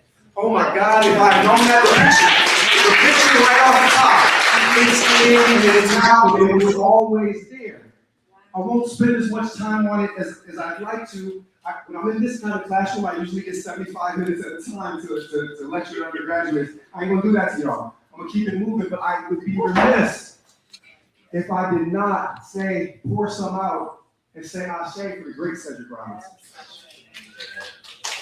UCSB professor of Black Studies, who is the principal author to help us understand the Black radical tradition. And this conference is about the Black radical tradition and collective liberation. And Cedric's name does not get enough love and respect. He wrote Black Marxism, which takes a Marxist analytical lens, but also demands that we take Black culture and history and spirituality into account when we talk about the Black freedom struggle. Because the reality is that whether we are leftists, socialists, communists, whatever, Haitian revolutionaries were fighting anti-capitalist revolutions before Marx was a glint in his daddy's eye. I write books about African Muslims who fought against the slave trade and imperialism, who never heard of Marx, never read a single word in any European language. They did it in African languages, written from right to left, not left to right, using the Arabic script. That's part of how it closed. But I'm not trying to throw shade at the hardcore Marxists either, because the Panthers were Marxist-Leninists. Some anarchists in there too. Let's not forget the Black anarchists. They don't get enough love, but they were Panthers too. I won't spend the time that I hoped on all of these slides. All I want to point out is that the Panthers themselves understood their legacy as being farming in a field that Malcolm cleared for them. They gathered everything that Malcolm wrote and they put it together with Fanon and they put it together with Mal. Huey P. Newton said, Malcolm's influence was ever present. We continue to believe that the Black Panther Party exists in the what? Spirit of Malcolm. Because spiritual influences, as Huey is going to say in just a moment, are subtle. They're powerful. They go beyond just the material. We all need to honor and respect the name Huey P. Newton, the name Elaine Brown, those Panthers that brought into being the most dangerous anti-capitalist organization to exist in American history. And if you want to understand, how do I do this? If you want to understand the electoral aspirations of a Black Muslim that may or may not be running for governor in the state of California,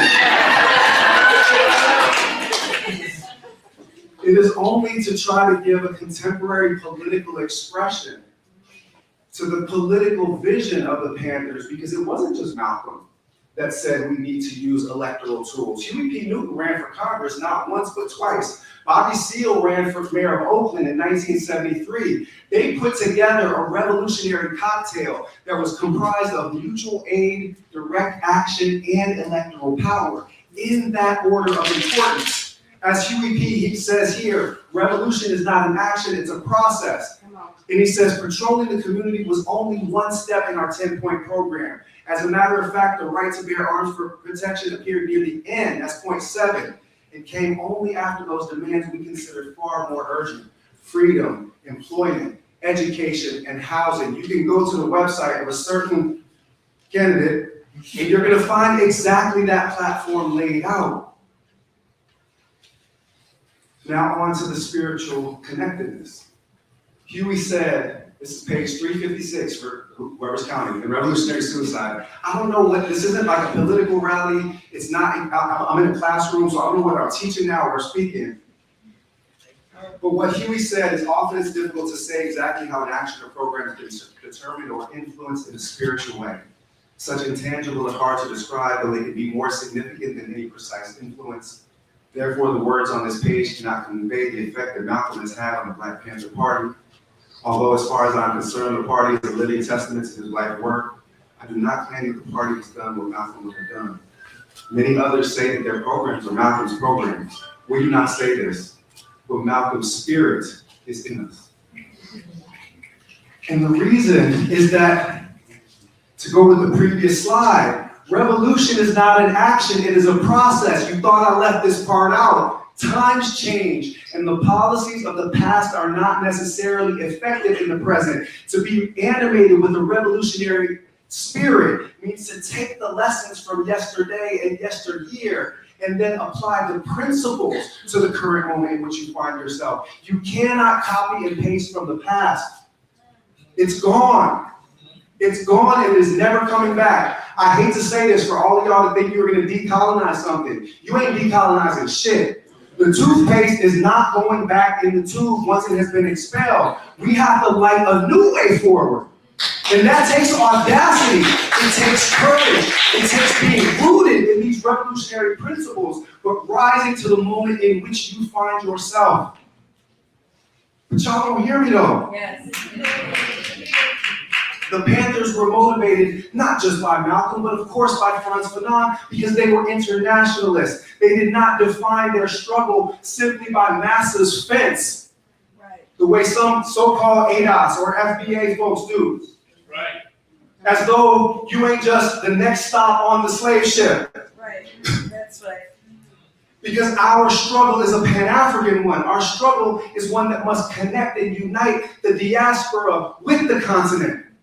And Frantz Fanon did exactly this. Caribbean-born intellectual, studies psychology in France, then joins the Algerian Revolution. That's Pan-Africanism in action. And he's the one that reminded us that colonialism is not a thinking machine, nor a body endowed with reasoning faculties. It's violence in its natural state and will only yield when confronted with greater violence.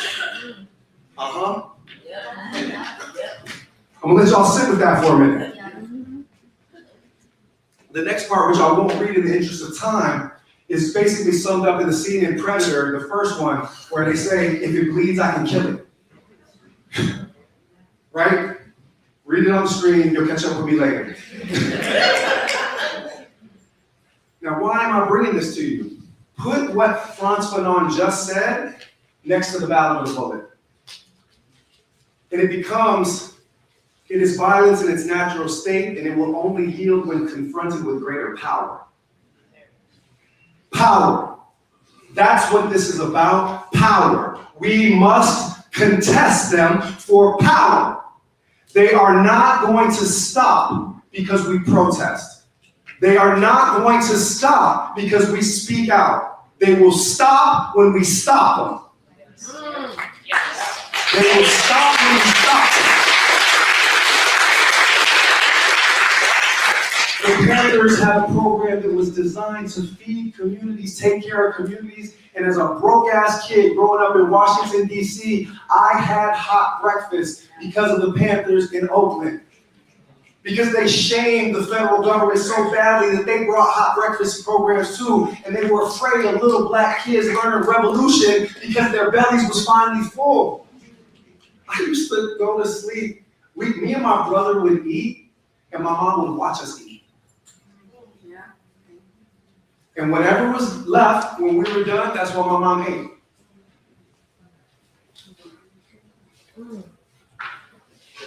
Come on. And in order to get past these blockages and address people's real material concerns, people gotta stop being afraid of communists. People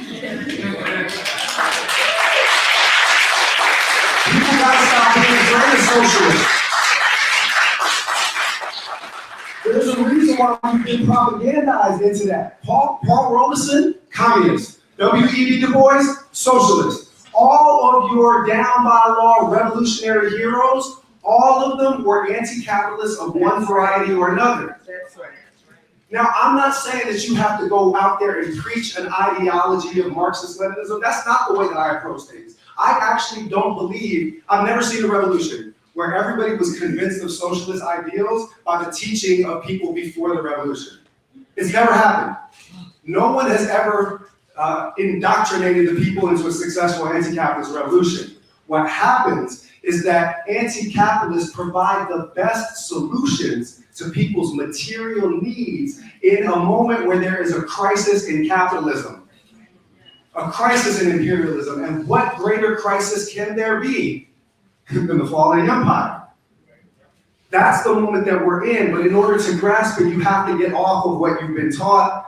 Asada tells this amazing story about how it was Africans, continental Africans that she sat with, that just clowned her ass. I'm sorry, but that's what she said. She described it in that way. They just laughed at her when she talked about communism, and she realized she didn't know what it was.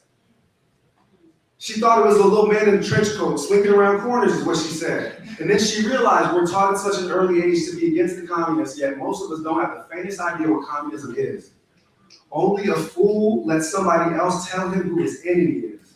It's got to be one of the most basic principles of living. Always decide who your enemies are for yourself, and never let your enemies choose your enemies for you. Malcolm says something similar. He said, only a fool lets his enemy educate his children. If you want to know how hard-headed I was after reading Malcolm's autobiography, I took Russian in high school. Because it was the only public high school in Minnesota that offered Russian. And I was like, if Sam says that's the bad guy, I need to learn that language. I need to learn that language. Because that's the one I learned from Malcolm, and we're going to come back to this when we close, is that as soon as you kill the inner colonialist in here and in here, as soon as you make your own assessment of the situation, unfettered by the imaginary chains that your oppressor has placed on your consciousness, then liberation becomes not impossible, but inevitable. And part of what gets us free in here and in here is reconnecting with that which is sacred, reconnecting with that which is indigenous, that spirituality and learning that made human beings into human beings for millennia, timeless millennia, before capitalism, before imperialism, before white supremacy. Our traditions humanized us, and we must reconnect with that which capitalism and imperialism have broken. Asada was a Buddhist. Find your healing where you need it. But, listen, if you want to know what Angelica and I talk about the most, low-key, it's Buddhism and Sufism. That's literally like all of our calls, that's what we're about. It's about doing the inner work, it's about that's what we talk about, and then we get to planning stuff.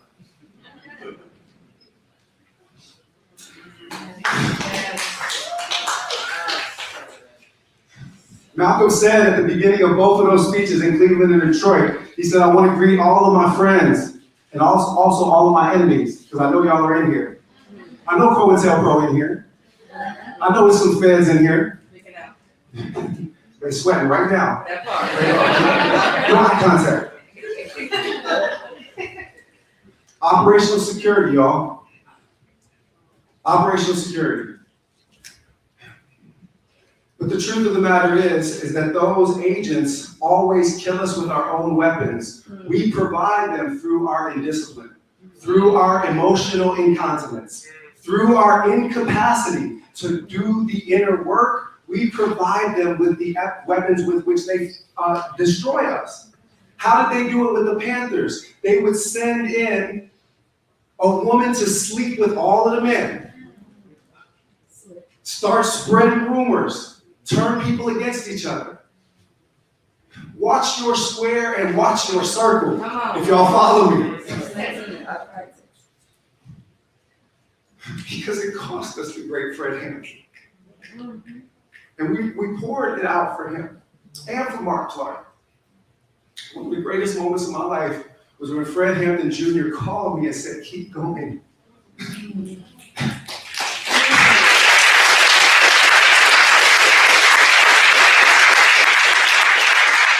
And rooted 10 toes down in his blackness, Fred Hampton was nonetheless shaping the Brown Berets, Chicano organization, Young Lords, Puerto Rican organization, Young Patriots, White Appalachians. Yeah, wait. I was gonna say, yeah, there might be somebody trying to recruit Trump voters to a leftist governor's campaign. Yes, because they're gettable. They're absolutely gettable. They are being exploited and abused by this system too. And if you do not provide an off-ramp for the oppressor, then you cause them to double down in their oppression. Last part on this. There was a debate back in those days, and it was also stoked by the feds. Do we need a revolutionary culture, one that was animated by the principles of Marxism, or do we need a cultural revolution, that which is a return to our ancestral sources, to the Afrocentrism, to pouring the libations, to returning to Islam, which was the religion of at least 20% of the enslaved Africans that were brought in bondage to the New World? And the answer, of course, was to transcend the false binary. You need both. You need a cultural revolution that connects you to ancestral traditions that were taken from you, to find the healing and the nourishment that your souls and spirits cannot find in a dehumanizing capitalist system. False dichotomy. Heal. Otherwise, if you do not find healing in those sacred and secular and faith and philosophical traditions, then you are guaranteed to inscribe the traumas that were written on you onto whatever you build. Freedom Day will be compromised because you still carry the trauma, and we all have the scars that empire has written on our insides.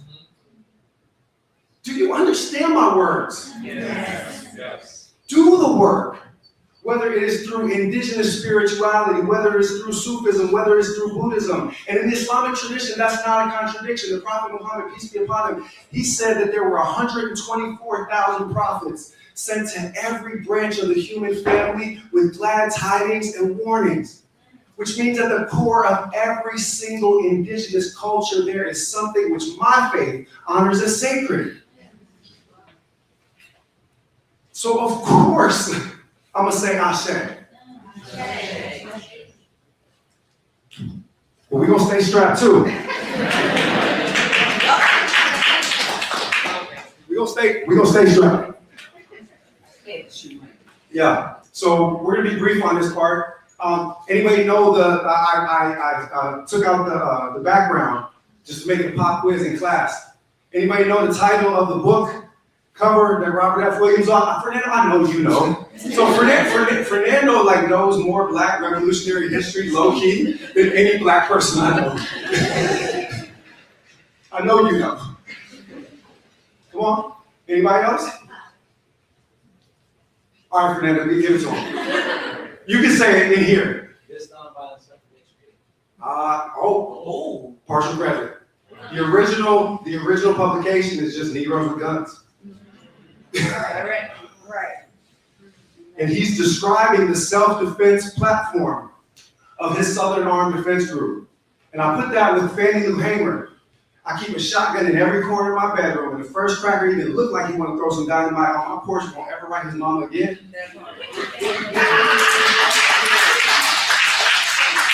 And Malcolm said, if you live in a state where not only will the state not protect you, but the state will inflict violence upon you, then it is your moral responsibility to fight for your own self-defense. I was asked before I got pulled into electoral politics, this must have been maybe May of 2024. I was asked in an interview on Middle East Eye what I think Malcolm might have made of things post October 7th. And I said, well, I was basically thinking about Huey. It's like, I don't like putting words in Malcolm's mouth, right? I said, but I do know how he would answer the question, do you condemn Hamas? Because I seen Malcolm talking about the Mau Mau in Kenya. Somebody tried to call it terrorism. And he said, I'm going to stop you right there. And he said, we never equate the violence of people that are resisting oppression with the initial violence in the first place. As a matter of fact,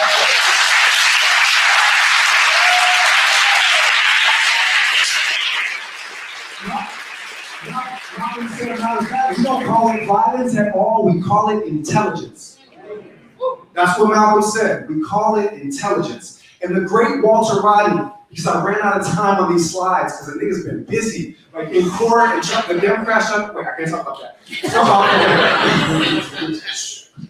All right, anyway, Walter Rodney, I couldn't make the slides about Walter Rodney or Audre Lorde, those got left out of the presentation, I ran out of time, hopefully I'll just mention their names.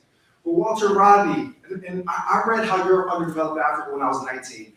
When I converted at 15, it wasn't just to Islam, it was to the Black revolutionary tradition. So I was literally organizing a Pan-Africanist revolutionary reading group when I was 19. We read Fanon, we read Cabral, right?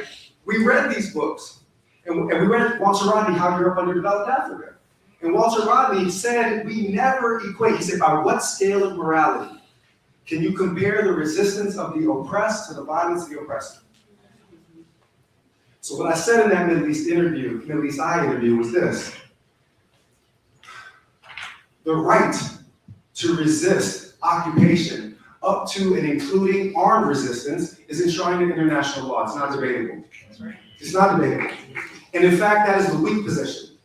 Because it is my position that we have a moral responsibility to resist oppression up to and including armed resistance. And that is what Malcolm said. He said there is nothing in my book, the Quran, that is going to cause me to turn the other cheek when they slap me. He said, be courteous, respect the law, but if somebody puts their hands on you, send them to the cemetery. That's what Malcolm said. And when I look at my beautiful wife, and I have a special needs son, 6 foot, 180-pound, chocolate brown special needs son, twice the size of this little Mexican that I was blessed to marry 6.5 years ago. She chases him around and manages to manage his body. And when I think about somebody, God forbid, trying to come up in my house, harming the people that are most precious to me, and I'm going to say I have a right to resist, but I'm going to forego that right? Do I have a right or do I have a responsibility? The ability to respond. So it is your job to make sure that you keep your people safe. Who keep us safe? We keep us safe. Say word. Not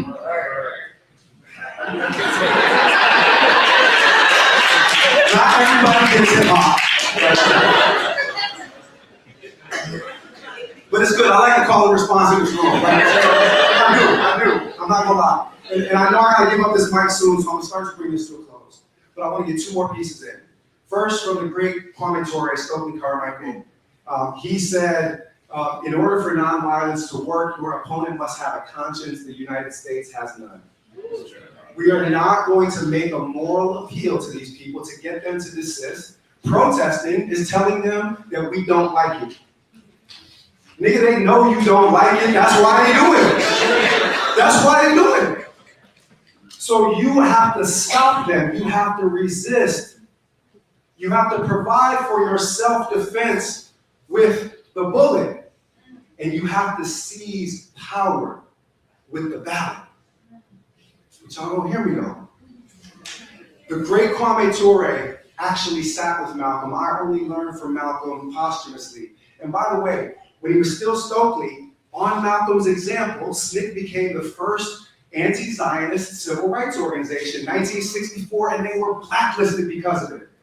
But Stokely stayed 10 toes down for Palestine well into his Kwame Ture career. He's one of the most articulate voices on anti-Zionism. Right. He took Malcolm's teachings and incorporated them. And I'm just going to say 2 quick things from Malcolm. The first, Malcolm used to say, we are not outnumbered, we are out-organized. Say it back. We are not outnumbered, we are out-organized. And this one's for me. How do we fix that? Organize. We organize.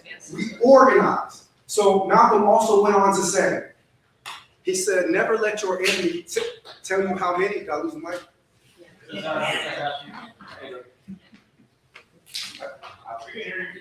I mean, I usually don't need a mic in a room like this, but it helps. I promise, just stay with me for 5 more minutes. I'm almost done. It's coming back. Here we go. He said, never let your enemy tell you how many of you there are. Some people even tell you that a third-party candidate can't win. That's game. They know that you can, and that's why they're trying to propagandize you to tell you that you can't. Malcolm said, never let the man that you are against form your opinions for you. That's about taking back that mental and spiritual real estate that we've been discussing. The great Kwame Ture Stokely Carmichael also said, and this is important, he said, revolutionaries don't just mobilize around issues. Revolutionaries organize against systems. We've had mass mobilization against police brutality, mass mobilization for Palestinian liberation, mass mobilization for ICE abolition. But have we had effective political organization against the system that produces all of the violent outcomes for our communities?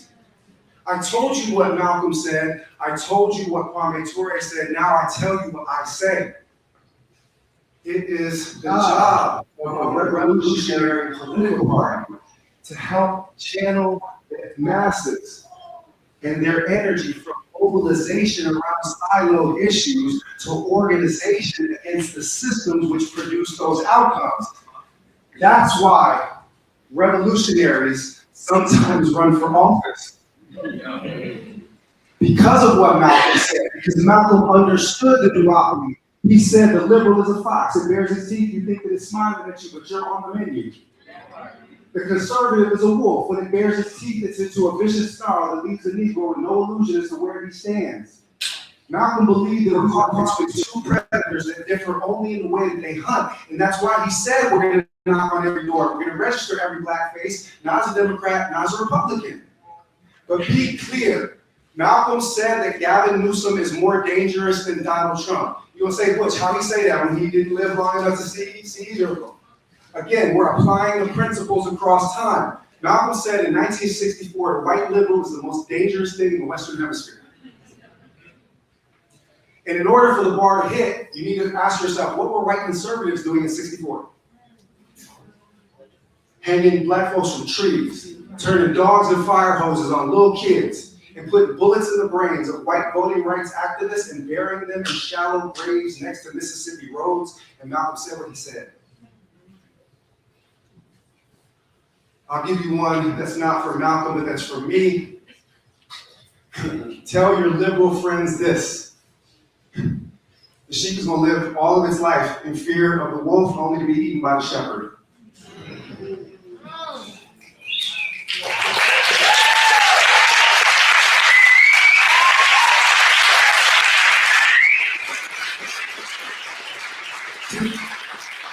Typical genocide is going to keep pointing at Team Red fascism and saying, look, it's the big red wolf. It's the big red wolf. Stay close. Stay right here.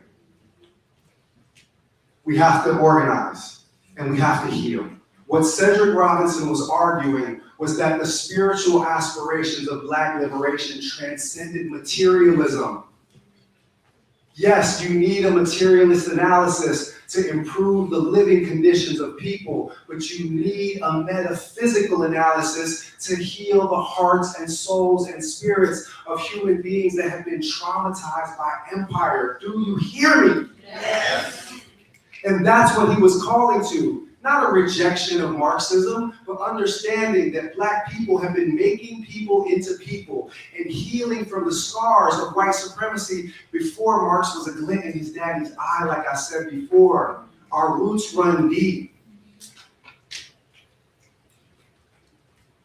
And they animated resistance movements, slave rebellions in Brazil, that led by Muslims that were planned out in writing from right to left. If you don't know any African history, you're not going to know any of these stories. These are just diaspora struggles, Brazil and Haiti. I've written about resistance to enslavement in West Africa.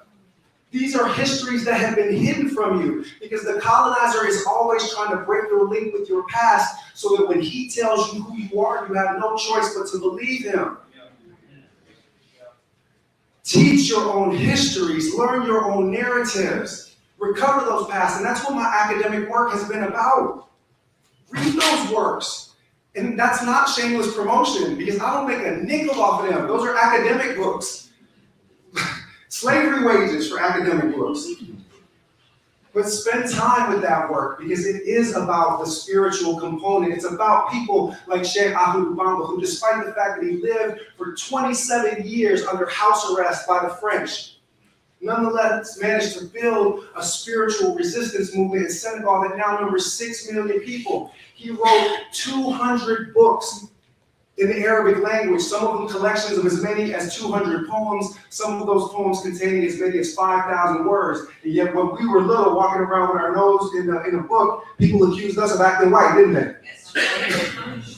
Learn the history of these jet black African scholars who were not just scholars, but movement builders. You can read about that in my academic work. And yes, I'm going to talk about it because now that I've run for office, no one cares about my scholarship anymore.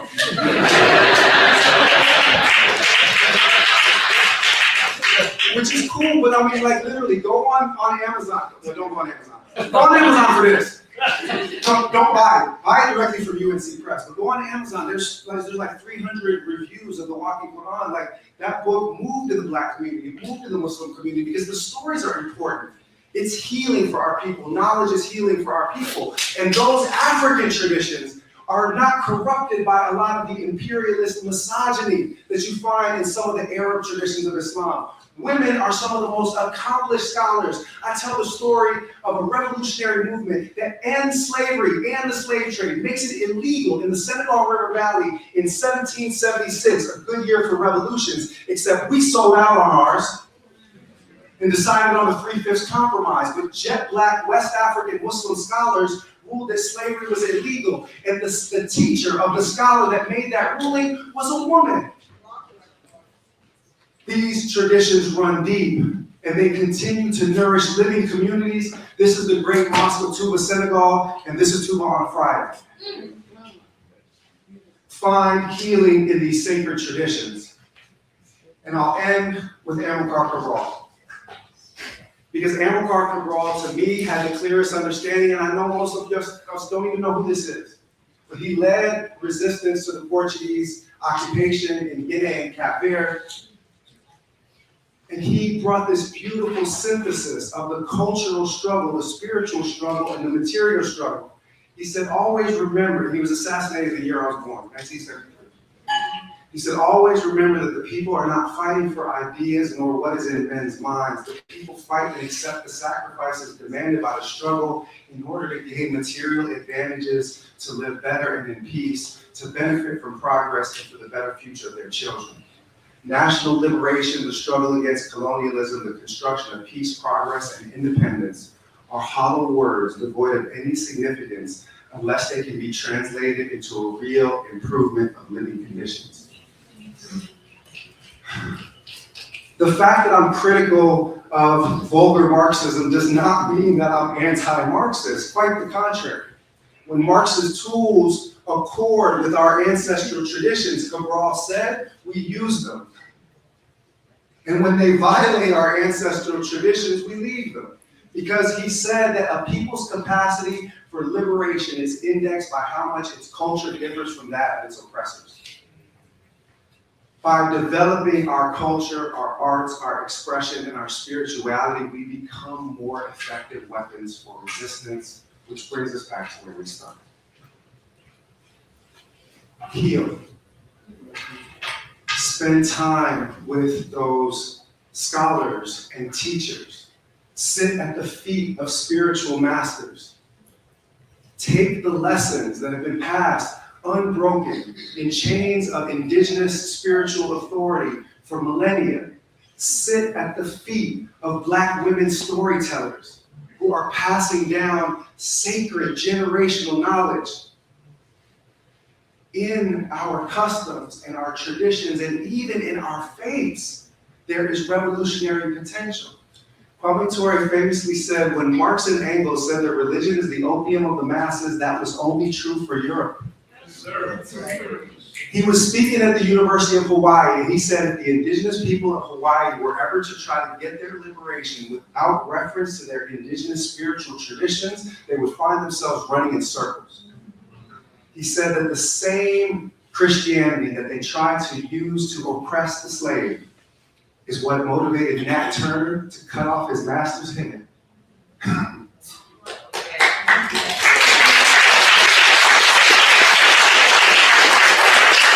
Find your healing, find your community, and take the power back. All power to you.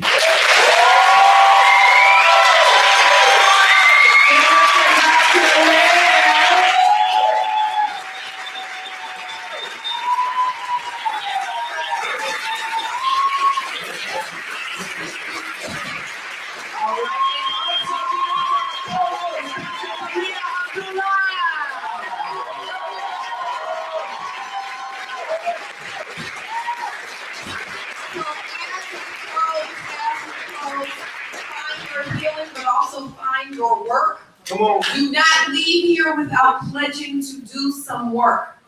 Without pledging to do some work. What has been uplifted here, this is not a campaign event, but we do have to interrogate this system. We have to question a system that tells you that you have shepherds and foxes. What, shepherds and wolves? Fox and wolves. Okay. We ain't going for neither of them. That's right. We going for the liberation of our people. We use every tool in our toolbox, including the ballot. Right? Including the ballot. I know who I'm voting for. I also want to local folks who are running. Again, this is not a campaign event, but I want to acknowledge Ida, who's on the front line with us.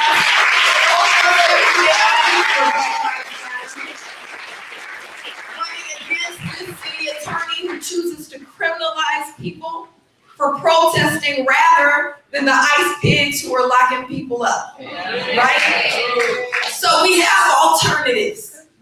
We also know that taking our power back, taking our power and knowing we have power means organizing. So please do not leave here without knowing who your people are.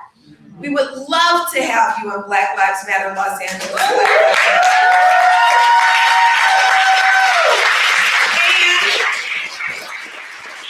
shout out to your own hood. Pastor James, you are clergy for Black Lives.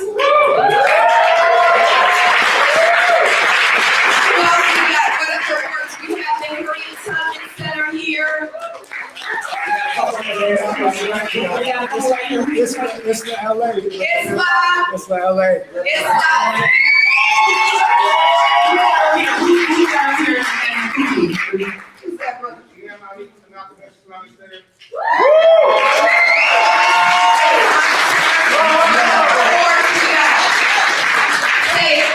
I'm ready for California Secretary of State Michael Feinstein, the Green Party.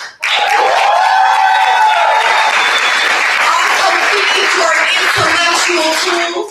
We are still taking applications for the master's program here in Pan-African Studies at Cal State LA. So see Professor Abdul-Jabbar. There she is, Professor Abdul-Jabbar. I also want to uplift Professor Abdul-Jabbar as one of those great Black storytellers, one of those greatest filmmakers we have. Make sure you follow her work.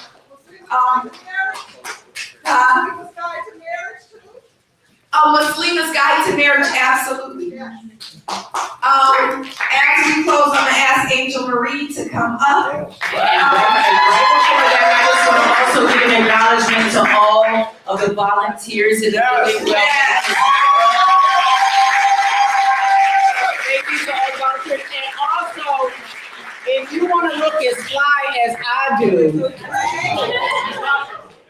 it's not impossible because you also could get a green beret. So if you want one of these green berets, make sure you see Crystal over here. Who really is just doing a wonderful job with all of our merchandise and kind of just everything. So thank you so much, Crystal, for everything you do. Thank you to Black Leftists in the building as well. Thank you to Stop here. Thank you on our team here. Thank you again to Steve Milan, who gave us a beautiful word earlier today. And then I also, I think I will let Angel Marie go first. Well, Angel Marie gotta go last, because she's doing a side, she's going. Okay, so you wanna, give us a prayer? I did want to give a Yes. Well, actually, please.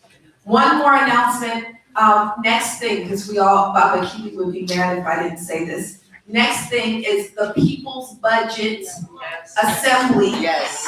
On April 16th at BLMLA Center for Black Power. Please complete that survey, peoplesbudgetla.com, but then come out as we hold all these fools accountable, including your mayor, who you think you gotta vote for, which you don't, because she keeps funding the police, right? If you think the money should go to housing and healthcare and after school programs and not 50% of your tax base to LAPD, who is in cahoots with ICE. So again, this is my prayer curse. Fuck ICE. That's how I put it. So come out April 16th, and now we can have a more. After we say fuck guys, yes. Now we can pray. I obviously don't get to lead a prayer of any campaign events. It seems like This is not a campaign event. exactly. That's why I'm saying I want to lead one here. So this is one of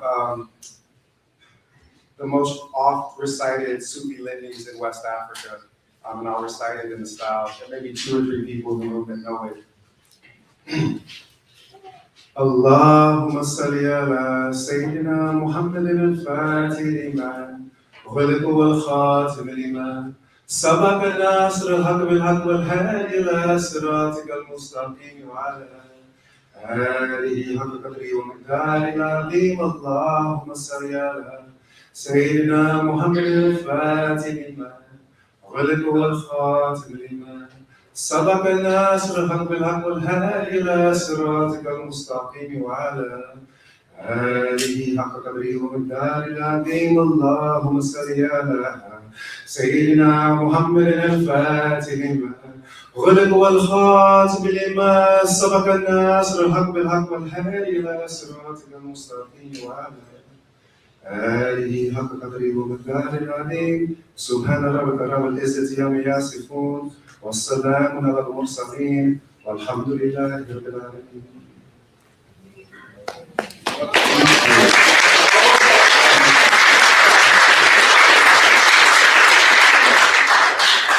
So to close this out, y'all, what we like to do is called the closing ashara. We use the guiding words of Mama Ashara Shakur to ground us and really ground us in specifically our commitment to do something after this event, right? Okay, so you're all going to repeat after me, and we're going to start in a real low-tone whisper and gradually get louder as we go. Oh, and also I pass it. And those who can stand, please stand.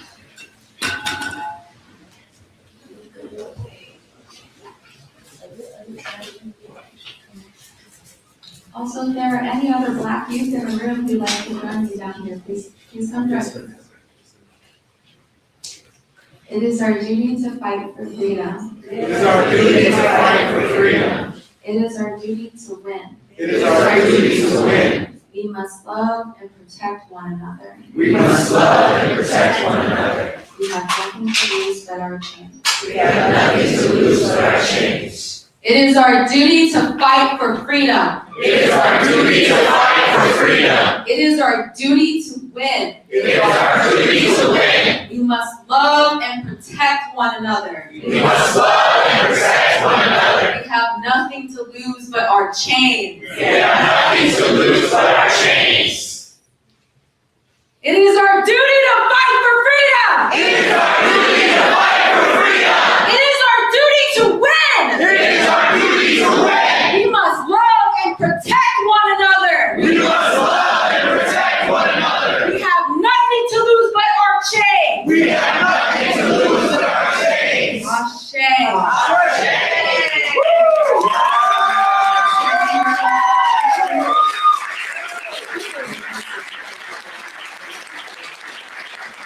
All right, everybody, go in peace. Follow, you know who to follow online, at Butch, Ware, all of the amazing panelists that we had. Say hello to each other as you're walking out the door, because it's amazing people in this space.